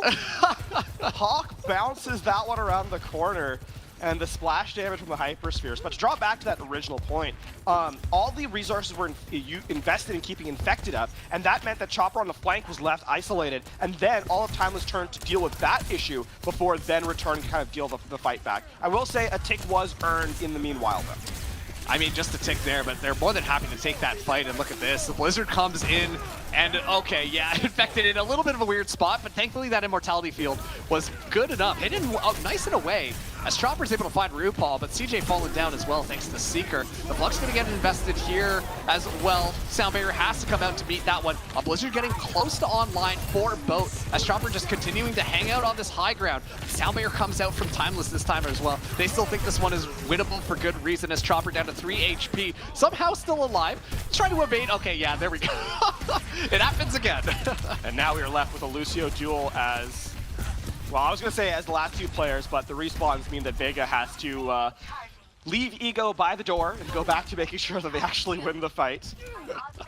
I love Ego, though.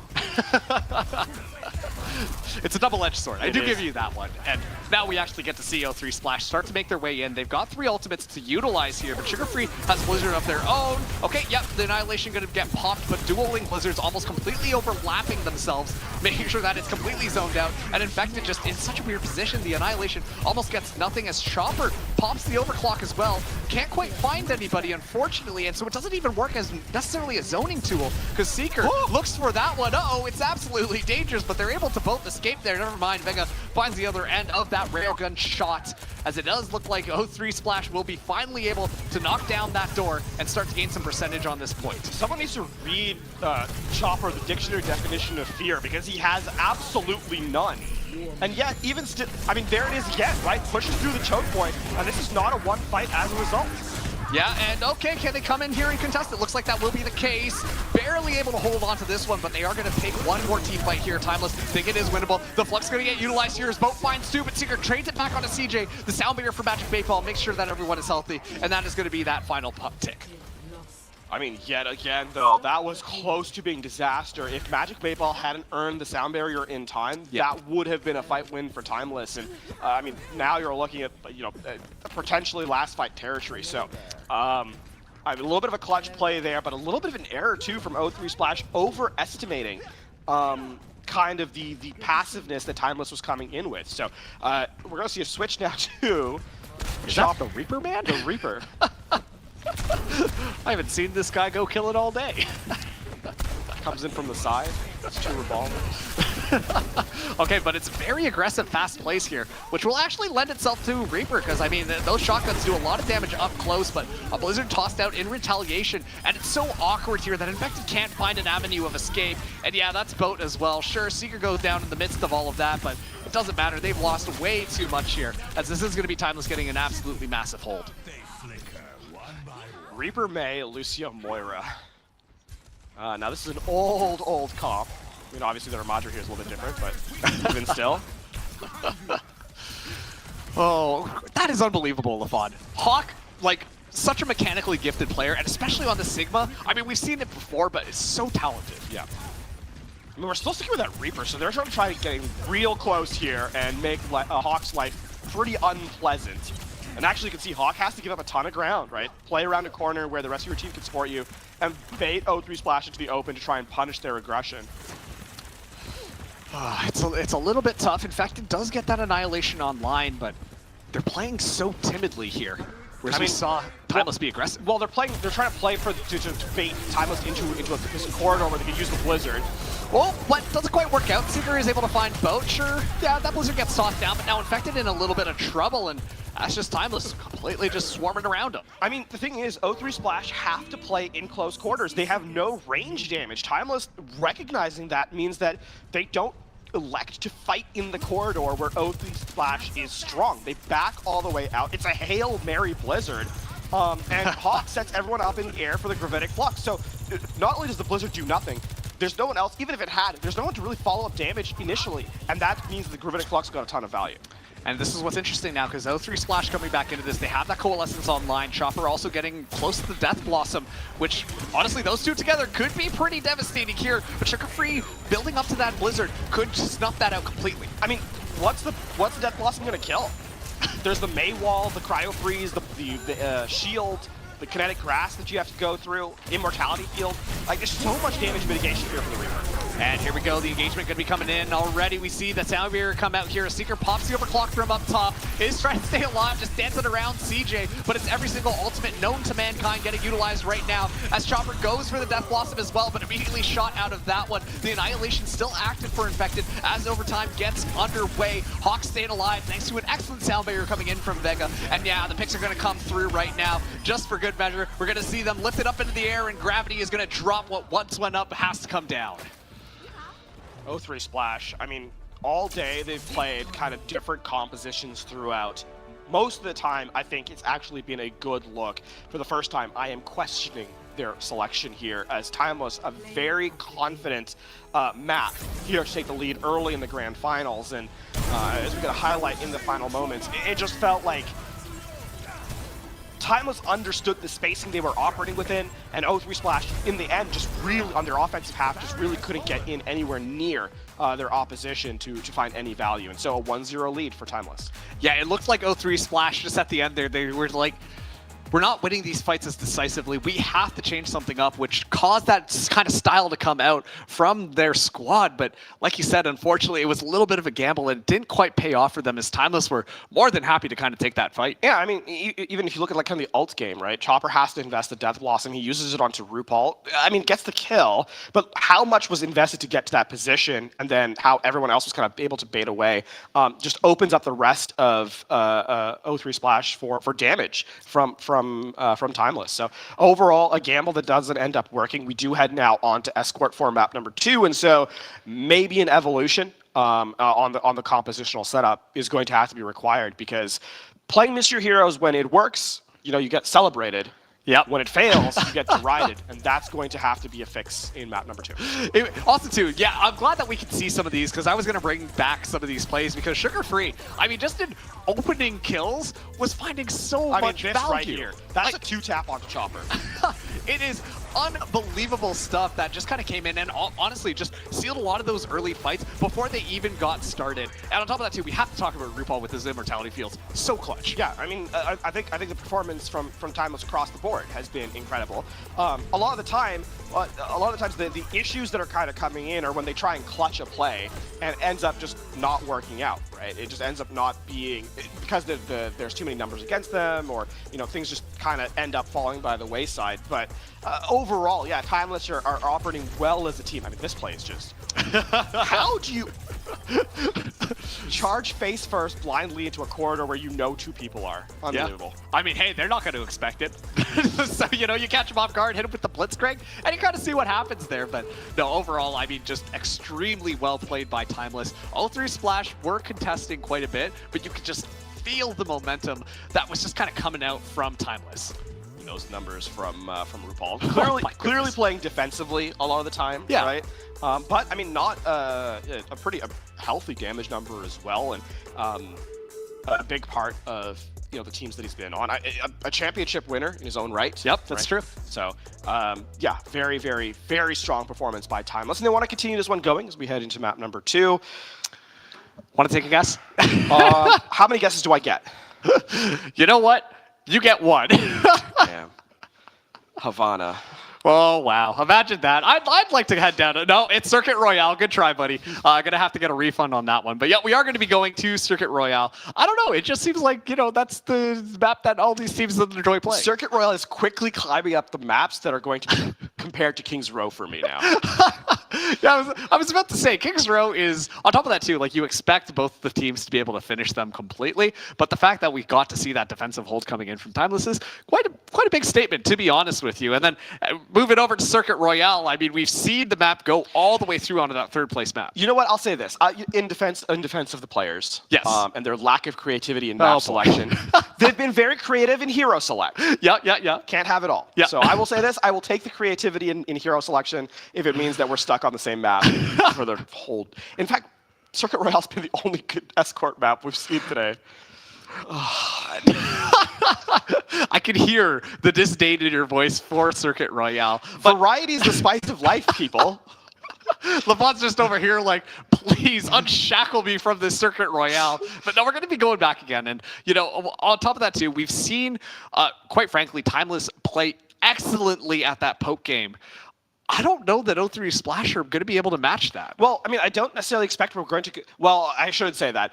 The likelihood of O3 Splash switching to poke, randomly making it work, is definitely there. But we've seen mostly rush from them, right? Yes. That rush brawl hybrid where they're playing in close. I mean, they've doubled down on it when they went to the Reaper on King's Row. Now, does that mean that... And consider this is O3 Splash's pick. Keep in mind, we are in a loser pick format, so O3 Splash takes this one. Does that mean that they're just going to kind of continue to play what they've been playing all this time? It's really tough to call. It's really tough to read. Yeah, I'm worried, man. I'm just thinking about that, like, Seeker just immediately finding that headshot right off the bat. Yeah. And these long angles on Circuit Royale just enable Seeker to absolutely pop off on that defense. But this time around, Timeless is going to be starting us out on our attack. O3 Splash going to be on the defense. And yeah, we're seeing very similar stuff. They're going to just stick to their guns. This is very safe comp from O3 Splash. Yeah. Gives you a little bit of poke, gives you a little bit of rush. No matter what Timeless rolls out on, you'll be able to contend with. Yes. But if Timeless get the steam roll going, it gets a little bit more difficult there. Because, like, on top of that too, Sugar Free locking in on that Sojourn, potentially. I'm still hesitant to see whether or not these are going to be the final compositions. But okay, yeah, there we go. Seeker actually going on to the Symmetra was not something I was expecting. But Sugar Free also really good at that Sojourn as well. Well, I mean, he's just playing a Spawn Mr. Heroes, switches to a Widow for a shot, back to the Symmetra. Slows the game down. I mean, actually with the... Now, the question is, that's a lot of space being given up by O3 Splash. And, I mean, the reason why is they want to keep Timeless at arm's length, because again, that's Sojourn versus Symmetra. Sojourn kind of wants to play for that rail, right? Whereas Seeker getting close up in your face, charging off the shield is the play here, especially coupled with the Mei.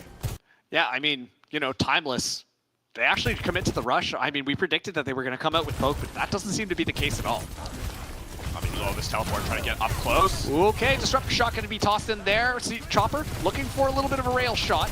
Can't quite find a specific target, but at least the Immortality Field is going to come out here, allowing for that one hit potential potentially being the case, but Sugar Free opens it up. Chopper at least able to take out RuPaul into the back line, and now this is O3 Splash's time to shine as Infected says, you know what, Hawk, I like what you did. I'm going to do that to your team now.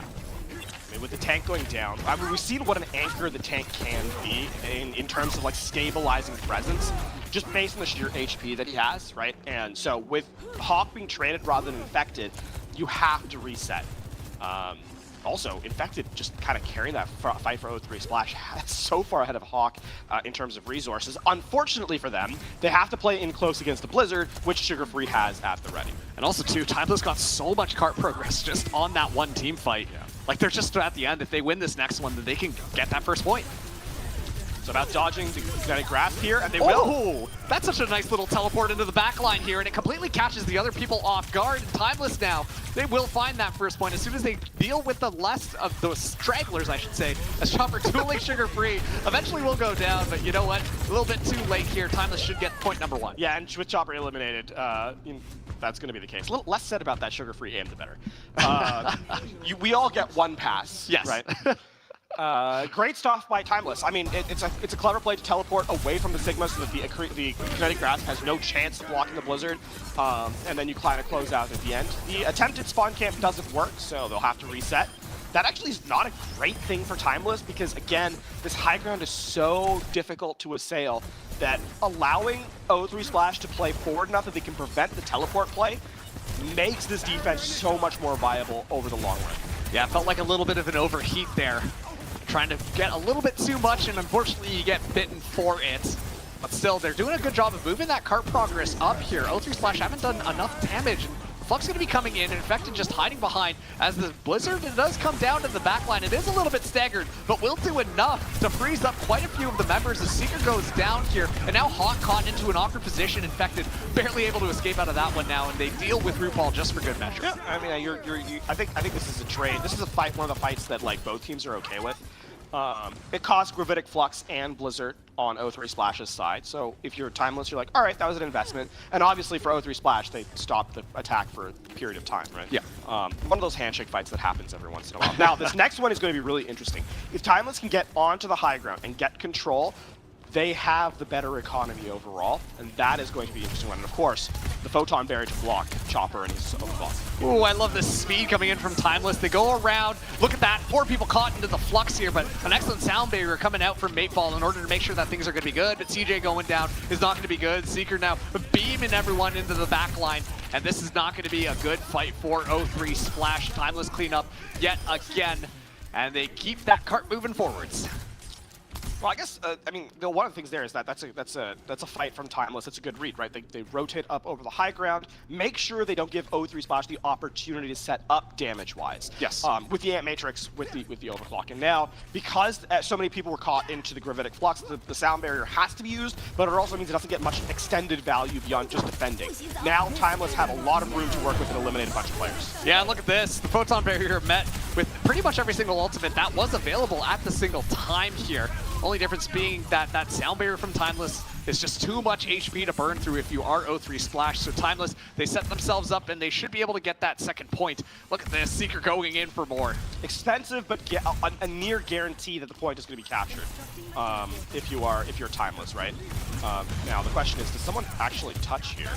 Oh, it doesn't look like it's going to be the case. The Maywall might have done it enough. Yeah, point number 2 gone. Just barely, just barely. If that contested happened, I mean, Timeless invested heavily in the previous fight. If they had been stopped there, that would have been heartbreaking. But they're able to get through just in the nick of time, and O3 Splash now has to defend the third.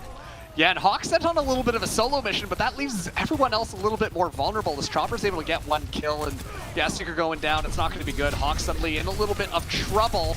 Quite can't clutch your way out of that one, and O3 Splash, they at least get the reset on Timeless. Well, they get the reset on Timeless, they have the choke hold as well, and because they don't have to use any ults for that retake, they actually build up quite a bit resource-wise, right?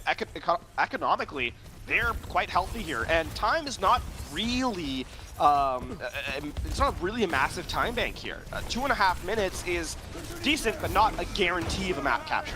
Oop, Flux gonna go up here. Sugar Free already finding C-Chain mid-air. Spateball goes down as well, and that's one thing that I'm seeing from Timeless time and time again. They're so good at just going behind the squad and then catching them off guard, allowing them for the first bloods. I mean, this is the fact that you get CJ in the air, so the immortality field can't be activated. Yeah. You could see there's clearly a concerted effort from Timeless to make sure that comes through. And a healthy fight win for Timeless as they'll start to roll through third point here. They should get about halfway through before the fight from O3 Splash kind of comes in. It's going to be a very explosive fight with the amount of ults that are on the board. And for O3 Splash, they should win this one because they have natural high ground control. They have a lot of ultimates. It's about making sure they don't overspend. Yes. You got to do a good job at doing that. On top of that, too, with the pressure going on, makes it a little bit more difficult, so you have to be smart about how you engage this. But Infected up top, oh geez, Boat falling extremely low, has to use the ice block already, but now they're moving in there, the Flux is going to be utilized, and it does find Hawk. The Blizzard actually doesn't get used either, as it is going to be the teleporter set up for the escape, and Timeless to do a good job of disengaging and bait out the Flux. I mean, entirely negate the Flux, and also have taken high ground, or have prevented O3 Splash from setting up on the high ground, and instead are going to take it themselves. And all of a sudden, the shoe's on the other foot, Timeless in the advantage position. Yeah, and an excellent Blizzard coming in, but the Maywall isn't able to at least secure that freeze. Vega going to be the only one that does do that, and well, okay, Photon Barrier going to be utilized, so the Blizzard's not necessarily finding the value that they were expecting, but Magic Mayball and Vega, both of them using their sound barriers, keep everyone nice and healthy. Both here trying to take the ice duel against Sugar Free, but no, none of them are going to go on. Okay, the Flux inside of the small little room here, but Hawk able to find 2 kills. Infected trades it back, but it doesn't matter. Hawk is just on an absolute steamroll and will make the Sigma dip alive, as once again Timeless continue to march forward. Now the question is, do the respawns, are they enough? Chopper with the overclock will contest. Looking for something, can't quite find it though, looking once again to do it, but at least there's a little bit of stall. Boat now swapping onto the Tracer yet again. We're seeing CJ swap onto the Kiriko as well. The Doomfist coming out, it's everything at the wall. They have to find these picks though, because if they do not, it's just going to be a flood of momentum for Timeless. And well, the defensive utility comes out there, but still no kills are found. They need to make this fast because, well, it's a cycle around, but compositionally, Timeless are on top. I mean, now you've got the Ant Matrix coming here from RuPaul. Is that damage going to be enough? A Secret down first. Ooh, that's going to be a good one. The Ant Matrix, once again, adding a lot of pressure here. Mayball falling extremely low, but the kill can't quite be confirmed here. Infected falling low as well, but an excellent Suzu keeping everybody alive just for a second, but they have to remain onto the point right now, so Infected can't really get off of it. Sugar Free so close to getting the Blizzard online, but it's actually going to be a clutch Mayball sound barrier that's going to do the job. The Blizzard coming in might be a little bit too late, but it's okay because all the kills are coming through for O3 Splash. They grip on for life as they stop Timeless before the end. That fight goes on for so long that a minute turns to 0. Overtime expires and it will not be a map completion. I mean, Timeless were fighting so hard to get to the completion of their ultimates, right? We saw the Blizzard just closer and closer, Sugar Free trying to get up to that ultimate in play. And all the while that's happening, O3 Splash, they start off with nothing. Keep in mind, they changed their entire composition, and in the final moments, Pulse Bomb, Meteor Strike, Sound Barrier, all of that enough to shut down Timeless. It's panicked, but it doesn't matter how you do it, just that you do it. They took the Drake song and said, just hold on, you're going home, actually. And we're able to win that one out. Like you said, the stall was fantastic. Building up to those key ultimates, making sure that Timeless can't complete it. Now the win condition is very much secured. No map completion for Timeless. O3 Splash have a chance to tie them 1-for-1. I mean, it's not an easy job, though, right? Because even though it's not technically a map completion, O3 Splash has to finish the map to take this one away. So easier said than done, certainly. And Timeless had done a great job over the day of just drawing time off the bank. When they're on defense, take a lot of fights, win a lot of those fights, and in the final moments, overtime happens more and more aggressively. It's tough to really get into position for that one. Yeah, these fights have just been so back and forth. A lot going on, a lot to keep track of, but you know what? You just got it. You're stretched so thin, and that's when you see which one of these teams is going to be the better one, claiming the title as the winner of the Battle for Canada presented by TD. And well, we see this time Timeless holding a little bit more aggressively, unlike O3 Splash on their defense. Yeah, they want to take a lot of fights, because keep in mind, it's not the win. Ideally, they'd like to get a full hold, sure, but it's also about playing the entirety of the map. Give yourself as many attempts at a fight as possible. Putting in so much damage here, but Timeless are going to do more than enough damage to the other side. And yeah, that's going to be a cleanup here. And like you said, just starting to whittle that clock down, which is going to be all the more important. Boat has to get out, but not even able to do that. Thomas are push all the way up into the spawn. And now they can hold even more aggressively if they want to. Like, you can see Hawk just holding in the front line to make sure that, you know, as you kind of walk out of spawn, take poke damage, you know, generate too close to the gravitic flux, give a little bit more ult charge over to RuPaul in terms of the healing, right? This is so tough for O3 Splash. Chopper has that railgun fully charged, looking up for a potential target, maybe a potential victim, but everybody just huddled underneath that immortality field. Make sure that everyone can escape it, except for Vega. But it's okay, because that Ant Matrix actually forces down O3 Splash, so then they have to regroup. And now they've got an Ant Matrix of their own. They're deciding to go in here. Chopper looking for an opportunity once again to try and find a pick, but it's Sugar Free in the backline. Never mind, immediately deleted. An excellent little headshot there as Chopper has started to pop absolutely off.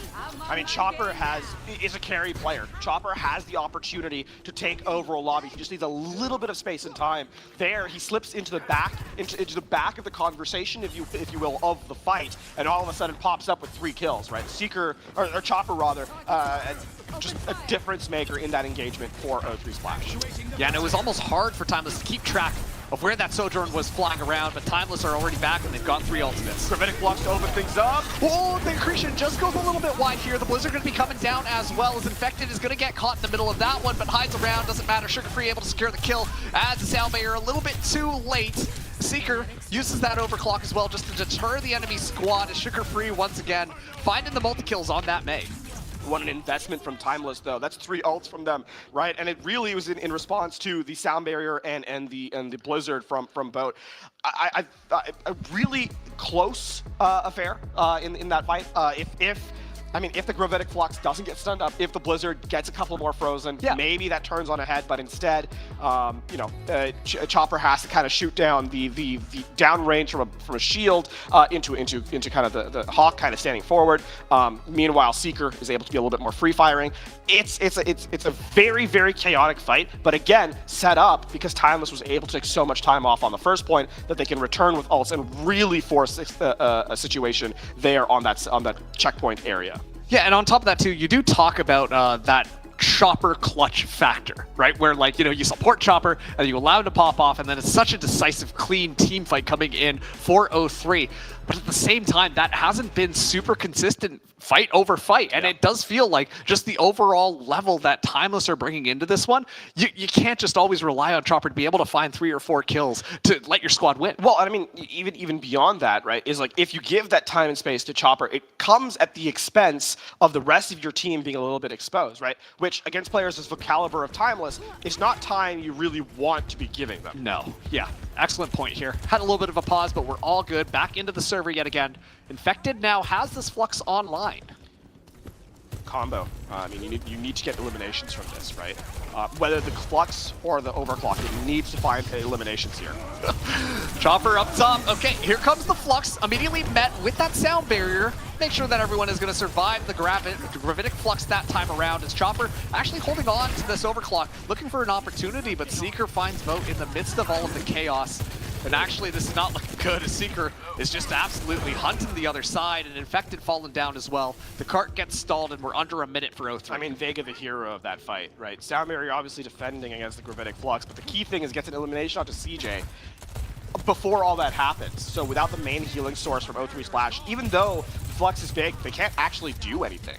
Yep, it's absolutely massive, but now Chopper does have that overclock ready to go. It's going to be dueling immortality fields, but 30 seconds left on the clock. We're going to overtime. Let's see if O3 Splash are going to be able to take this. We're starting the engagements right off the bat here, as it does look like, okay, they're kind of bisecting each other right now as the Amplification Matrix trying to find value, but Hawk getting more aggressive, negates a lot of the effort that kind of goes in. Vega is falling down in the midst of that one, and now Hawk finds himself actually isolated all alone, not able to escape out of that one, and this might actually give an opportunity to O3 Splash to at least move to the payload. Doesn't look like that is going to be the case.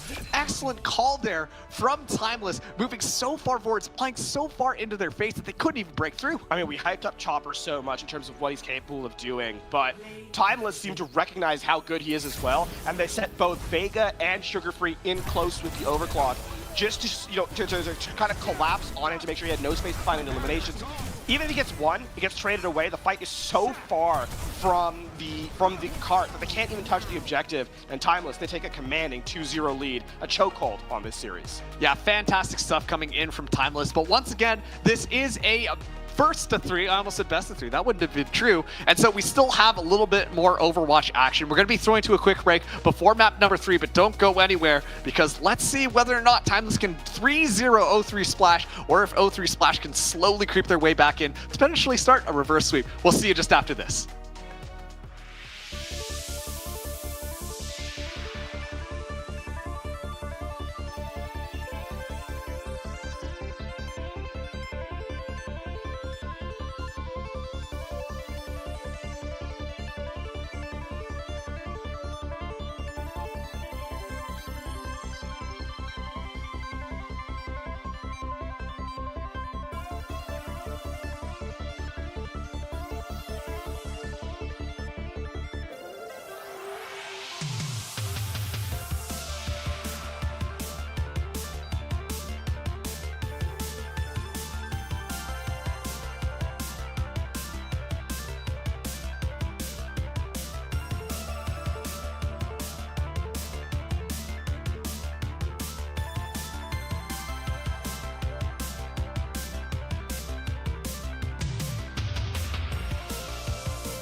Welcome back, everybody, to the Battle for Canada presented by TD. It's Timeless up against O3 Splash in the grand finals, and Timeless, oh boy, do they look good. They do. They really, really do. And I mean, you said Timeless up against O3 Splash. O3 Splash up against a loss at this point, a potential one as we head into map number 3. 2-0 scoreline at this point as we head into control for what could be our final map here in the Battle for Canada presented by TD. So, I mean, Timeless, it's not like O3 Splash has been entirely out of it, but Timeless has absolutely been in control the entire time. Yeah, you can just kind of see, I mean, we've highlighted some of the players on O3 Splash, but Timeless, I mean, just consistently across the board, you could tell they're communicating with each other. They're so intelligent when it comes to trying to bait out some of these ults from O3 Splash, play these creative angles, and just completely dismantle the strategies that O3 Splash kind of go with. Yeah, absolutely. And I mean, for Timeless, the one thing I'm kind of looking at is the one play that actually kind of stands out to me is, you know, when Chopper, he's the only real ult left as a carry play left in the game. Sugar Free and Vega run him down to make sure he can't really effect a play on that overtime fight, and it turns on ahead, right? That's where Timeless kind of comes up clutch. And so overall, I think understanding of like the game state on top of the strategy has been really, really strong for Timeless, and O3 Splash have a lot of catching up to do. In scoreline, they need to reverse sweep to take a victory here. Yeah, it is going to be tough once again. The money on the line right now, it's 1,750 Canadian dollars for first place. Second place is going to walk away with $1,050, which is still a pretty good one, but it's an extra $700. Yeah. You want to go for it. And I don't know, right now, like, when it comes down to a similar style of play, because we are seeing these teams kind of go head-to-head in that matchup, Timeless just look a little bit better. They haven't had to swap things around pretty much at all. It feels like this is a comp that they're really comfortable on overall, and haven't really needed to change too much, right? Yeah. This is. I mean, heading into map number 3, we get a chance to see this Lijiang Tower Yet again. I don't necessarily think that is going to be any different. Right? Yeah. There's no reason to switch up, and I think we've been kind of joking about like the map selection all the way throughout, but truthfully, if you're going to sit with these compositions as basically a foregone conclusion, it makes sense to go to these maps because that gives you the best opportunity to have success with your chosen setup. Yeah, absolutely. And especially too, the teleporters from Symmetra, which we've seen both of these teams utilize quite a bit. Obviously on Control Center at first point, not necessarily the best, but the other two, pretty good. This is the one where you usually get to see that Reinhardt Rush style play a little bit more, maybe a little bit of Rat coming in. But yeah, we're starting things off. Potentially the final map, if Timeless are able to get 2 control points here. O3 Splash, everything on the line. Timeless ready to hone this scope. As we open up, the countdown continues, and it looks like we are, in fact, sticking on the Ramatra, on the Junkrat here from Seeker. Timeless, they take a while to get there, but when they do, they make a big splash with the hero selection. Yeah, Chopper going back actually onto that Reaper as well. I mean, it's a little bit better suited here since there is no Sojourn, but didn't quite get enough value last time. Yeah, no, it struggled really to find value. Here, though, in close against Hawk, I mean, you can see how much damage he's taken. Struggling to stay up out there. That's already Immortality Field used here for Timeless. Yeah, the Baywall has to come out defensively as well, as it is just going to be O3 Splash actually zoning out the other team. Uh-oh, in the back line, CJ falling a little bit low, and it looks like this composition might lend itself a little bit better in this style. Nobody really going down yet, but it is going to be O3 Splash at least picking up the first capture. I mean, we haven't had an elimination yet, despite this capture coming through, and also coming up on the board here, RuPaul Ant Matrix early. Okay, and it's going to be coming out as well. Sugar Free finding Chopper once again, coming in clutch, but it is going to be CJ using that Coalescence. Gets zoned out though, so can't quite get the healing through, and unfortunately it's going to burn more than it helps, as it looks like, oh, Sugar Free. Unbelievable stuff coming in there. Yeah, Timeless, they pull out the mop and they sweep the rest of O3 Splash away. I mean, the Ant Matrix there being the first ult online, the damage amplification, it's a single headshot from Sugar Free through the window that gets that started. Chopper, who was a threat to Hawk, taken down, means that Hawk can be a little bit more free in holding his position. And unfortunately for Boat, dies right as the Blizzard comes online, so can't activate that. Oh, Seeker, come on. He's got the Riptire ready to go. Just waiting for the other team to go through. Actually does get checked, but now the Riptire going to be coming in. He's going to fly over top that bay wall, and Infected going to be the beneficiary on that end. But it is going to be the Blizzard coming in as well from both to make sure that the room is taken, but Hawk still punching Chopper down. And now they're going to be holding things forward. I mean, a left hook to the face right after a great block. Talk about I mean, that's just a perfect setup. That's how you draw it up, right? All right, Timeless now. They're starting to extend their lead on the percentage. Cheap fight too, because Boat invested the Blizzard in that last one, right? Yep. Try to hold the corner. Timeless dodge it. So they're gonna be in really good position to kind of close things out. Another Ant Matrix from RuPaul. Yeah, and keep in mind, even though these offensive ults are coming online for O3 Splash, Timeless have the tools.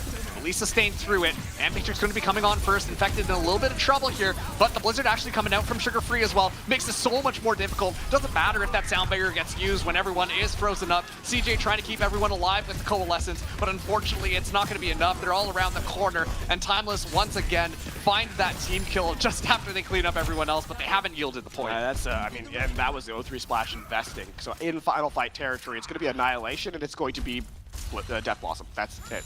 Yeah, for O3 Splash. And I mean, if you kind of highlight Seeker, yeah, I mean, looking at that, right, the damage dealt, the eliminations. That's another one ready. Sitting in a corner with a Riptire. Oh, okay, yeah, Infected once again taking the brunt end of that explosion here. Is able to survive throughout this one as Chopper goes for it, but falls down. Oh no, in the aftermath, not like this. But it is going to be Timeless getting it 100-35. LOL's tossed into the chat because you know what, the Reaper Man, when he's doing his thing, he's not very fast. No, he's not. That is a that was a solo Death Blossom, and And a trade. Chopper got punished for. That is so funny. I don't think I've ever seen that before. Oh, unfortunate. But now we move things over to Garden. And once again, Timeless, if they get this, they win it all. That is the stakes that we're coming into here. Yes, Oh no, yes. we get the replay, not like that. I mean, listen, the setup is actually from Seeker. He hits the sticky mine. Yeah. It boops Chopper. He's half HP, falls into the martyrdom as Seeker gets eliminated. All right, here we go. Timeless, we're ready to take it all. We've got a 3-0 victory in this grand final, while 0-3 Splash need to be able to turn this one around a little bit. Chopper still onto this Reaper, putting in a lot of damage right now, but not able to find too much. An isolating Maywall is going to be good. Chopper falling extremely low, has to go into Wraithlord to be able to survive it, but meanwhile in the backline, it's just absolute chaos. Seeker flirting with disaster, but can't quite find a kill just quite yet. And it does look like it's going to stabilize between these two squads. Nemesis form up here from Hawk. This one has to be the turning point as Chopper rather gets an elimination. Yeah, and somehow Magic Mayfall stays alive. Finally is going to get pummeled there. But it's okay, because the 0-3 Splash, they take that first fight, and they should be able to get that first point cap. They're just trying to deal with Hawk right now. Yeah, I mean, Hawk caught in a corner, half HP by himself. There's no way he's surviving. So 0-3 Splash off to a good start here on round number 2. They'll get the first point, or they'll get the capture. I mean, listen, the road to success is filled with a lot of small steps, so yes, it helps that you begin here. Yes. Winning that first team fight is instrumental. Also, too, CJ now has that Coalescence online, but slowly RuPaul's getting closer and closer to the Amphimatrix. Well, not now. Boat on the crossover picks him up on a headshot, so this is back to the drawing board for Timeless. Yeah, and it's just going to be a nice little stall coming in now. You know, you do like this one if you are 0-3 Splash, because you just get more time to work with here as they go back to ferry RuPaul back.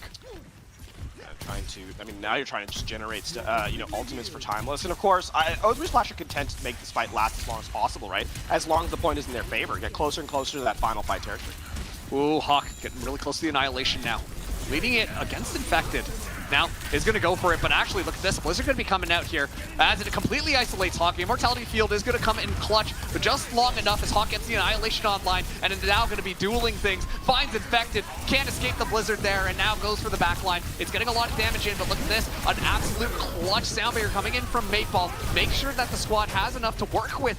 Yet still, it's so back and forth between these two teams. Seeker popping the overclock as well, laying in even more damage, and it looks like finally Timeless breakthrough. I mean, the stall here has been really good from 0-3 Splash. Even as boat goes down, that's another 5% earned. I think CJ, is he going to try and contest here? No, okay, not anymore. Okay, I mean, you got 70% off that though, right? It started off 30%, getting 40% in the span of that fight while Timeless is investing. I mean, I think for 0-3 Splash, that's actually a pretty decent loss to hold. And now, I mean, on the reset, this is looking a little bit more viable. The damage throughput onto the sound barrier rather, is going to be the Annihilation, and then Chopper can get in close. Well, Boat already done, so it's going to be a little bit more difficult to work without your May, and I think if you're 0-3 Splash right now, you just kind of have to yield that fact and wait until Boat gets back into this fight here. As CJ once again getting close to Cole. I mean, now it's about just overwhelming Timeless, because right now they only have the sound barrier, right? Yeah. And actually, Timeless are playing around that. They're trying to prevent 0-3 Splash from really setting up and getting in close. Just biding their time right now. Chopper once again has that Death Blossom at a moment's notice. Blizzard's so close from Sugar Free. This is a turning point for Timeless if can get this one online. Yeah, but also too, Boat close to the Blizzard as well. Sugar Free now going to have that more or less online. CJ goes for the Coalescence in nice and early to zone things out and get some initial damage in. Chopper actually holding on to things, but finally Sugar Free lets it go. The Blizzard going to get utilized here, met with Vega's Sound Barrier to cancel out a lot of things, and look at this. Death Blossom goes in. Unfortunately can't quite find too much, but it is going to be the clutch Blizzard from Boat that allows 0-3 Splash to finally make their way through. I say that, but actually Timeless, they hold on to the point thanks to a little bit of heroics, and RuPaul stays alive throughout all of it. I mean, RuPaul bursting Chopper in that close, while Seeker is free to kind of get into the backline and get those eliminations.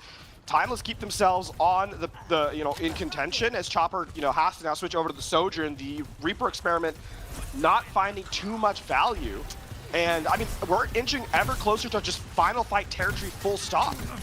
It's getting so close. Boat falls extremely low, but able to survive. Look at this, it's just so threatening right now. Seeker uses the overclock just to burn a little bit more percentage, to even things out a little bit more. Doesn't even need to find the pick, almost actually catches Chopper on the side there. But this is more than enough value. And I mean, speaking of value, Blizzard and Annihilation is a combo for Timeless here in the final moments. Magic Mate Falls, Blizzard, or Soundberry rather, simply will not be able to keep up with this much damage. Oh no! Vega loses it mid-air, and now O3 Splash will have their own, so they will be able to just coalesce through this point. We see the Annihilation get popped by Hawk, but unfortunately it's not going to be enough. Sugar Free is able to at least find one, but Rootball going down spells disaster here. Ultimates get invested, but this should be O3 Splash being able to flip it around. I mean, Timeless now, they have to kind of switch back to fast-moving characters here. It's 10% left. I mean, I expect to see a Tracer at the Doomfist from Hawk, most likely. Can they even touch the point? It's going to be down to the wire here. Could potentially blink that Tracer into the point. Okay, let's see how it goes over time. It is going to be activated at least 99 to 99. Timeless looking to win out this fight. And like you said, Hawk coming back onto this Doomfist now, as RuPaul has that Ant Matrix available online and finds Infected. That is an absolutely massive pick. And now they're going to be going in here. This is for the win. If Timeless are able to convert this one around, a lot of zoning work being done by Hawk. Magic Bait Ball falling down as well, and it's all falling apart. The Blizzard gets utilized, but Hawk is in so far deep, just completely sidesteps that one. And it is just going to be Timeless absolutely rolling through the point now. No one can come back except for Infected onto the Doomfist, but immediately gets collapsed on, as it is going to be all of the kills going through, and Timeless have done it. They have won the battle for Canada. Shut out at that. A 3-0 scoreline in map score, not giving up a ton of points, just full stop, right? It was 1 point on King's Row, and that's it. Yeah. If you think about it. Seeker will get the highlight here towards the end, but really Timeless so far and ahead of the competition, and well-deserved as a win from them here. Cements themselves in that championship position. I mean, even when we took a look at these rosters for the first time, Timeless looking so darn good. They've got so many well-veteran players coming into this. They've got McGravy coaching them as well. Like, it's just so much to root for this team. And, well, they live up to the hype. A lot of good competition coming into this entire tournament, but overall, Timeless, they're your champions. They are the champions here in that battle for Canada presented by TD. Amazing performance overall, and of course, just clearly leading the competition in what they're capable of bringing in. Every player on this roster had a clutch moment, right? A lot of the times when you talk about team effort, you kind of downplay each individual's, perspective. But I think Hawk really had some moments where, soloed fights. RuPaul in that final engagement, right, being able to dual Chopper like that. And then, we've talked about Seeker and what his mechanics have. Across the board, all of Timeless played to a very high level and are deservedly the champions here. Yeah, I mean, O3 Splash, they came into this one, they started to realize they couldn't win it out, so like you said, they were experimenting a little bit, but unfortunately it doesn't quite pay off. But still, they looked like a phenomenal squad, and honestly, as these more tournaments kind of go up, you're going to want to watch out for O3 Splash, because I think that with a little bit more time and a little bit more practice, I mean, obviously you're going up against very talented players, but they've got a lot of talent in their roster as well. Very young too, right? Yeah, that's true. In fact, it's so young. I mean, Chopper also, like across the board. These are the players of the future, and second place performance is not shabby at all. So a well-deserved championship for Timeless. A hearty congratulations to the rest of the bracket that ended up being here, right? The divisions, the Toronto Defiant and Vancouver Titans divisions yesterday, who performed to try and get to this top four. With that, I mean, Timeless, you're champions. Yeah, absolutely. And now we're going to be thrown to a quick break. When we get back, we will have an interview with someone from Timeless. So don't go anywhere so we can ask them about their little matchup there. See you in a little bit.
Welcome back, everybody. We are now joined in the booth with Vega from Timeless. And Vega, how you feeling after winning the Battle for Canada?